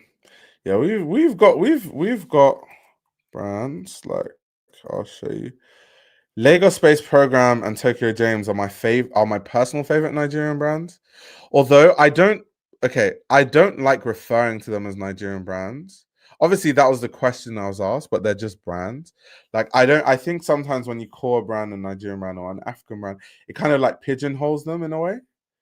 But yeah, this is one of my all-time favorite brands. Like it's so good. Yeah, I love this brand so much.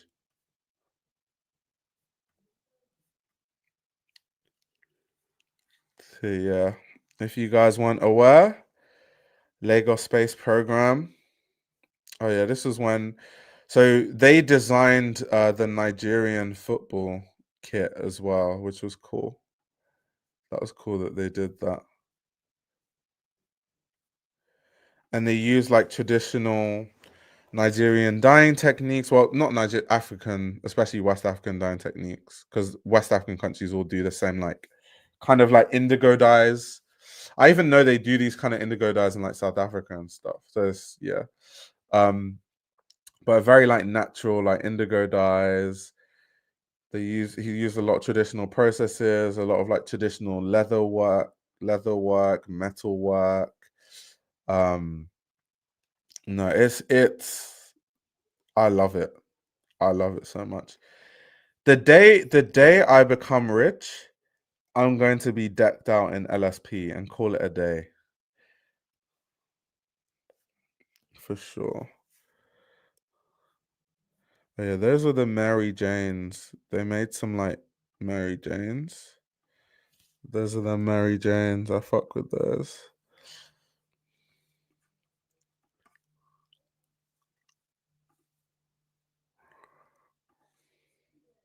Yeah, those are crazy.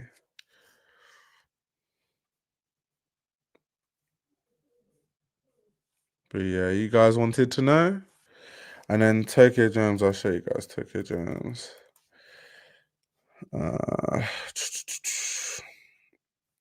Yeah, so this is Tokyo Jones. So for if you guys want to like keep up with these brands, by the way, so Lego Space Program normally shows on the Paris Fashion Week schedule. And Tokyo James normally shows on the Milan Fashion Week schedule. Yeah, Tokyo stuff is fire. Also, Tokyo had a collaboration with like UGG recently that I was like, yo, this stuff is fire. Because what Tokyo does is Tokyo uses like traditional Nigerian motifs and just like mixes it in with Western silhouettes. So like in Edo culture in Nigeria, you use those kind of beads. So Tokyo will take that beading technique and turn that into a collar. Or in the UGG collab, they turned it into like footwear. Like you can see his details on the shirt, for example. The famous Tokyo James bag is called the, I'll show you guys.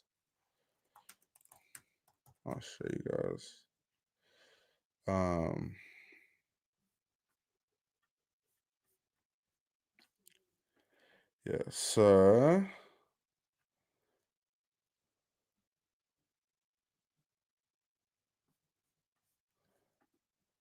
okay, you can't even see it from that angle. Let me change the angle because you can't really see it clearly.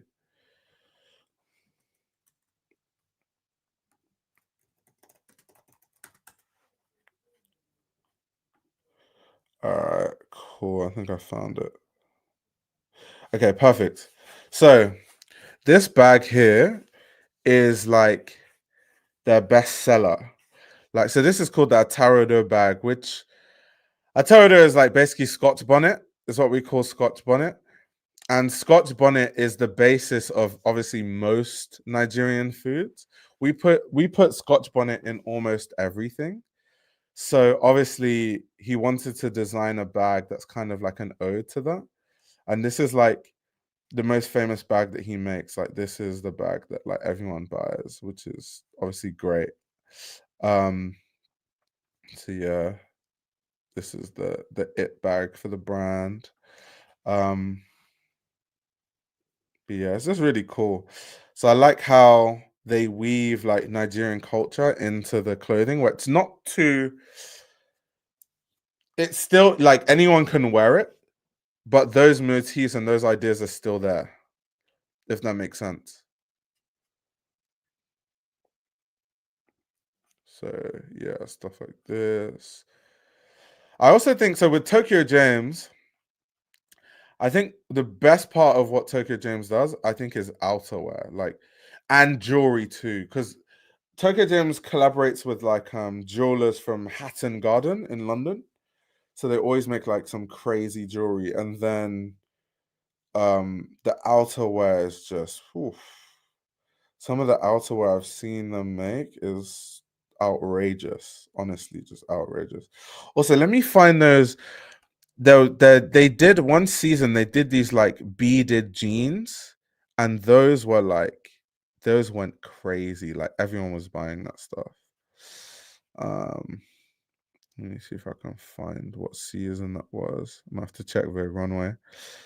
Yeah, it's this stuff here. These jeans, these beaded jeans, these went crazy. Like people went crazy for that. These are crazy. And constructing these, because obviously, like I speak to him, like the designer. Constructing these is so difficult because you have to account for the weight of the beading. So the way you have to reinforce the denim is really complicated to make sure that the weight doesn't pull the jeans down and obviously like damage it over time. So yeah, this stuff is fire. But yeah, this sold really well. But yeah, like even like a dress that looks like traditionally Western, just adding those like beading elements there, like stuff like that. So this is interesting, right? So to a Westerner, this might look like a lace sort of dress, but in Nigeria, women wear like this kind of lace to like lounge around because Nigeria is like really hot. So you can't wear like really like thick things. So a lot of, because it's breathable, so a lot of women wear like this kind of lace. Yeah, it's the jean. If you're talking about the beaded jeans, yeah, they're very heavy. They're very, very heavy.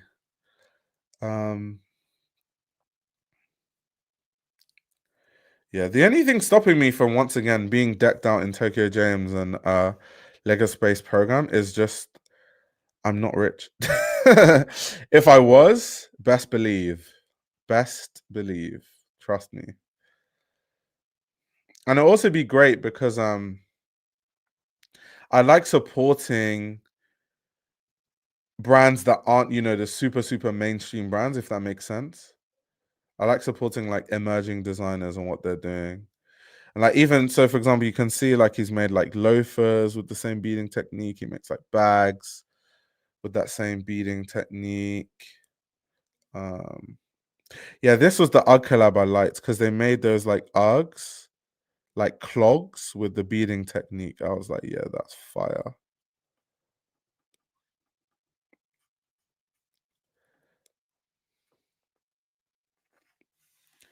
I really like to see more weaving techniques from West Africa using traditional and other ways. Yeah.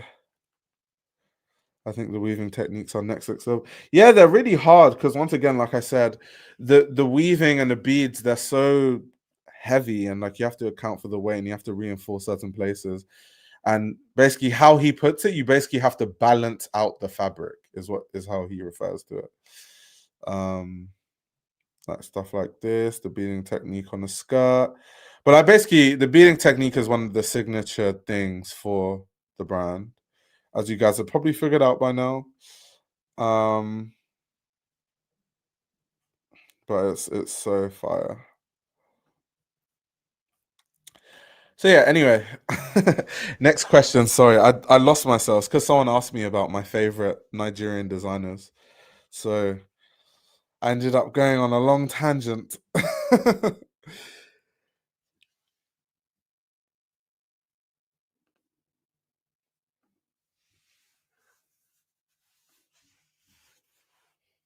Like this shoes, but my trophophobia sat out. I'll be living with anxiety every day.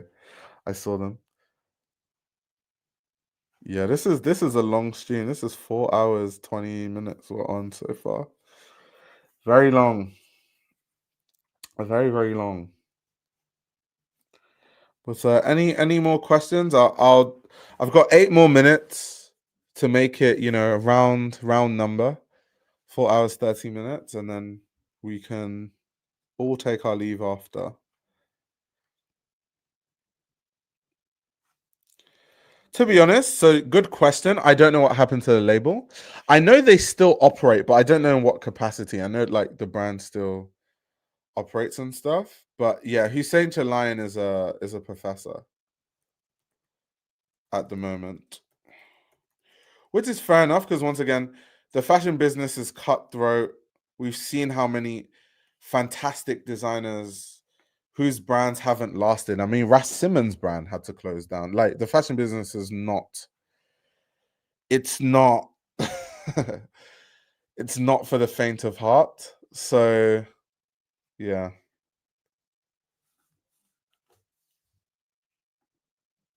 Shout out to Hussein Chalayan though. I'm saving up for the Juice perfume. Do you think I should go with Havana Gold or Sui or Fleur? I love all three, and I'm going to have it budget be lifted to what's the next extent. Not going to lie. So let's go on the Juice I know to one. So let's have some fun. I'm just trying to collect all the Juice I know to fragrances. I'm because I collect fragrances. I'm trying to collect all of them. I actually still haven't smelt Havana Gold. That's the new one. I haven't smelt it. My friends have told me it smells nice, but I don't know. So I can't advise you on Havana Gold. But between Sui and Fleur, they're very different fragrances. It just depends what kind of fragrance you like, to be honest. That's the kind of thing I can't really help because it's such an individual thing. Like I can tell you, okay, my personal preference is Fleur de Mal out of both of them, but that doesn't mean anything because that's my personal preference. And at the end of the day, you have to go with what you prefer because you're the person that's going to smell yourself when you spray it. I like all of them. My favorite in the Juice Van Noten line is definitely Rock the Mer by far, but let me tell you, I like. Well, Havana Gold, I haven't tried it, but I'm guessing I'm going to like it. But we're going to skip that because I don't know. Soir, I like. Fleur de Mal, I like. Santal Greenery, I like. Jardin de l'Orangerie, not for me. Chamomile Satin, that's the vanilla one. I like that. Raving Rose is not for me, but it's nice though. I can see how someone else could like it. Let's see what else. Yeah, Bitter Splash is not for me. Voodoo Chill is not for me. Crazy Basil's not for me. Vanilla Camouflage I like. Cannabis Patchouli I don't like. Neon Garden I like. And I like Rosa Carnivora because I love earthy fragrances. And then out of the EDTs, because it also launched like the new EDTs, I only like one of them, which is Mystic Moss. Yeah, and I don't like. So those are the only ones I like. So I'm trying to collect all those ones that I like with time, obviously, because they're not cheap. They're not cheap at all. Yeah, I love Stefan Cook. Huge fan of their work, especially their knitwear. But yeah, I love Stefan Cook.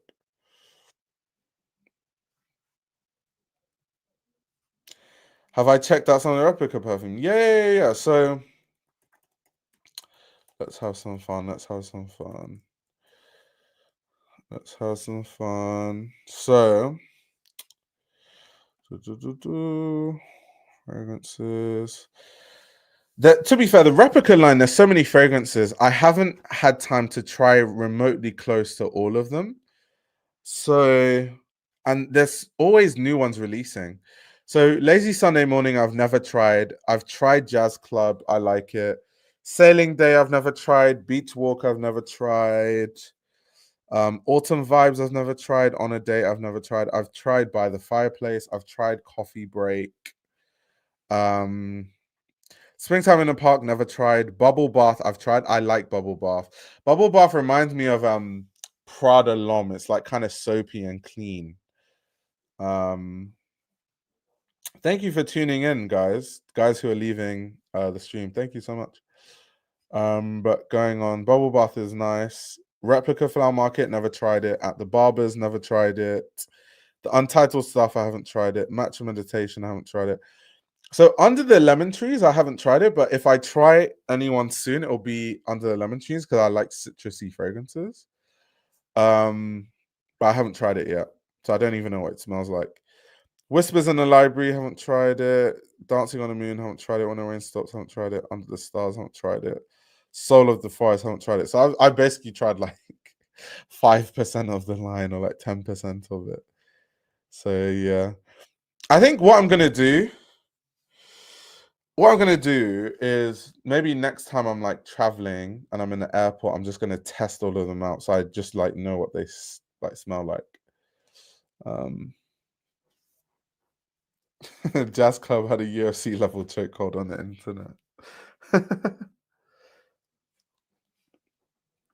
You need a dedicated fragrance stream. Maybe.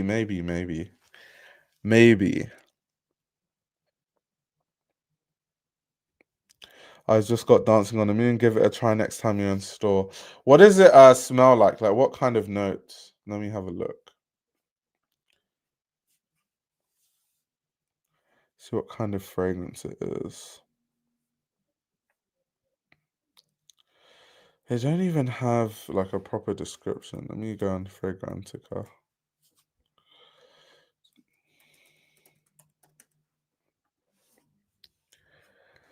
Floral musky powdery in amber. Interesting.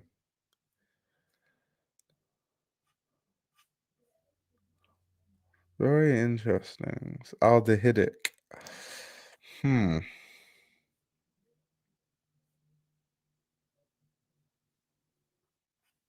Yeah, just like someone said, soapy aldehydic opening. But okay, that's cool. That's definitely something I want to try. For sure.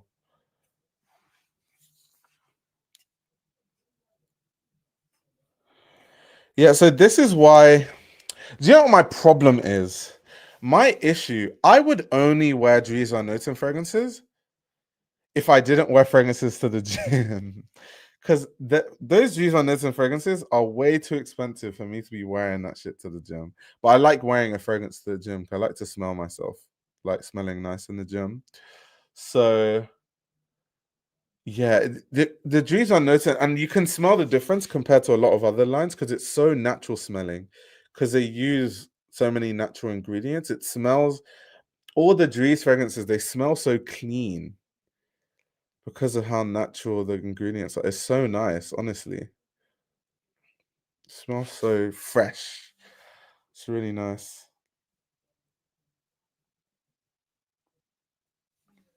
I've never made an impulsive purchase on perfume before. That one was it. Yeah, I think my weak spot is actually perfume, and that's why I collect fragrances. I think I can't help it. I just like perfumes a bit too much. It's like quite bad. It is quite bad. That's why so I now I have like 15 fragrances in my collection. There was a time when I had like 120, and then I realized, bro, you have an addiction, and the only way you can get out of this addiction of just buying perfumes is if you let go of material things. So I gave away all my fragrances and I let go. I gave them to my friends, and most of them I gave to my dad. So now I'm way more responsible with it. Now I just buy fragrances when I need it, which is why I don't really buy many fragrances anymore, because I already have 10. So after I get the full set of the Dries Van Noten ones, that's it for me, really, for like a good, because those fragrances, like even the fragrances I have now, if I don't buy any fragrance, they could probably last 5 years, because they're like all like 200 ml bottles. They could, yeah, if I'm overspraying, maybe 2 to 3 years.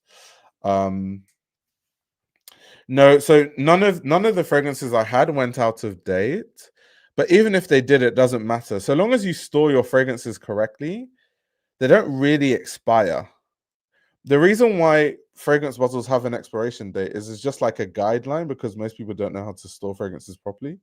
So they've probably done like tests where it's like, if you store your fragrance badly, this is how long it would take before your fragrance starts like going a bit stale. So I have 2 Le Labos, 2 Tom Fords, and now and Forever Dries. That's fire. Yeah, I think so I've when I had like my big fragrance collection, I've tried everything. When I was a proper collector, I had Chanel Exclusives, I had Dior Privés, I had YSL private line fragrances, I had Tom Ford private line fragrances. I tried all the fragrances under the sun. And with all my experience with fragrances, I can tell you for a fact, cost to quality ratio, nothing beats Dries Van Noten. Nothing.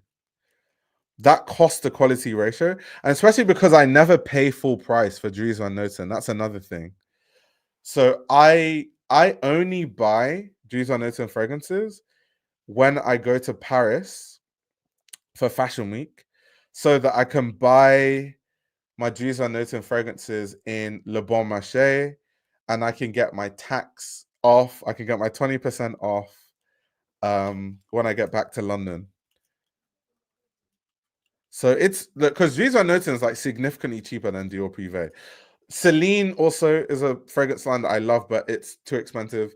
Like Celine, Dior Privé, L'Exclusive, Louis Vuitton fragrances, all of their 200 ml bottles are around that like £375 mark. Dries Van Noten is like 275. So Dries Van Noten is £100 cheaper, and arguably the quality of like the ingredients in the fragrance is basically comparable, but for £100 less. And then if you go cheaper than that, when you go like designer, things get a bit too synthetic.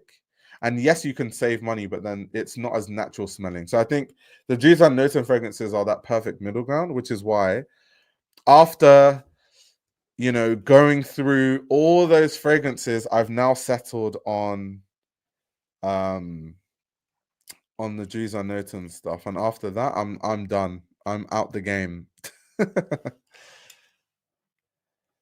Yeah, the buy now, use now rule is really useful when collection creep is settling in. Don't limit yourself getting whatever you like, but Saving something for special that never comes is a huge money sink. Yeah, that's true. That's true.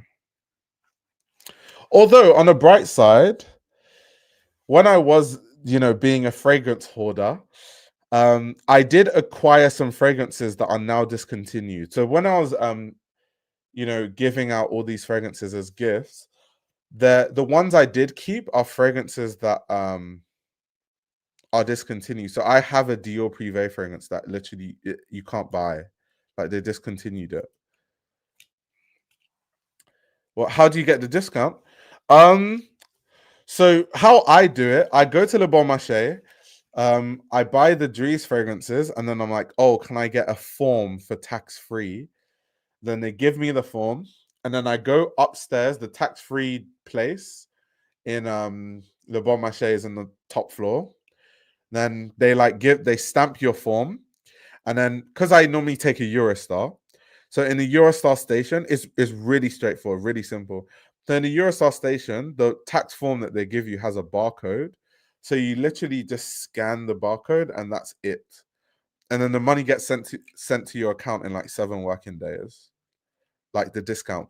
So it's great, straightforward. So I can imagine you would do the same thing coming from the US, but then it would just be in the airport instead of like the train station. But that's obviously if you're like traveling. You could also, the only problem is, so I actually never pay. I don't think I've ever paid full price for a fragrance ever. I don't think I ever have. Like my Dior Privés, I only buy them. Yes, 20% off. My Dior Privés, I only buy them in duty free. And duty free, I don't know if like the UK has the best fragrance duty free. I feel like they do. Because in the UK airports like Gatwick and Heathrow, Dior Privé, the discounts are insane. So it's already VAT free, so it's already 20% off retail price. And then they add like extra discounts based on like how many you buy. So they add on like discounts on top of discounts. So you can end up buying like Dior Privés for like 40% off. It's like, why would I pay full price?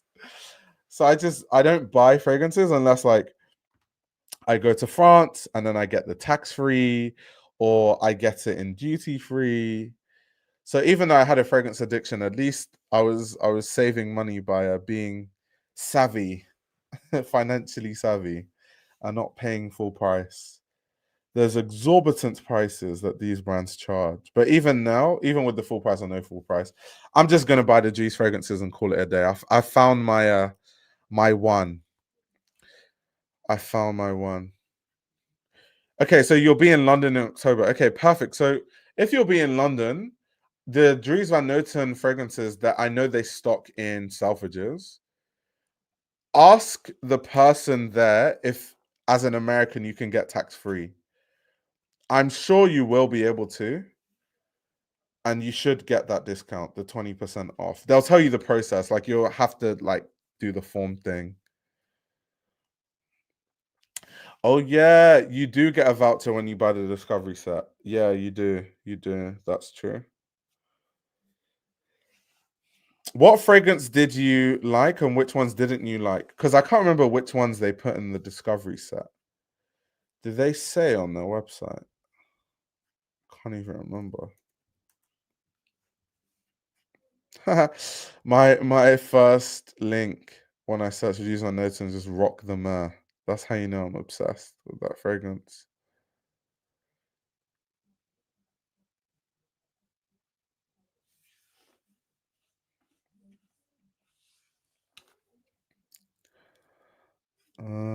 Discovery set. Okay, cool. Let me see. So it has Jardin de Lingerie, Neon Garden, Rosa California, Raven Rose, Cannabis Patchouli, Santal Green, Duty. Ah, it doesn't have the vanilla one. It's got a good. It has the main ones that you need. It has Soir Malakui or Malakui. I never know how to say it. Soir Malakui, whatever. Fleur de Mal, Rock de Mer. Those are like, to me, the main ones. Santal Greenery too is like part of those 4 the main ones. that you want to try if you're trying out the Dries line. I think those are the most important ones.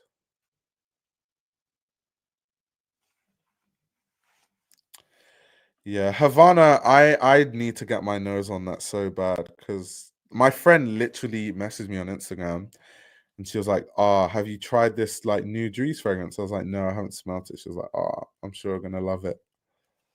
And we kind of, me and her, we have a similar taste in perfumes.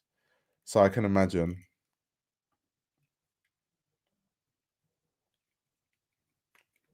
Yeah, Havana's new. It came out this year. Yeah. But it came out really recently because when I was unless I just didn't realize, because I bought a Dries Noten fragrance the most recent Paris Fashion Week when I was in Paris. And I don't remember seeing Havana Gold then. So let me Google when it dropped.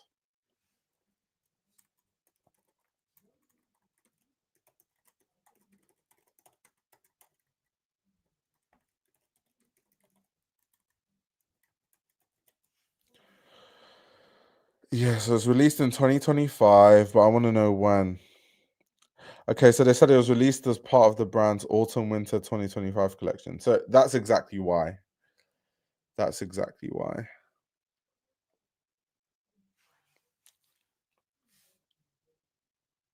Makes sense. Yeah, I think it has the OG perfume. I think it's missing the 5 new ones only. Yeah. Exactly. Exactly.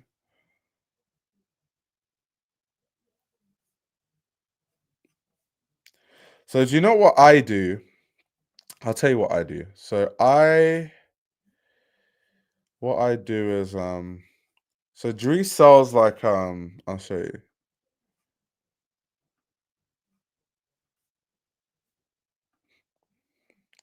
So Dries sells these refill bottles, like these 200 ml refill bottles. So I have a bunch of like bottles that I bought from Amazon, like perfume bottles. So like smaller ones, like a 25 ml bottle. And then I buy these kind of like refills and then I fill up the 25 ml bottle and then I use that as like my travel fragrance. So it's easier to carry with me and like it's small. So it's portable and stuff. So that's what I normally do.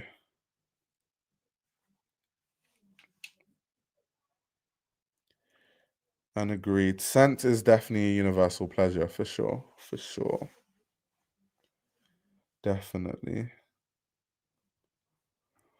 Wait, I gave one of those packs to my 90-year-old aunt and said if you don't like one, give it to someone you don't. But then what if that person then loves it? Doesn't that beat the point of the intention?